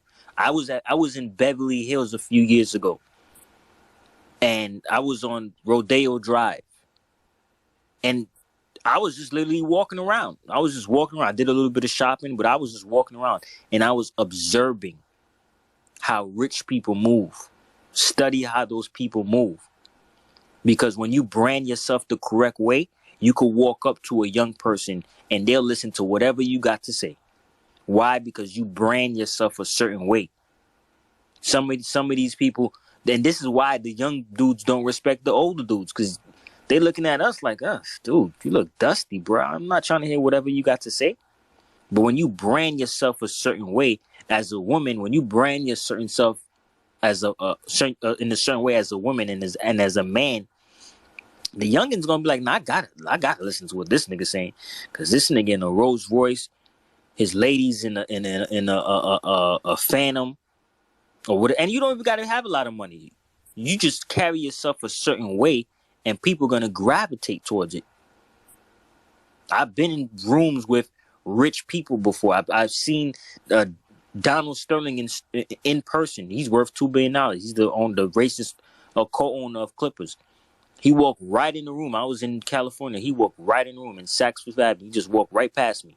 Soon as he walked right past me, he grabbed my hand and started speaking to me. I didn't even say nothing to the man. But when you brand yourself a certain way, when you look a certain way, when you talk a certain way, people gravitate towards that. Young people gravitate. They understand branding. But I'm going to let Complex Ways go. Go ahead, sister. How you guys doing this evening? Real quick, Complex, how you doing? How you doing, sister? I know Complex. How you doing? I just want to give you a shout out. Keep going. Keep going. Thank you. I hope everybody's doing okay in the space tonight. And forgive me, I'm dealing with allergies, so if you can't understand me, just let me know. But anyways, I wanted to touch on a couple of topics. I'm not going to try to take too long, but first of all, rest in peace to Kevin Samuels. I'm very sorry to hear that he passed. I didn't necessarily agree with every single thing that he said, but the majority of it I did, because it applied to you or applied to the women that he or men that he was speaking to, then I had to agree with it because it's the truth. The proof is in the pudding, what we're seeing in our community. I should also preface that my conversation is always different because I come from a sane 2-parent household. And I was raised by 2 Black Panther Party members, the original ones. So when I speak very harshly sometimes. So that's why Kevin didn't bother me with what he said. Also, one of my favorite rappers is Tupac. If you know anything about Tupac, you obviously know he was very thorough with what he said. It wasn't always very nice, and put politely. So it doesn't bother me at all. But I'm also a feminine woman, and I love Black men. I love my Black sisters too. So I have no problems with checking them. They need to be checked. Okay? I don't like seeing this whore culture or hoe culture walking around and thinking everything is cute and everything is fun and I got this bag and get the men, get the men for the money and all of this stupidity. It's dumb. And it doesn't produce healthy Black families. My parents got married in 1969 and they're still married, okay? They're still married. They got married in their youth and they believed back then because they were in a solid Black community. Meaning everybody was segregated during that time, of course, obviously before that time. And so Black people were doing what Black people needed to do, and we were believing in one another, and we supported one another. We raised one another. If you and I were talking on the phone or talking in person or whatever, you were my brother, you're my sister, this and that and the third. And like y'all said, the elders checked the young people. You wasn't going around being a prostitute, a whore, a tramp, a slut, or any of that and thinking you could be in the community and be okay. That was not right. They checked you back then. I come from parents who checked me. My grandparents checked me. If I was getting out of shape or getting out of line or something like that, they checked me right then and there. I had to be held accountable for everything that I did. So that's why I say when I hear this stuff that Kevin Samuels said or what some of the brothers say in the spaces and things like that, it doesn't bother me because of the fact that I know I have to check myself. I have to check my sisters. I've been called plenty of times. Pick me. I've been called a mammy. I've been called all kinds of silly stuff that have nothing to do with me because I actually believe in Black men and love Black men and tell other sisters to protect Black men is just as like you want to be protected. I never had a problem with being protected by Black men. Everywhere I go, doors get open for me. Men try to do, Black men I'm talking about, try to do stuff for me because of the aura that I present. I'm not up there trying to be in competition with them. I don't belittle them and I don't look down on them. Have I had relationships that didn't go the way that I wanted to? Yeah. So what? But that doesn't mean that every Black man is like that. That's stupidity. So we need to get back to our old ways before we got into white society and trying to rub shoulders with them. We need to go all the way back to how we were when we were living in our own communities and about being Black first before anything else. So let me see. I think that was all I wanted to say for the most part. So I'm sorry. The main thing is that women, we really need to check one another. Black women need to check other Black women who are not living right. And I agree with what the brother said, excuse me, that the older sisters or the sisters who are wiser need to get with these younger sisters. I'm always out there trying to help other sisters who may have not had mothers around, who may have not had sisters around or whatever else in the community and actually reaching out. And not only just in person, but online too, because they need somebody to be able to show them how you're supposed to live, or how you're supposed to get around in this world as a woman. And it's unfortunate that not all of them came from a household where they had a mother to look up to or a father to look up to. My parents, they still do it. They still talk to people younger than me and older than me because they need to have somebody that has some sense in their head to tell them this is not the world that you're supposed to be looking up to. You don't need to look up to Megan Thee Stallion. You don't need to look up to all these other people who are silly and foolish. You can dance and have fun or whatever else, here and there. But this is serious. This is a war going on out here. And I can't believe that people are still sitting around talking about, well, I guess if that's what they want to do, everybody's just kind of okay with everything. That's what's wrong with us. We can't be okay with everything. But anyway, that's pretty much what I wanted to say, other than telling the young brother, if you find, I can't think of his name right now, but he was the one that was asking for assistance. If you find a young lady who's worthy to have your last name and carry your seed, then please do marry her. because we used to get married in our youth. And then we continued on our, traditions, and we got away from that once we started rubbing shoulders in the white folks, that we had the illusion of inclusion because we were integrated. So please understand, get married if you can in your youth and continue that lineage on instead of partying and bullshitting around, excuse the term, around, and then finding one to settle down and get married when you're 35, 40, 50 years old and you've had all these other relationships and you continue to ruin one another. Don't do that. Please don't do that. Love you guys. Thank you. Shout out to you, Complex. I always love hearing from you. Man, shout out to all the sisters who came through here tonight.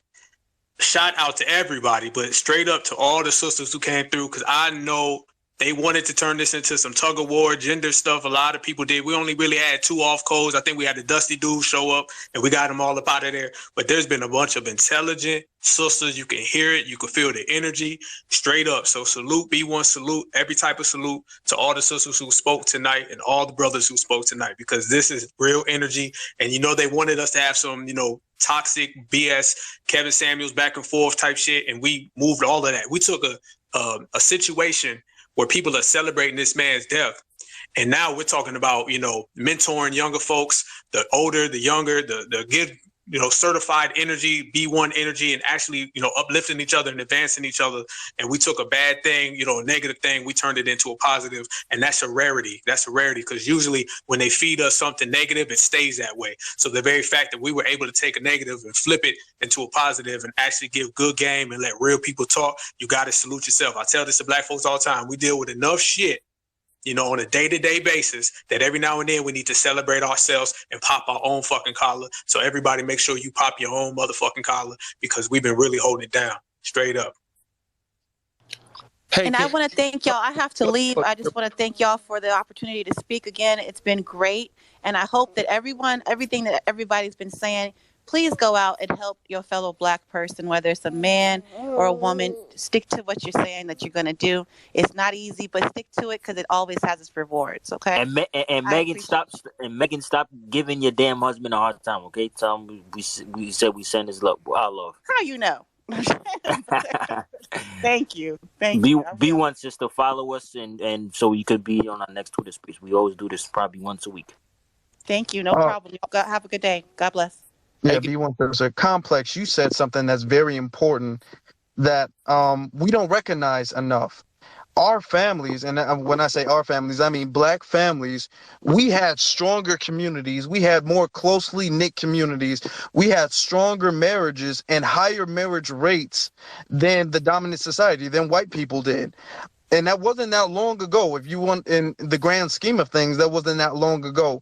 It wasn't until black people started integrating around white people and then started adapting to the customs of the dominant society to where our divorces started to fall off, to where our marriages started to our divorces increased. I mean, our marriages started to fall off. Our communities started to fall off. It wasn't until we got around them that we got this dysfunction and this toxic mentality of every man for himself. As a people, even during slavery, we were never every man for themselves or every woman for themselves people. We have never been like that. Never in our history as black people have we been every man or every woman for ourselves. It takes a village to raise a family. That came from us. That concept came from us. That didn't come from them. That came from us. It wasn't until we got around them and we started listening to them and following their customs as far as how to handle marriage issues, how to raise children, how to deal with the community. It wasn't until we started adapting to their customs that's when our community started falling off. So when you say we need to get back to where we were, we need to get back to who we are as a people, we as black people, what we used to do. We have to abandon all of these customs that we've learned from the dominant society. That's 100% true, because every time we get around them, what they do is they use the media and they use images to point at us like, hey, do this right here. They put Megan Thee Stallion, Nicki Minaj, They put those women in front of our girls. Then they put all the gangster rappers in front of our men. So we got to start controlling the images that are out there. And Kevin Samuels talked about this. He talked a lot about image. He did. So, like I said, I disagreed with the way he was moving, but I'm going to put some respect on his name because as a black man, I understand how I understand how it is to be a black man. The hate that you get. I understand it. And did he do some things that I don't agree with? Absolutely. Do I think he had great intentions? Absolutely. Do I think he went about certain situations the wrong way? Absolutely. All those things could be true. And he still could be a good person that checks off at the end of the day. Just because you don't agree with certain things he said or did, you can still agree that, you know what? This man has some good intentions. He did some things that I don't agree with. But what was his message good? He was telling us to clean ourselves up. So I'm going to put some respect on his damn name, regardless of if I disagree with certain stuff or not. I'm going to put some respect on his name just for the intentions he had alone. And just for the fact that this dude was around only for 2 years and blew up like this. He was only around during the pandemic. He started during the pandemic, and from the pandemic till now, look how much he blew up. I'm going to put some respect on his success. I'm not going to let people out here disrespect him and disrespect a black man just because they disagree with him. I'm going to put some respect on his name. Go ahead, Complex. Oh, I'm sorry. I'm just going to piggyback on what you said. I don't really even understand where the hatred came from. And I understand where it comes from. So I'm being rhetorical here, but I think it's really from the fact that, first of all, women don't like to be reproached. They don't like to be critiqued. They don't like to be told anything. And I remember there was a thread maybe 2 weeks ago, and a gentleman said that something about it's hard to tell his daughter no. It was a black guy. He had a beautiful black daughter, too. And he was like, it's hard for him to say it. But I told him, I was like, I don't care how hard it is for you to say it. You need to say it. And, say it with respect because this is a little girl, of course. But at the same time, you need to give her the truth because that's what my father did for me. And so did my grandparents, or my grandfathers, rather. And so I have the utmost respect for those men, black men, shall I say. But the reason why I told him that is I said, because you don't want your daughter to grow up thinking that she's a princess or a queen and deserves any and everything, entitlement, in other words, because of the simple fact that, you just gave her everything without saying no. You need to understand the significance of no. You can't do this and that and the third just because you're a woman. You can't say whatever you want to say to a man and think that it's okay and he's not supposed to respond back. You know what I mean? This is not about being a simp for men or just big up in black men because I want a black man to want me and all this other kind of stuff. Of course, anybody who is a woman would want a man to want them or want the right man to want them, in other words. But I don't understand the ideology of women getting upset because he had the same smoke for black men, too, and for other people that he spoke to as well. But a lot of people just went off little clips that they saw, and, you can spin a clip any kind of way to, without context. We were taught in first or second grade to get the context of a sentence or a context of a words or whatever to understand what is actually going on. So you can't get an idea of what he's really saying by only watching 2 or 3 little clips and then a bunch of people like mob mentality running around saying, oh, he said this and he said that and this and that and the third. I said, did you watch the whole video? Well, no, I ain't see the whole video. Okay, well then, so therefore, how can you make a proper assessment of what he's saying? Now, if you told me you sat there and watched 5 hours worth of his stuff, then I could probably say, okay, well then you might have some merit in saying what you don't like. I'd be okay with that, but just watching 1 or 2 clips, you can't say that, because basically everything he's saying, I can't disagree with it. And there was another question that was posed in the room, like, why do men speak about their preferences in different ways than what women do? Is because men and women think differently. Men are logical, women are emotional. And emotional, for women, we need to be able to be logically with that too as well. You can't just be, oh, this whatever, and just think whatever you want to because you're quote unquote emotional. You have to be able to think rationally as well with that emotion. It's just to be a compliment to your I speak in terms of husband and wife, but to your significant other, meaning your man or your husband. So you can be emotional, which means that you look at things from a broader perspective than just rational 1 + 1 = 2 or 2 + 2 = 4, so on and so forth. So, if there's some other nuances that need to be spoken to, that's what the wife or your lady is supposed to do to add to whatever it is that you guys are talking about or discussing within your household. However, women go off from that. They don't want to do that. They don't feel like men have a right to tell them anything, but they should be able to do and say anything. And that's incorrect. And let me say this. See, the thing is, when your life is on its way up, when you're progressing, you're open to hearing people that can better you. You're open to criticism. You're open to that when you're on your way up, when you're looking for ways to better yourself. You're like, oh yeah, I'll listen to him because I want to know how to get better for my man. I'll listen to him because I want to know how to get better for me. But when you're at a point in life where you decided it's over and there is no getting better for you, of course you're not going to like Kevin Samuels. Look who he's talking about. He's talking about overweight women. If you're 250 pounds, 200 pounds, in your mind, you're like, shit, I'm never going to be 150 again. So fuck this nigga. I'm never going to be 130 again.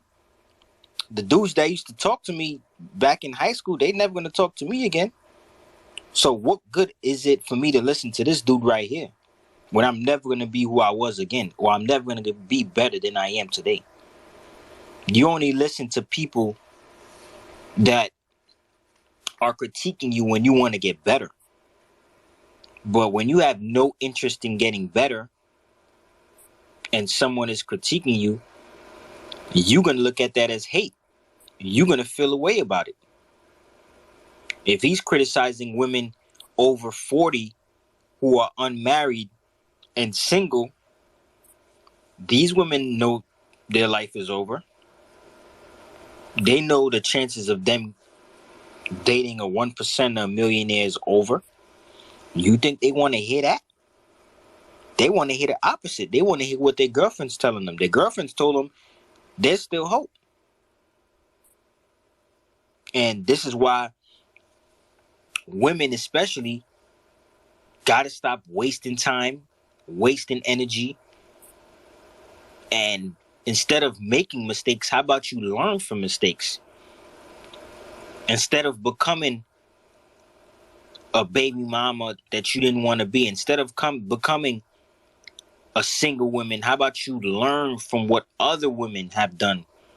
So that way you never make these mistakes.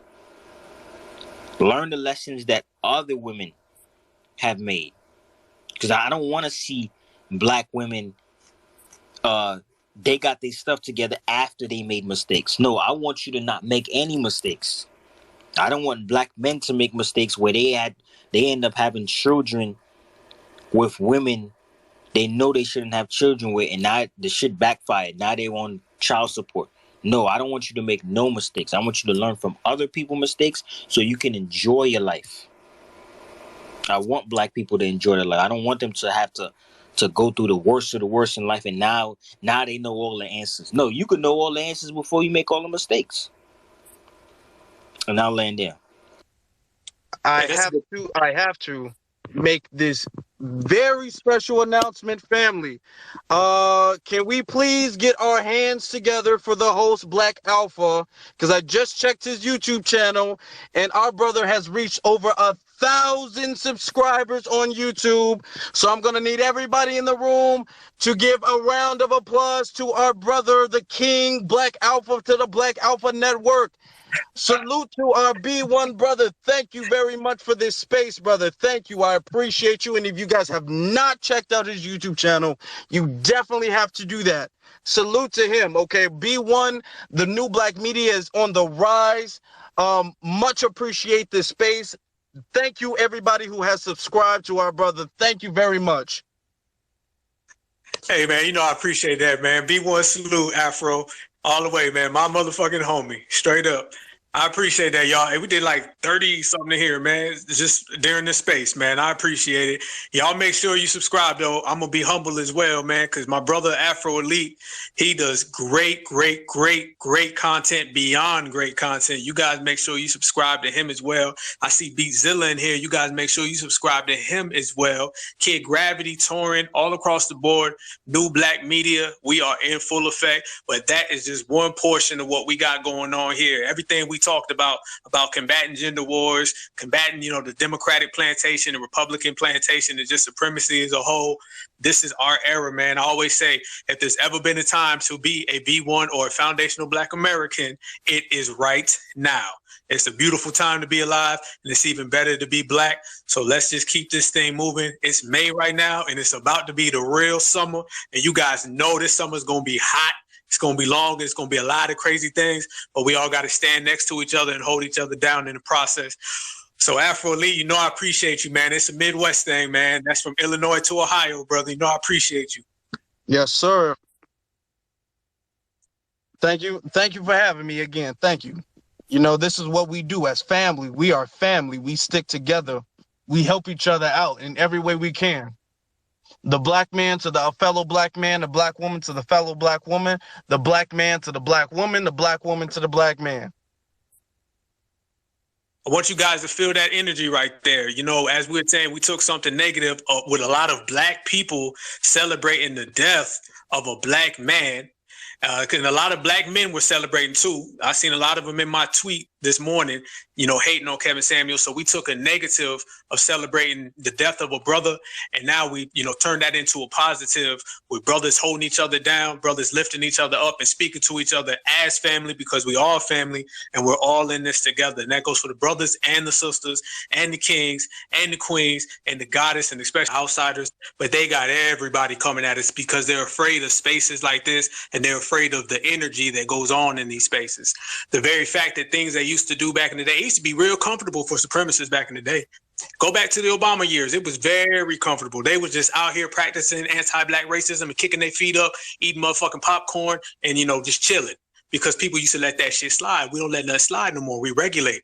So now you got everybody coming at us from every single angle. Like I said, FBA's B1s, we the only people in the world that sexual preferences come at us.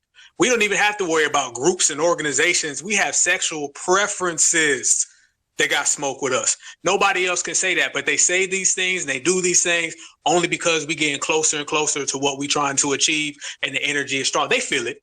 They feel it. Trust me. If we feel the swift, change and everything, then they feel the same damn thing. They know we on code right now. They know we got this B1 energy. Certified black brothers and sisters are building together.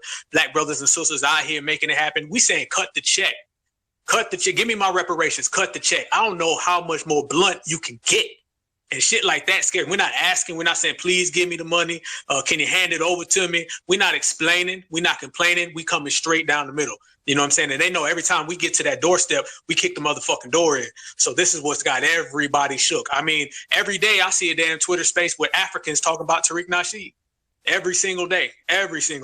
Africans have had more smoke for Tariq Nasheed than they got for all the colonizers in their continent put together.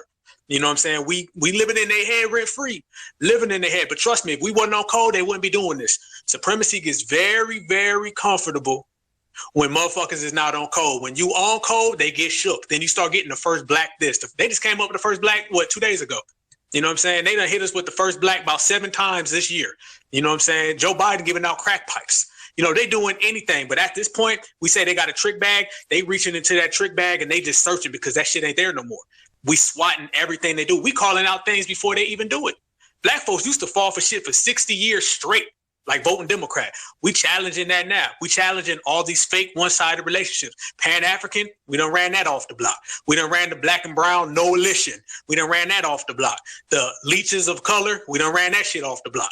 All the political plantations, we done ran all that shit off the block. These sexual preferences who got smoked with us, we done ran them all off the block, and we done did our circle. And we circling them wagons, and everybody knows it. That's why I say this era right here is different. is different. Anybody who has been alive for more than 20 years, you know it's different. You can feel it. This is a whole different vibe, a whole different time. Black brothers and sisters, the code is really popping. Things that Neely Fuller, and Jason Black, Tariq Nasheed, and other people, things they spoke on, you can see it now. It used to be just shit you read in the book and then hope you actually came across one or two brothers and sisters who's on that code. Man, now you're seeing it left and right, day to day. You know what I'm saying? And this is what has the dominant society shook. This is what's got everybody who's coming to this country shook. And they know that they can't, fuck with FBA the way they used to. They can't fuck with B1s the way they used to. They can't fuck with certified black society the way they used to. What they say, you fuck with us, is going to be some consequences and repercussions. Well, they living in them damn consequences and repercussions. You know what I'm saying? And that's why I give a big salute to all of us, because we're the ones who's doing it. I always say there's been 5 eras of foundational Black American B1s in this, country right here on this side of things. There was the indigenous era, then there was slavery, then there was Reconstruction, then there was civil rights, and now it's the B1 era, and we are all a part of it. You know what I'm saying? And however this book gets written, it's going to be based on what we do like right now. Not tomorrow, not the next day. Going forward, as we speak, as we all, convene with each other, the story is going to be written, but I guarantee that shit going to be written with B1 handwriting. Bet that. We smashed, we got BLM out the way in 5 years. 5 years, we cleaned them out. We ripped their paperwork up in 5 years. Back in the days, it would have took, like you said, about 60 years for them to catch on that BLM is a fraud. We did it in 5 years, cleaned them right up. Oh, you gotta go. 5 years, removed them off this planet. They don't even come outside no more. We cleaned them right up. So yeah, we fixing house. We cleaning everything up. And to anybody in here who even had an issue with whatever issue you had with Kevin Samuels, I challenge you to go on his YouTube and just look at his profile picture and just look at him. Just look at him. Just look at him. Look at his picture and tell me, do you really have a problem with him? Because every single problem you had with him, quote unquote, I'm 100% sure if you met him in person, you could have spoke to him about it. We could have spoke to him about it, and it could have got fixed. And I'm talking about the same issues I had with him, because he had issues with Jason Black that unlike he was doing. I bet you if I rolled up on him in person, he would have fixed it. So I challenge you to go look at one of his pictures and just look at him and be like, damn, is it even worth what people are saying about him, all the stuff they saying? Another black man who worked this hard in 2 years, built himself up so fast. He literally built his YouTube from 0 to 1.5 million. And he did the same thing with his Instagram. That is unheard of. For you to build 2 platforms to that big of a space in such short time, regardless of how I feel about him, like I said, certain things he did I didn't like. I thought it was wrong. Certain things I said he did. I was like, yeah, that's kind of coonish, bro. But at the end of the day, he's a black man. He's a fellow soldier in this war of ours. So I'm going to put some respect on his name. I'll land right there. And you got George Zimmerman out here running around left and right. George Zimmerman out here, all the race soldiers out here still walking around just taunting black folks. And they got smoke for Kevin Samuels. I asked everybody, look at your timeline. Did you see more smoke for Kevin Samuels or any of these race soldiers? You could just name a race soldier, name a black brother, sister that was harmed by a race soldier, and pick whoever harmed them. And I guarantee you very rarely heard anything. It's crickets when it comes to them. But with Kevin Samuels, they literally shut down the whole thing. He's the number 1 trending person. And majority of that I seen was a bunch of negativity. You know what I'm saying? A bunch of falsehoods. So where's the smoke for these people that really need the smoke? You know what I'm saying? These people are riding around right here just taunting a lot of black brothers and sisters. You know, and I don't trust anybody. Let me say this clearly. Anybody that will celebrate the death of a black man or woman is someone who is disqualified from being black. This little shit where I can just do anything and say anything and write a pass to go off code and then come back home. Fuck no. You cannot denounce blackness and then show back up later and accept it, just come on in. You can't tell your mom and daddy F off, leave the house and then come back for dinner. It don't work that way. You're disqualified from being black. You ran off the block and we will not accept you and we will make it rough on you. Straight up and down. We will put pressure on you. They say, why we got to do the name calling? It's going to be some name calling. Damn right it's going to be. It's going to be some getting tossed out the club too. You know what I'm saying? This is what we got to do. We can't let people sell us out to that degree and to that maximum and then come back home and think everything's all right. We can't do that. If you represent our brothers and sisters in a positive way with some integrity, you know what I'm saying, with some dignity, then you can come on in like all the energy we've had tonight. But if you disrespect our brothers or sisters, you know, with that type of vile shit, I'm talking about vile. You talking about somebody death. Like, you don't come back from that. You know what I'm saying? So these people were cheering that.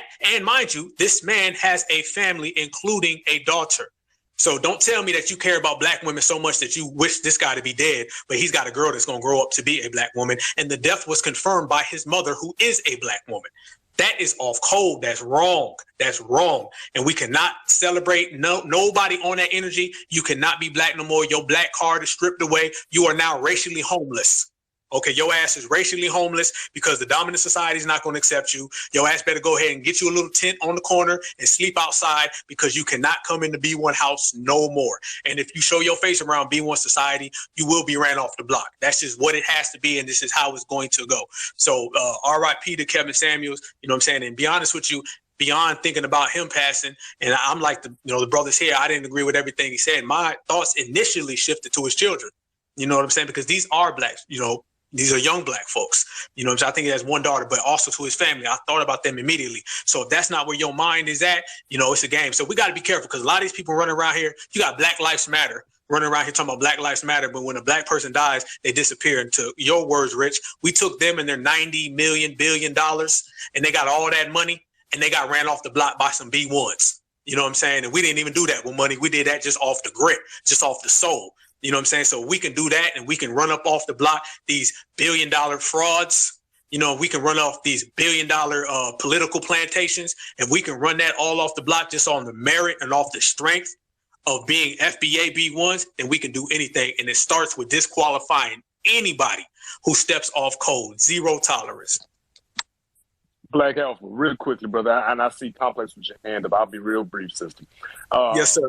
I want your opinion on this tweet. I put it in the Jumbotron too, just for context.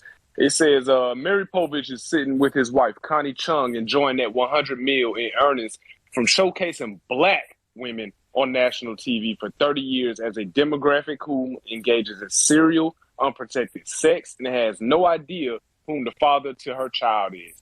But Kevin Samuels was the problem. I just want y'all opinion on that tweet. Damn. Nailed it all the way live, straight up and down. I call it misdirected smoke. Misdirected smoke. You're going after people who aren't even the main targets. Maury Povich sitting in a castle right now with his non-black woman. Why he sat there and made all the dollars, every damn brick, every piece of foundation, the roof, everything was made off the backs of black people and mocking black people. You know what I'm saying? That shit right there cannot go on. We can't have that for another generation. We just can't have that type of energy. Those people got to be ran off the block. And you start with people who are having that misdirected smoke, as someone like Kevin Samuels, or someone, even the average brother or sister out here who talks that real talk. You know, they'll always come after us. I was saying earlier, I think a lot of y'all seen my tweet. I said I seen black folks out here crying about Betty White left and right. And I seen a bunch of black folks on there caping. You know what I'm saying? The caping like a motherfucker, talking about, well, she brought love to the world and all this bullshit. First off, you ain't know her. Second off, I don't want to hear it because you like Golden Girls that it's okay to goddamn cry over her, but you gonna celebrate, Kevin Samuels. Golden Girls, please stop it, okay? No, that bullshit. We talking about putting a TV show over a black man, the same way we talking about putting the TV show of Mary Povich over a black man. This is where these people at. This is how low budget, bootleg a lot of these coon and coonettes are. You're taking a television show in your own personal entertainment, by the way, by actors and actresses and TV show hosts who don't give a damn about your black ass. You're taking them and you're elevating that over the life and the existence of another black person.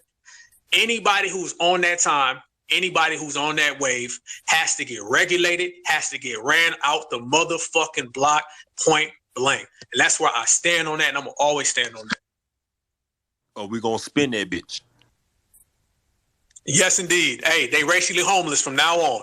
We're going to put that into full circulation. You know, when they say, you ain't got to go, but you got to get the fuck up out of here. No, you got to do both. You're going to go and get fucking tossed out. We going to, what's his name? Uncle Phil, was that his name? Yeah, motherfucking, you get your shit tossed out. You get DJ Jazzy Jeffed out this motherfucker. Period. You got to run up off the block. You can't stay here. You can't rest in this household because all that is, any other community, you go ahead and sell out North Korea and see if you can go back to North Korea. Okay, go ahead and sell out to Ukraine or Russia and see if you got a place to stay tonight. You know what I mean? In our community, these motherfuckers think they're going to sell us out and then come home like it's sweet. Now, that shit may have happened with the John Lewis generation. That shit may have happened, you know, with the old Negroes or the sellouts from back in the day. This era that we were just talking about, the B1 era, no. You go ahead and think it's sweet. And you go ahead and think that you're going to just sell out the community. And when your ass get home, your bed, your couch, your dresser, all your motherfucking clothes going to be out there on the fucking corner. We're going to put your ass on the curb like it's trash day. That's how we got to be. Can I touch on that real quick? Do you guys remember I guess you call herself a black woman. She's this mixed girl who was going around talking about black men are bullet bags. I did a video on her not that long ago. She recently lost her job because of a tweet that she made, and her job found out and they fired her for it. And before because people were forgetting what she did and they started feeling sorry for her. And then I put that screenshot right back out there. I'm all like, you guys remember she was talking about black men are bullet bags. Remember that. So I need everybody to get their screenshot game all the way up, because what they'll do is they'll say something against black society. And then later when something happens to them, they want to cry for help. They want to be like, come guys, come on now. Do you understand? I'm still a black woman. I'm still a black man. We got to stick together. No, we got them screenshots and the receipts. We not going to do nothing. We just going to play silent. And then when you guys need help, we going to check your paperwork. We're like, oh, didn't you call us bullet bags before? And you expect us to feel sorry for your little job? Your job should have fired you then. And no, we're not going to help you, your little GoFundMe, your little campaign. We're not going to help your little channel or whatever. You know, if we bullet bags, don't ask for the bullet bag help. Go ask for them bisexuals that you was caping for. Go ask them for help. I just wanted to piggyback off of what our brother Black Alpha was saying. I'm gonna put a name out there because it bothers me every time I see somebody retweet her on my timeline. Sharice fucking Lane, Miss MAGA head to toe. I'm so sick of. I'm so ashamed and pissed off at Black society for embracing her with open arms again. She was just in a full MAGA dress a year and a half ago, but now she pandering to black men. All of a sudden, we supposed to forget about it. But I'm sorry, I'm speaking out of turn. Let me mute myself. No, you are not. You are not, brother. I'm glad. See, this is why I rock with you guys, man. This is why. Because the things I don't like, y'all don't like. One thing about me, I don't allow, once your paperwork dirty, you don't get to come back and clean the paperwork up and think everything good. You put B1 on the paperwork, you put FBA on the paperwork, and now you think everything good. No. You got to go through a process. And that process is extra long now because you're already funny money. You don't get to stand next to the president of the United States and think you're going to come back to us and be like, oh, everything good. You was next to the president of the United States. Do you know how much cooning you got to do to get next to him? And then you think you're going to turn back around and give us this dirty paperwork? This ain't going to, I need some money. You got to throw some money in the pot. We got to start doing that now. People with dirty paperwork, you need to throw some money in the pot. We need $1,000. We're gonna take this. We're gonna take this 1,000, and the reason why you paying this 1,000 because of the cooning you've been doing, and we're gonna take this 1,000. We're gonna do something productive with it. We're gonna buy some books. We're gonna go give them out to some children or something. Cause your paperwork dirty, man. It's dirty. You was next to the damn president. You was next to what's his name? That Haitian dude. Kingface. Kingface. This nigga was giving women HIVs and AIDS. And you think you're gonna come next to me now talking about B1? I'm not gonna say what I want to say, but the B1 you talking about is BICTH1. Facts. So you trying to say bitch, please? Look, no comment. Let me say it for you. Since you're a man, and I know you don't want to say it about a sister, so I can say it for you. Bitch, please. Exactly. And this is why we got the B1 sisters here. They finished my sentence for me. Hey, you know what we got to do, y'all? I think we threw this around a little bit, a couple other spaces before. It's about time for that B1 watch list. And we need to we got to do this shit every week. I don't even give a damn. We need to really get together and we can DM each other before we even have the spaces, or we could do it on our channels. We need to get together and have that B1 watch list where paperwork gets snatched. We can all nominate people and we can just put them out and expose them. Like, anybody, if your ass put a foot on the other line of being off code, your name going on that list, and just where we can shut your shit down, where people just do not fuck with you, and at the minimum, somebody will see your ass coming from a distance. But we need to really go ahead and get this B1. You always say it's a B1 affiliated, B1 associated, like a coon watch list, and just put it on the names, dates, times, avenues, blocks. It don't matter. If your ass is off code, you're going to get your name put on it, and we can take this shit 1, 2, 3, 4, 5. We can go all the way down to 250. You know what I'm saying? We can have pages of this shit with so many people that are off code. And I know just right here, right now, just talking to y'all, like Brother Rich said, y'all would say shit, and I'll be like, yup, all the way across the board. And I know there's names that I'm not thinking of right now that you guys got. You know what I'm saying? So we put this shit together, and we literally put together and compile a lot of people talk about doing this shit, you know what I'm saying? But we can do this at the end of the day. They say truth to power, man. We can make this shit powerful. Where we all sit there and submit names, and we can have a space and sit there and talk about the shit that they on wrong, record that shit, post that shit out. So now anytime they come around, as you be saying, Brother Rich, they money looking funny in the light. And don't worry about it, brother. I'm working on a Twitter bot right now that's gonna capture every time a black woman or a black man or anybody that go off code. Every time they say something, this Twitter bot is gonna screenshot that shit. It's gonna caption that shit and it's gonna post it. Oh, trust me, I'm working on that shit right now. Trust me, I just lost my account. Literally, this is my second account that I got. This is my burner account. I was just in the space with you guys an hour ago. I literally just lost that account because some investors just reported my shit. But trust me, I'm working on a Twitter bot right now that's gonna handle all that shit. And amen to that, my brother. We passing around some on the back channels right now as we speak, for real. and this is why I rock with you guys, because one thing about me, I don't forgive my enemies. I don't forgive my enemies. Gucci, I ain't wear Gucci since. H&M, I didn't step in foot in H&M since. I don't give a damn if the rest of the black community is still wearing H&M and Gucci. I ain't. I don't forgive my enemies. Once you violate me or violate my community, it's lit. It's up. There's no turning back from that. You got to do something very significant for me to check your paperwork and let you go through. I got that same energy I had for Gucci the same day they came out with that damn face mask with the black face on it. I ain't stepped foot in Gucci since. I love what they came out with. I love their sneakers, their shoes. Trust me, I'll be wanting to click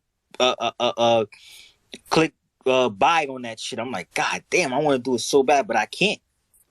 My integrity refuses to let me forgive my enemies.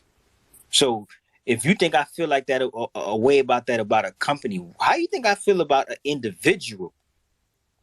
This is how I feel about a company. And you think I'm going to let an individual slide with disrespecting our community, with going against the grain with our community? You must be crazy.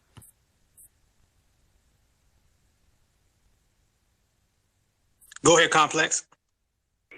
Oh, I just wanted to thank you. I just wanted to piggyback on what y'all was saying, because I say it all the time. We're not going to be able to build with everyone. The Panthers knew that. The people who were actually on code back in the day when the grassroots movement of the civil rights, before they took it over and started injecting that stuff about integration, because that was not what they were on originally. They actually wanted to just have their rights, and that was it, and stay in their own communities. But that's another story. My point is that we're not going to be able to build with everybody. People are like, oh, can we just kumbaya type thing? No, it's not going to work. People who don't love us, who hate us specifically for different groups, whatever the sect is that hates us, all of those people have to be excommunicated. They can't be around us because you can't build with people who are not, as we say all the time, on code with us. And I always say that in every space that I'm in, and a lot of people sometimes don't get it, or they think it's too rough or too mean or whatever, but it's the truth. It's really the truth, and I don't understand how people can't understand that, because if somebody is actively, willingly participating in being opposite of what you believe in and what you're trying to do as a community, how then can you decide that you want to build with them? And that goes for Black men and Black women, even Black children. If we can't get them back on code and get them unwhitewashed, unfortunately, they have to go. Is just the truth, because that's how you end up corrupting your society all over again. Us sitting here accepting things, well, he got on drugs, or well, she did this, oh, it's okay, well, we'll just have to deal with it. No, what they tried to do was to get them corrected, and then you can come back into the society. But these people here, when they work against you completely, COINTELPRO, for example, when they work completely against you, you see what happens after that. We no longer have those leaders or any of those people who were actually actively working towards getting us into the right state of mind. And unfortunately, that's what happens. The other people come in and undermine that whole entire situation, so you have to get rid of them. You cannot keep them in-house. You can't be friends with them. You can't do any of that type of stuff, because they're going to undermine you every single time, especially if they start. This, man, you know what that hurts my heart is the fact that Kevin Samuels died at 56. He died once he got himself together, man. That's sad, man. That ain't, he didn't even get to enjoy. I want Black people to enjoy their life, man. We in the system. And that's after having cancer. That's after having cancer at 21. Exactly. Like, I want Black people to have a chance to enjoy their life, man. I love seeing Black women. This is why I come at Black women so much, because I want Black women to enjoy life, the best things in life, with their husband besides them. I don't want Black women single and messed up and ain't got their life together. That's not what I want for Black women. I love Black women. I love them, and I believe their heart is in the right place. We're just in the system of white supremacy. Some of the asses would still be a little crazy even if we wasn't in the system of white supremacy, but still. Like, I want Black people to enjoy. Come on, he only had 2 years.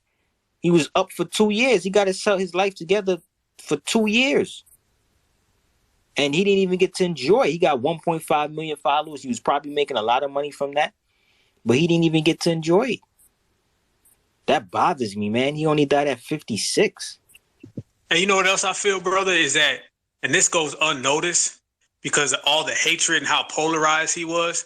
A lot of people don't even know that man probably felt real fulfilled helping out the people that he did help, like any activist would. You got a lot of activists who do things for people, and, you know, that's what fulfills them. You know, all of us right here, you know what I'm saying? We can reach 1 or 2 brothers and sisters. I'm straight. You know what I'm saying? That literally makes my day. Me and Afro had talked about this on his channel. You know, like, when you do something and your words reach people, that means a lot.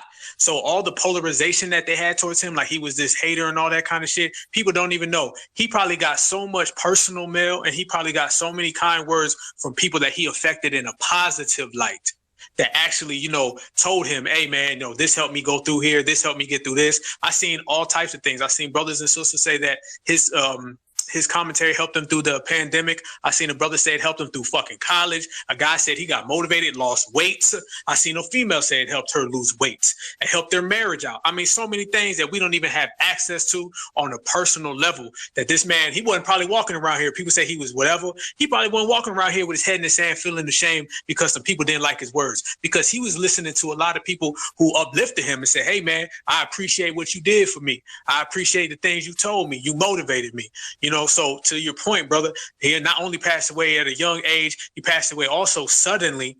And then on top of that, this guy was probably feeling like he was doing some good work for the people. And that's a real shameful thing that a brother, you know, that high status, you know, those things can happen to, and it can happen to everybody, because, you know, we are all living in the system of supremacy, and it's a very stressful system to live in, and having other stress, bog down on us from outsiders, that doesn't help our cause any at all. And now man was a feminist. A whole really feminist quick. out here. Really quick, I know 6 Zeros was the next. They had their hand up, but I just wanted to point out, Black Alpha. If you look at my timeline, I actually reposted a video of Kevin Samuels getting emotional, hearing some testimonies from some of his female viewers. I'm not gonna take up too much of y'all time. Just go to my timeline, you'll see it. Man, when a black man dies, when a black woman dies, whether I know them or not, whether I agree with them or not, I don't know. I'm just that guy that it affects me, man. I'm sorry. Hey, brother, that shit affects me. I swear to God, y'all. Sandra Bland, her death, that shit haunts me. Breonna Taylor, her death haunts me. Ayanna Jones was 7 years old, and they shot her. That shit haunts me to this day. I wish I could take a bullet for every one of them. You know what I'm saying? But I can't. You know what I'm saying? That shit got to really affect you. It's got to really touch you. If you really on that, that vibe, and this is your family, and you really care about your people, that shit got to affect you. You know what I'm saying? Freddie Gray. You know what I'm saying? Tamir Rice, all of those things affect me, but it doesn't just have to be a race soldier. It could be any means that our brothers and sisters, go down. But that shit affects me, and to the point where, I want to always do something about it. And the best way that we can do something about it is just why we all here and why we out here. Keep permeating that good energy, man. Keep permeating that good energy. You know what I'm saying? Into, a guy like Kevin Samuels or to whoever else, because we all have lost people. You know what I'm saying? I lost my daddy a year ago. You know what I'm saying? In the middle of me putting out Black Alpha Network and trying to do things. I put out a video today. I see my father for the last time. You know what I'm saying? So we got to, stand strong. And you see somebody on my timeline, I see it all the time. People say they lost this, that. I stop, and I throw up the praying hands. Even little items like that. Little items like that, man, that go a long way because, at the end of the day, it is true. We all we got. And we know with all the ops out here that got problems for us, they love to see our downfall. What they say, they pray and they pray and they pray on our downfall. And that comes from people who don't look like us and people who look like us. You know what I'm saying? So therefore, those of us who are on code and you got that mentality, lean on each other, man, and get behind each other, man. And, nothing can stop us when we on that same page. And by the way, I see a lot of people requesting to speak. I added you guys, but it just keeps saying connecting. It's not letting me go through. Twitter be hating on us. And a lot of people have been complaining about this Twitter. So even me, like certain times the sound was going in and off. So they really hating on our Twitter space, but we're going to work through it. I know 6 Zeros had their hand up. Yeah. Can you I hear accepted him, but it keeps saying connecting and it's not going through. So anybody... Can you hear me? Can you hear me? I hear you, Sid. What's up, everyone? I appreciate you allowing me to speak. I had a question for Black Alpha, Afro Elite and Rich. Jason Black had a broadcast today where, he kind of he looked at Kevin Samuels from a holistic perspective. He looked at him at his ability to execute, his ability to communicate. Communicate words that a lot of men wanted to be able to communicate. But then he also looked at some of the downsides to Kevin Samuels. So what I want to ask is, from your gentleman's opinion, do you think that having an intellectual conversation about the individuals within the B1 community is not allowed? Or do you feel like the intellectual conversation about the works of particular individuals in the B1 community is restricted to certain people? Like, when is it right, in your opinion, to check paperwork, and when is it wrong to check paperwork? Is a paperwork check always a strike on the B1 community, or is there a space where we can check the paperwork and not be an affront to the community? Does that make sense? Brother, we check people paperwork all the time. Nobody is immune to getting their paperwork checked. Even TBA says himself, because I was in that same broadcast with you, and I've been listening to him since like 2015. TBA says himself to even check his paperwork. So everybody gets consistent paperwork checks. Nobody is immune from that, and that's just my personal take on it. If I see somebody moving sideways, and I know they do have a history of doing good things and good deeds, and I'll probably confront them about it on a one-on-one tip. But if I don't get the answer that I need, on a one-on-one tip, I'll bring it out publicly. And I'm known for doing that on the timeline. And that's why I get suspended so much. and to answer that question, I walk on tippy toes when it comes to this B1 FBA thing. I walk on tippy toes. Why? Not because I got anything to hide, but I respect this thing. And if you have respect for it, you're going to make sure you walk a thin line. You're not going to be out here doing things you're not supposed to be doing because you know people going to hold you accountable. So even with me, check my damn paperwork. You could DM me and ask me for whatever you need. Anything you need. I will not feel away. I'm not one of those dudes that got too much pride or ego and I'm going to feel away because you asked me about my paperwork. No, I'm going to send my paperwork right to you. Whatever you need, I'm going to send it right to you. Because if you don't have anything to hide, you ain't got nothing to worry about. Everybody's paperwork should be checked. Everybody's paperwork should be checked. And I said a long time ago, an old friend of mine, we said it best. We said anybody who does not want their paperwork checked, either A, doesn't know how deep of a fucking problem we in, or B, is the problem. And both of those answers are wrong. You know what I'm saying? So everybody's paperwork got to get checked. I'm talking about email that shit, fax a motherfucker, send it on horseback, FedEx, UPS. I don't give a drop that motherfucker off Amazon Prime. Everybody's paperwork gets checked, no matter how many followers you have, no matter how many subscribers you have, no matter where you from, no matter how good you can recite Black history. You can recite Black history from today and go all the way back to fucking 1526. It don't matter. Your shit got to get checked. And like Nino said, it's a good thing you can pull, it's like your brother. You got a problem with your brother or sister, you pull them to the side one-on-one. And if that ain't getting through to a motherfucker, then take it publicly and let the people do it. Because the people will always be the ones who decide, where we go with this thing. The people will always prevail. So if you got to get G-checked publicly or privately, either way, public, private, paperwork. Because at a genuine person who's genuinely for the betterment of the community won't mind getting their paperwork checked, will actually prefer to get their paperwork checked, which is why in the spaces that I host, in the spaces that Black Alpha hosts, and the spaces that we all host, we record ourselves. So there's no double speak. There's no I said this in one space, now I'm saying this in another space.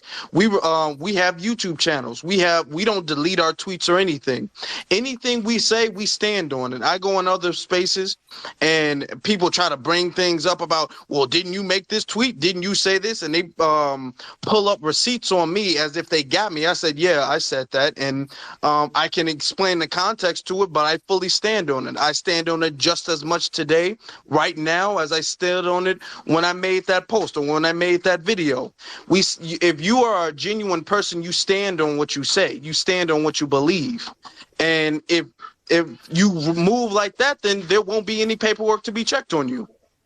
I mean, everybody gets their paperwork checked. You can be spotless if you move with the right intention. Anybody who's moving and they don't want their paperwork checked, that means they're moving in the wrong intention and they have bad intentions.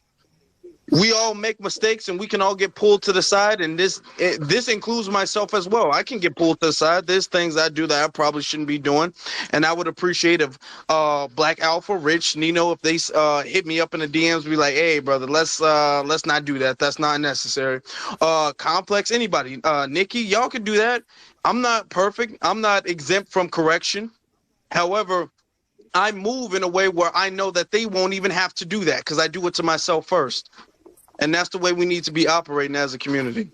And the reason why we have to operate like this is because the code is more important than the people in the code. We're pushing the code. We're not pushing individuals here. The code has to move forward. The code is like a train that's moving 500 miles per hour. We got to keep the train moving no matter what's going on. Like for a perfect example, Kevin Samuels just died yesterday. The code still lives on, regardless of who leaves the train or not. If I'm off code and I gotta leave the train, I gotta go. Throw me out the train. Don't wait for me. The code gotta go. The code gotta keep moving. So thinking that, of course, it's gonna hurt if you gotta throw one of your brothers that been. Go ahead.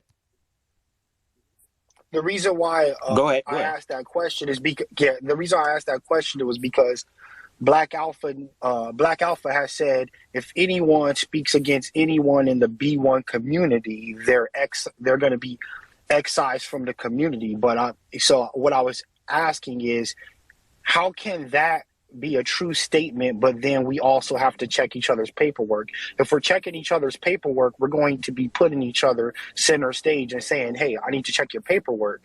But if checking paperwork is speaking against someone in the Black community, then we're going to create this cycle where if you check somebody's paperwork, you're going to upset someone in the B1's community, then we're going to push that person out the community.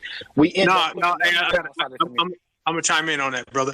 Is checking someone's paperwork is not the same as attacking someone or assaulting someone. Okay, gotcha.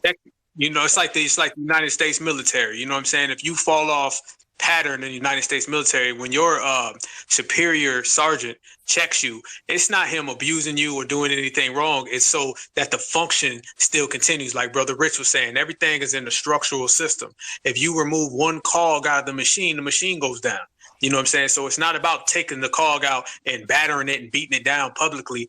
All of the critique is called constructive criticism. You know what I'm saying? And just telling your brother or sister, this is wrong. That's different from somebody being off code and you just, lambasting them and, embarrassing them. This is not for embarrassment. It's about the betterment of all of us. So if you can sit there and you can tell somebody, hey, brother, I don't like the way you're moving, or hey, brother, I got some questions I want answered, or we have some questions we want answered, because you don't have to check somebody one-on-one. It could be the group comes to you. It's no different than your brother or your sister. It's a family code. We say the family, it's no different than what goes on in your household if you got a functioning household. You know what I'm saying? I know if I was ever out of line and I was a hothead teenager, you know what I'm saying, my parents would pull me to the side and they would talk to me, or my big brother would pull me to the side and talk to me. He didn't do it to embarrass me. He didn't do it to tell me to pack my shit and get out. He did it so he knew that, hey, brother, I'm telling you what it is. And if you respect your brother or sister, you're going to be more open to it. And that's the beauty of respecting your brother or sister, because when you have respect for somebody, you're more open to listening to them, and then we can keep this thing moving. When somebody comes to you in a respectful manner and you dismiss them, then that's a flag right there. That's a flag right there. That's someone who's running and being very nefarious. So it's not about abusing our brothers or sisters. It's not about lambasting them, unless they did some blatant off code shit. We could all agree what that is. But other than that, it's just positive critique, and there's some questions that needs to be answered. And then a lot of times when you check somebody's paperwork, you can do that without slowing the car down. You don't have to slow the car down. You don't have to park it. You don't have to do anything. If we're trying to go from destination A to destination B and we traveling at 75 miles an hour, we can check paperwork on that path. We don't have to slow down the machine. We can keep it going. I hope that answers your question, man. Yeah, that makes sense. Thanks a lot. I really appreciate you clarifying that. I appreciate everything your brothers are doing. Thank you. Before you go, I wanted to give you an example. I made a space, and this space is on my YouTube channel, called The Do's and Don'ts of Being on Code. In that space, we had some trolls. One of the trolls named T.S. Giselle popped up, who's been harassing people. That's who I was talking about earlier. Exactly. Right. Harassing people, threatening people, reporting accounts. We put Giselle, and I'm going to try to be politically correct, I guess. We put Giselle on trial. And we didn't do that because, you know what, Giselle, we just don't like you and you're off code, so you're banned from our spaces. We had hella receipts. When I say hella receipts, we filled that Jumbotron all the way up with screenshots and video clips of all of the things that Giselle was doing. So when you approach somebody, when you try to correct somebody, you can't say you're off code because I dislike you and I got more followers than you. No, we said you're off code because these are the things that you've been doing, and we had several people testify about some of the things that Giselle has been doing. So that's how you do it. When you want to get somebody who's been doing things off code, you pull the receipts up on that person. We don't do the whole, well, I don't like you personally, so I'm going to say you're off code and I'm going to block you. That's not how we work. If somebody is off code and they have receipts on them and you pull those receipts up, you give that person a chance to explain themselves. We gave Giselle a chance to explain him, her, itself, whatever it is. We gave Giselle a chance to explain. Giselle did a piss poor job. Okay? So that's why we move the way we move. You got to have receipts on somebody. So that's why I was saying we got to get our screenshot game all the way up there. We don't do this off of personal like or dislike. There's people that I don't like, but I still roll with them because they're not off code. I just don't like them. We don't move like that. You know, when you got receipts on somebody and they're moving against the betterment of society, that's when you get them.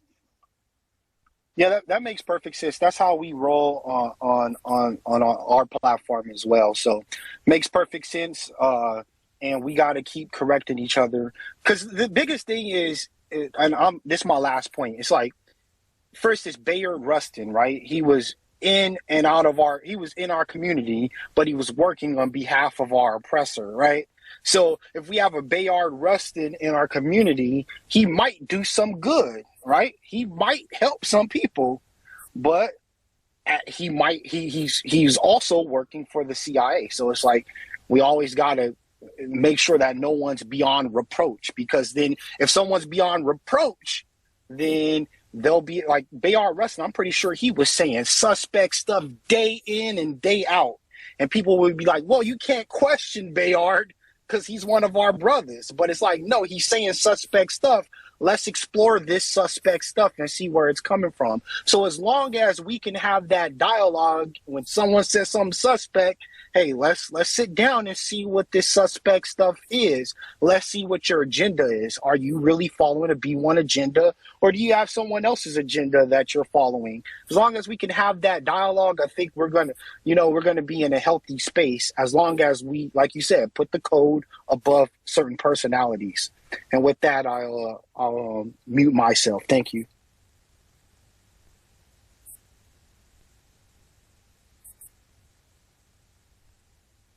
I'll say this too. I'll chime in.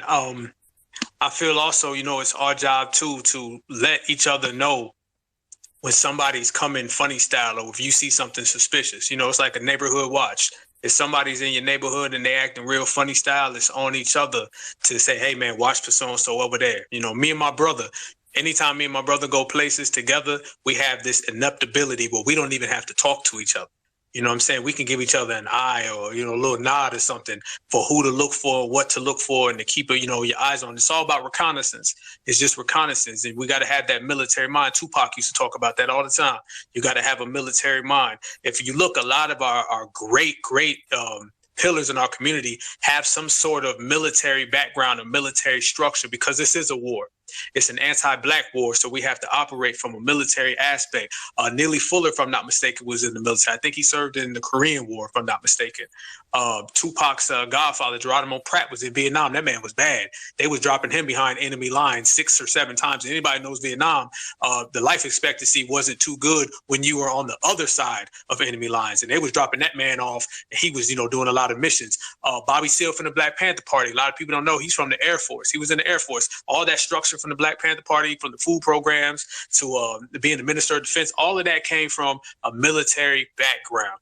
So this is what we have to do. We got to apply that type of stuff to our struggle. And one of the main things in the military background, anybody who's been around the military, seen the military, you understand that structure is everything. And once our code has structure, we good. And we know that the dominant society and the ops, they want nothing more for us to have dysfunction. And like we always say, it causes confusion. Confusion is dysfunction. Dysfunction means we're out of structure. Out of structure means we're going to fail. So what we do all together as people, man, we make sure everything is airtight, locked and sealed. That's why we check paperwork. That's why we're on to each other. And that's why if we see somebody off code or somebody who's suspicious and our radars get clicked on and our antennas go up, we tell each other. All us brothers right here, we've received emails or DMs from each other, and, just for suspicious people to look out for. Matter of fact, in the last space, I got a DM from Brother Afro on somebody to keep my eye on, and come to find out that person was a troll. You know what I'm saying? So we cleared everything out that this person was saying and the misguided shit that person was trying to take us down.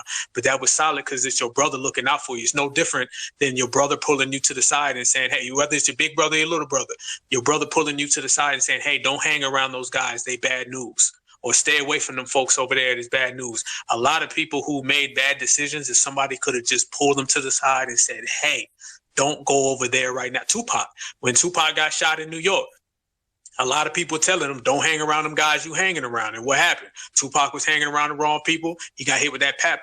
They sent him upstate. Next, his life took a completely different turn. And it all starts with him getting shot at Quad Studios the first time. And that's just a mainstream example, but that happens day to day on a regular basis. So it's big. So if you see your brother, in a particular situation, or just to give your brother a heads up, just be like, hey man, heads up, I see something you may not see, or they may hit you up and say, hey, let me let you know something. That's fine. And we're all men and we're all mature and we're all humble. And we all respect each other as brothers and sisters. So it's very, very easy to absorb any type of critique, or it's very, very easy to absorb any type of guidance from our brothers. We are our brothers' keepers, and the same goes for our sisters.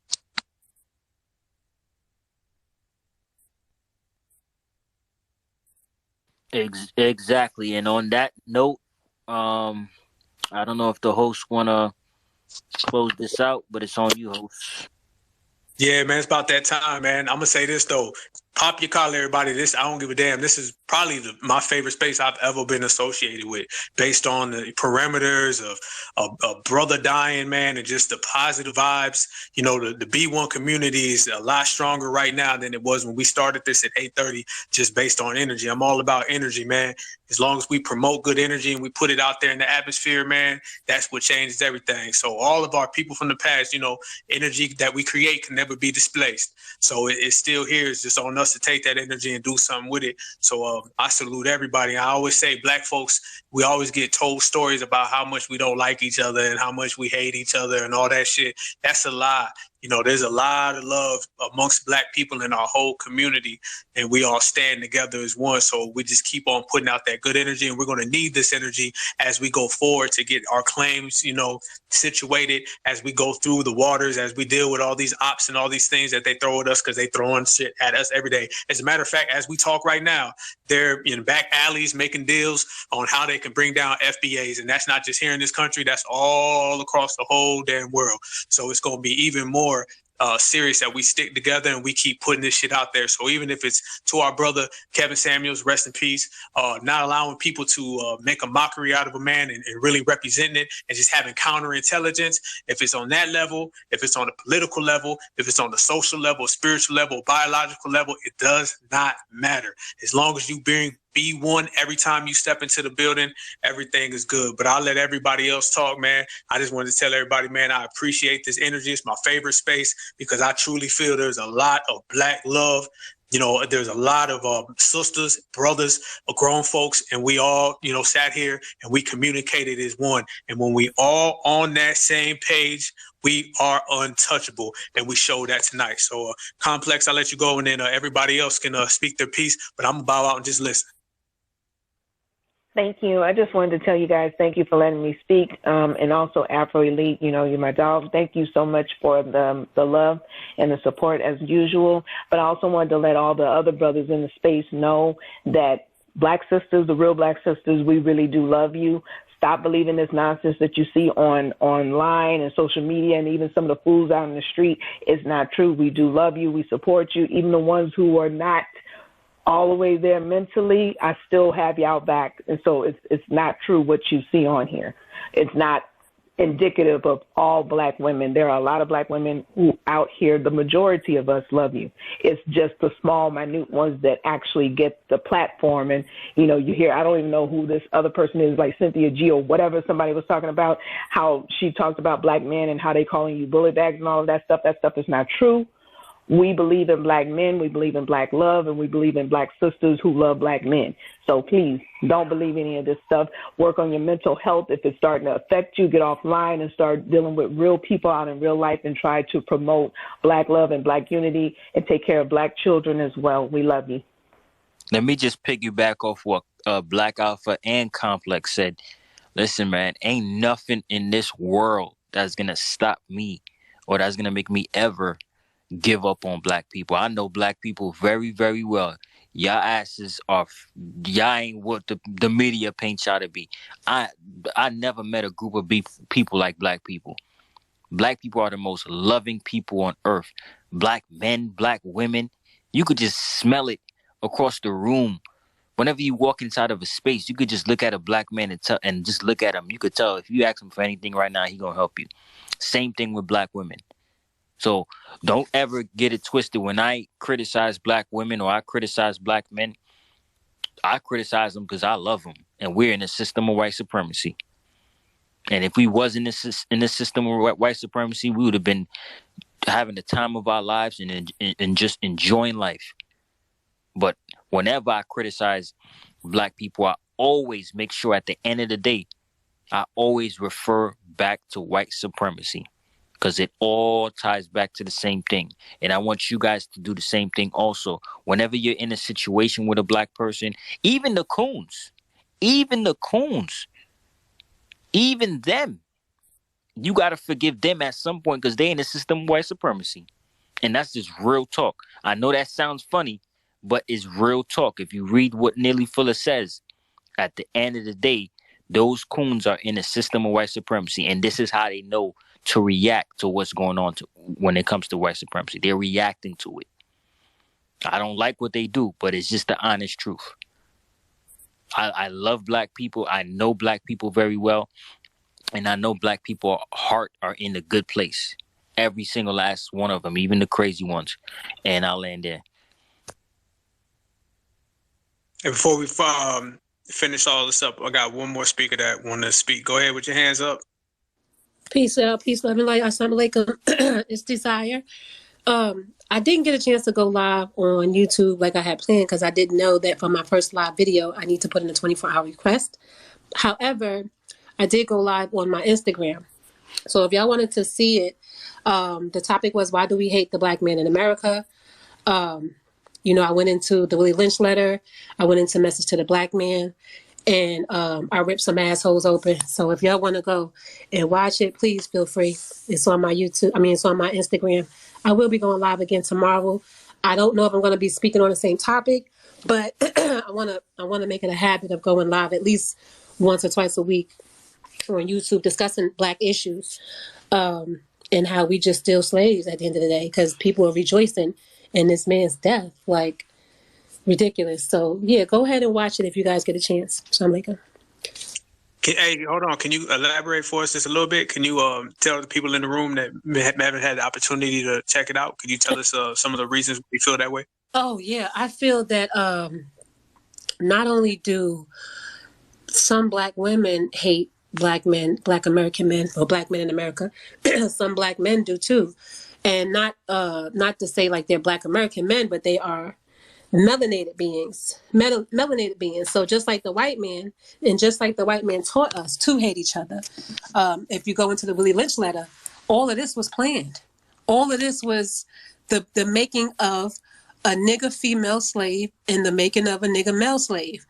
So this is what we're seeing playing out today, right? With everybody laughing about this man's death because he was not a scared nigger like the slave nigger they created in the Willie Lynch letter, because he stood up to black women and told them about themselves, in which they came to him to be told about themselves. So it's just like, come on,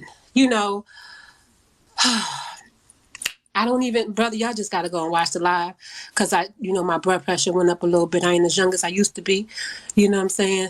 But I got through it. I dropped some gems and I ripped some new assholes. And I would love for y'all to go and take a look, see, and just critique me. Let me know what you thought. What could I have said differently? What could I have done differently? If the message was, got across, let me know, critique me. I'm looking forward to it. I definitely will. And I appreciate you. I salute you. Yes, sir. I love you, black men. I love you all, black men. Y'all have a good night. I'm still here, though. And by the way, make sure you come back when we have our Twitter spaces. Make sure you come back and start from the beginning because we want to definitely hear you speak. Thank you. So y'all just tag me. Follow me. I'll follow you back. And when y'all have these rooms open, if I'm available, I'll definitely come in. I'm raising black men, so, they require my undivided half the time when they're in the house anyway. Okay. I can speak on that. It's the truth. I've been in spaces with her, I think 3 times this week, and it was all love about black men and then black women needing to learn how to sit down, shut up, and listen, which I say in every space. So most definitely, she's telling the truth. Listen, I was married for 16 years. I was with my ex-husband for 23 years. I have 2 sons. We're not married anymore. I am a Muslima under the teachings of the Nation of Islam. So you already know my mindset. Like, you know how I'm coming. I love black men. And this is coming from a woman who I was violated at the age of 6. And then again at the age of 11, and then again at the age of 14.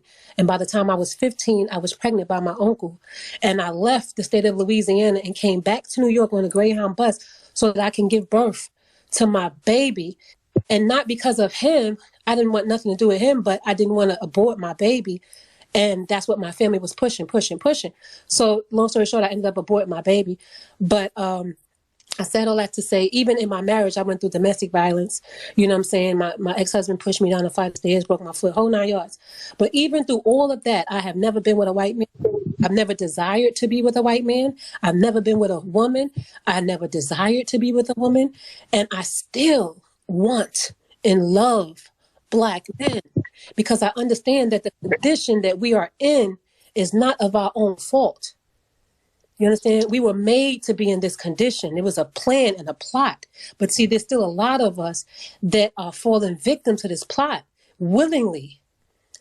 Right? And this is what the Willie Lynch letter speaks about. And this is also what Message to the Black Man speaks about. So I had to go into those 2 books and just shed some light as best I could. But I'm going to do more. I'm going to do more because I feel like I have a lot to say. And I just got to just put it out there. Like, you know what I'm saying? And stop being scared to speak about it. Absolutely, you sister. I'm sorry. Go ahead, Alf. No, hey, I was just gonna say absolutely. I'm glad we got to hear you before this night was over. This space went from great to greater. It went from passionate to more passionate, and the energy that you just provided fit exactly in with what we've been pushing all night long. So I'm glad we got a chance to hear from you, sister. And I will make sure that I subscribe to you and subscribe to Afro Elite if you may, and then I'm gonna do the same for your channel. And this is why we allow everybody to speak, because we're in a system of white supremacy. We need to speak about this. It needs to be spoken. This is how you solve problems. You can't solve a problem by sitting there and not talking. And asking questions. And asking questions like our Godfather, Neely Fuller has taught us. Ask questions. Don't listen to these old niggas telling us not to ask questions. This is important. You have to speak about white supremacy. Once you start speaking about it, now the solutions start to come. It's important. I want everybody to speak. Even if you're a coon, come up here and speak. Let me hear what your coon ass got to say. Go ahead, Nino. Oh yeah, really quickly. Damn. All right, just to stay on topic of what we was talking about. Yeah, man. I made a tweet today, and it actually was a quote from brother Dewan Brown. Y'all salute him to the OG Dewan Brown. Be lacing me with a lot of game. But he made a quote today on his broadcast, and he pretty much stated like, I don't talk about things, I don't talk about problems to bitch and moan about them. I talk about them to come up with solutions, So I always am real iffy about black people that try to deflect away from talking about the problem, or like in the case of what Afro was saying, or trying to prevent us from asking questions. Why y'all asking that? We should never be deterred from asking questions, because if we focus on a problem long enough, you're gonna start thinking of solutions naturally. So I just, just want to keep that in mind. But also to the sister that just spoke, I just followed you, sister.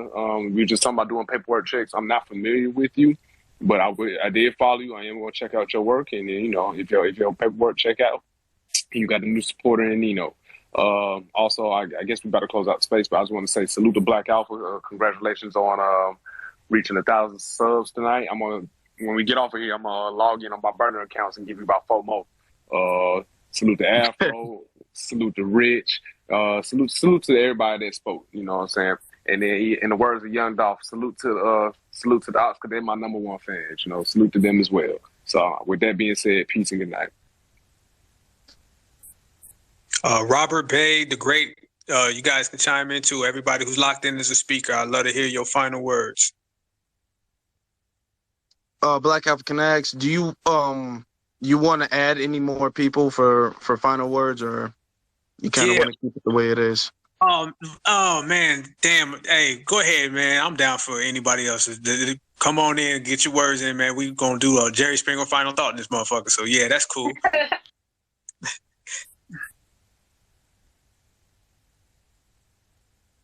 Robert, man, you want to go ahead, brother? Robert might This man sleep over there. oh. This man is knocked out. He might need to do a wellness check. The Great, you want to go, family? Oh yeah, I was gonna kind of go last. Like I was saying earlier, they deleted my account, trying to situate this damn account right here. This account actually is deleted. I don't know why I'm still talking. This some new shit, but yeah, someone go before me. I'm trying to handle some other stuff. I just go last. I guess I was allowed to speak. I'm not FBA by lineage, but I was born here in New York, and just thank you guys for letting me join in on the space. It was really productive. I liked all the brothers and sisters that were speaking. I tend to be the most motivated and probably radical of my family because, trust me, when I speak and think of just like you brothers and sisters, I'm looked at as the kind of like the crazy one. But thank you for letting me join in. All the time, brother. Keep doing you. Sebastian, we're giving our final words, man. If you want to slide a piece in real quick. Oh yeah, real quick, man. Salute to everybody that came into space, man. I was just in there listening to everything. You already know I'm B1 all the way from Las Vegas, Nevada. Appreciate all the convo that was had. We need more constructive convo like this on a daily basis with all our people. So I just want to wish everybody a blessed night tonight, and that's all I got to say. Peace. Well, let me Appreciate just you, brother. Stay safe, family. And let me just say this to the people out there that are doing work and they feel like the work they're doing is not enough, or it's just it's a little bit of work. You feel like it's not enough. Let's say you got a YouTube and only 2 people in there. Trust me, that's 2 people sitting at home listening to you. Don't take that for granted. You create a Twitter space and only 3 people show up. That's 3 bodies right there. That's 3 black people listening to you. So don't ever think, oh, it's not enough, or I'm not. No, it's enough.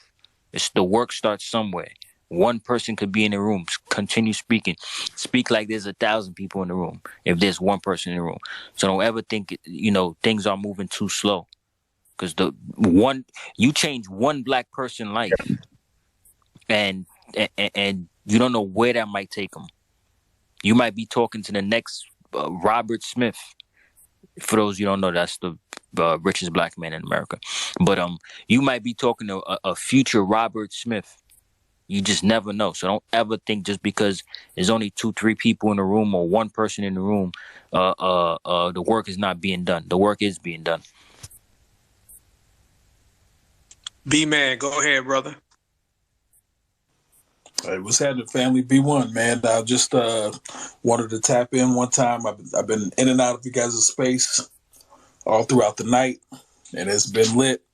I was in the Black Authorities. I was in the business space earlier, so if you guys have not had a chance to hear that, make sure that you guys plug in. But you guys have been dialed in all the way, just from top down. So just wanted to say, hey, appreciate y'all, man. Thank you for holding it down. You always put it on. Black Alpha. Appreciate that. Bay, are you still there? If you're still there, go ahead. She's down there listening, bro. Okay. The Great, it's your show, brother. Oh yeah, I really just wanted to say it was very refreshing to hear between the whole time that we was on the space. It was very, very, very refreshing to hear other perspective and another side coming from black women about this man's death. And it was just really, really, really good to see that it was actually, actual black women out there who was on our side. And I know that, not saying you had to agree with him or saying you agree with everything he said, but at least if you didn't agree with him, you knew that this man was not the problem. This man was trying to help the black community. It's just very, very, hear that. And I'll land on that. And the beautiful thing that's happening here is the new black media has set a fire in the black community that's going so crazy that now you got Twitter spaces running 24/7 talking about white supremacy. Isn't that beautiful? We got spaces running 24/7 all day. Every time I look at my Twitter, there's a new space. And guess what? There's a group of people I don't like. We know who I'm talking about. I might not like them. But guess what? At least they talking about white supremacy. Even if I don't like their asses. I respect you. You're a victim of white supremacy. So the new black media, they have let a fire. There's a fire going on in the black community, and this thing is just not stopping. We got black people talking about white supremacy. 10 years ago, black people was talking about twerking, cigarettes, weed, liquor, Henny, hookah. We're talking about white supremacy now every single day, 24/7, like it's a damn news channel. B1. B1. Really quick, I'm sorry, I did have one quote I wanted to say. Again, I'm crediting this to Dewan Brown. He always ends his broadcast by saying there's no such thing as a perfect messenger, only perfect messages. And I feel like that quote is so relevant when speaking about brother Kevin Sanders. Damn, hey, that was good. Hey, I love that one. I got to take that shit. Hey, I love that. That's a damn good quote. Hey, we said that we was going to separate, the real from the fake. We was going to separate the brothers and sisters from the bed bucks and the bed wenches. We said we was going to separate the kings and queens from the coons and the coonettes, and we did it. This showed you that B1 is a real thing. Black love is a real thing. Black brothers and sisters, kings and queens, goddess and gods is a real thing. And B1's is all the way true. But I want Brother Afro Elite, man. I want you to, bring us home, man. I salute you, bro. Like I said, man, I appreciate you beyond my family. So I let Afro Elite bring it home, man. And I'm done, everybody. B1, good night. Stay healthy and stay safe. Thank you. First off, I want to give a special shout out to the host for planning this, host too, for reaching over 1,000 subscribers. We announced this live. This was a live announcement that we announced that our brother Black Alpha has reached over 1,000 subscribers on his YouTube. And if anybody knows about social media, YouTube subscribers is the hardest thing to gain. It's easier to gain Instagram subscribers, Instagram followers, Twitter followers. It's a lot harder to gain YouTube subscribers. So the fact that he reached 1,000, and he's not stopping here. This 1,000 is going to be 2,000, 3,000, 10,000, 40,000, 50,000, 100,000. Okay, right before we know it. So congratulations. I will say this to touch up on the subject. I'm not going to pretend that I was a big supporter of Kevin Samuels. I have critiqued a lot of things that Kevin Samuels said. However, I will always give credit where credit is due. People have listened to Kevin Samuels and have gotten their life together. Kevin Samuels did help people. He hurt some feelings, but he helped more people than he hurt. And I will always give credit where credit is due. Like Rich said, there's a group on Twitter that I don't like, I don't approve, but they have helped. And I will give them credit where credit is due. Okay? This was a black man who did, even if I disapprove with some of the things he said and did, he did more good than he harmed. And he's not with us anymore. So rest in peace to Kevin, and my condolence to his family. Another thing we discussed about holding each other accountable. I did that once in a space that I was in where we kind of held court. I feel like we definitely do need to get back to that. I'm going to be reaching out to some of my most intellectual B1 brothers and sisters about necessarily getting a council together so we can polish up this B1 court that we had the other time during that space. We're not going to form a group. This isn't going to be the Black Avengers. That's not what we're doing. But we are going to form a thing where the community holds each other accountable so we can move better as a community can. Okay, we're not going to be the Black Power Rangers out here taking our personal beefs out on the timeline. We're not doing that. This is going to be full of receipts and knowledge. But we are going to move better with our brothers like Brother Black Alpha, Brother Nino, Brother Rich, Complex. We have some B-Man. I could go down the list. Queen Alpha, shout out to her as well. I can go down the list. But with spaces like this and with people like this, we will move better as a community. So with that being said, I know it's late wherever you are. I hope you get a good night rest and be one. Be one, brother. Really quickly, when you said the council, you know what I thought of? The damn Illuminati. If you know, you know. If you went to the Yeah, movie I know. Hey, Black Alpha, shoot me your well, you probably can't send it to me because this account gone. But what's your IG and your Instagram? Well, your Instagram and your YouTube, because I got kind of a medium following, and I want to put your shit out there, man. But for sure, it's this Black Alpha, regular Black Alpha Network on YouTube, and then Black Alpha Net W1 on Instagram. Make sure everybody follow each other. Everybody in here, if you got anything, I'm following you straight up. If I haven't, DM me and say, hey, bro, you ain't following me, or my ass will immediately. And I also want to say this, one more thing, man, for all my brothers and sisters in here, man, I'm wherever you want me. I'm wherever you want me, and wherever you need, I'll be there, man. I'm like Michael Jackson when he was a kid. I'll be there. Yes, indeed. Could you say what it was again? You said Black Alpha what now on Instagram? Black Alpha Net W1. All right. That's on the gram, and then just Black Alpha Network on YouTube. All right, gotcha. All the way live, man. You guys all stay healthy, all stay safe, and hold each other down, and we're going to keep this B1 thing moving unstoppable. I appreciate y'all. B1 family.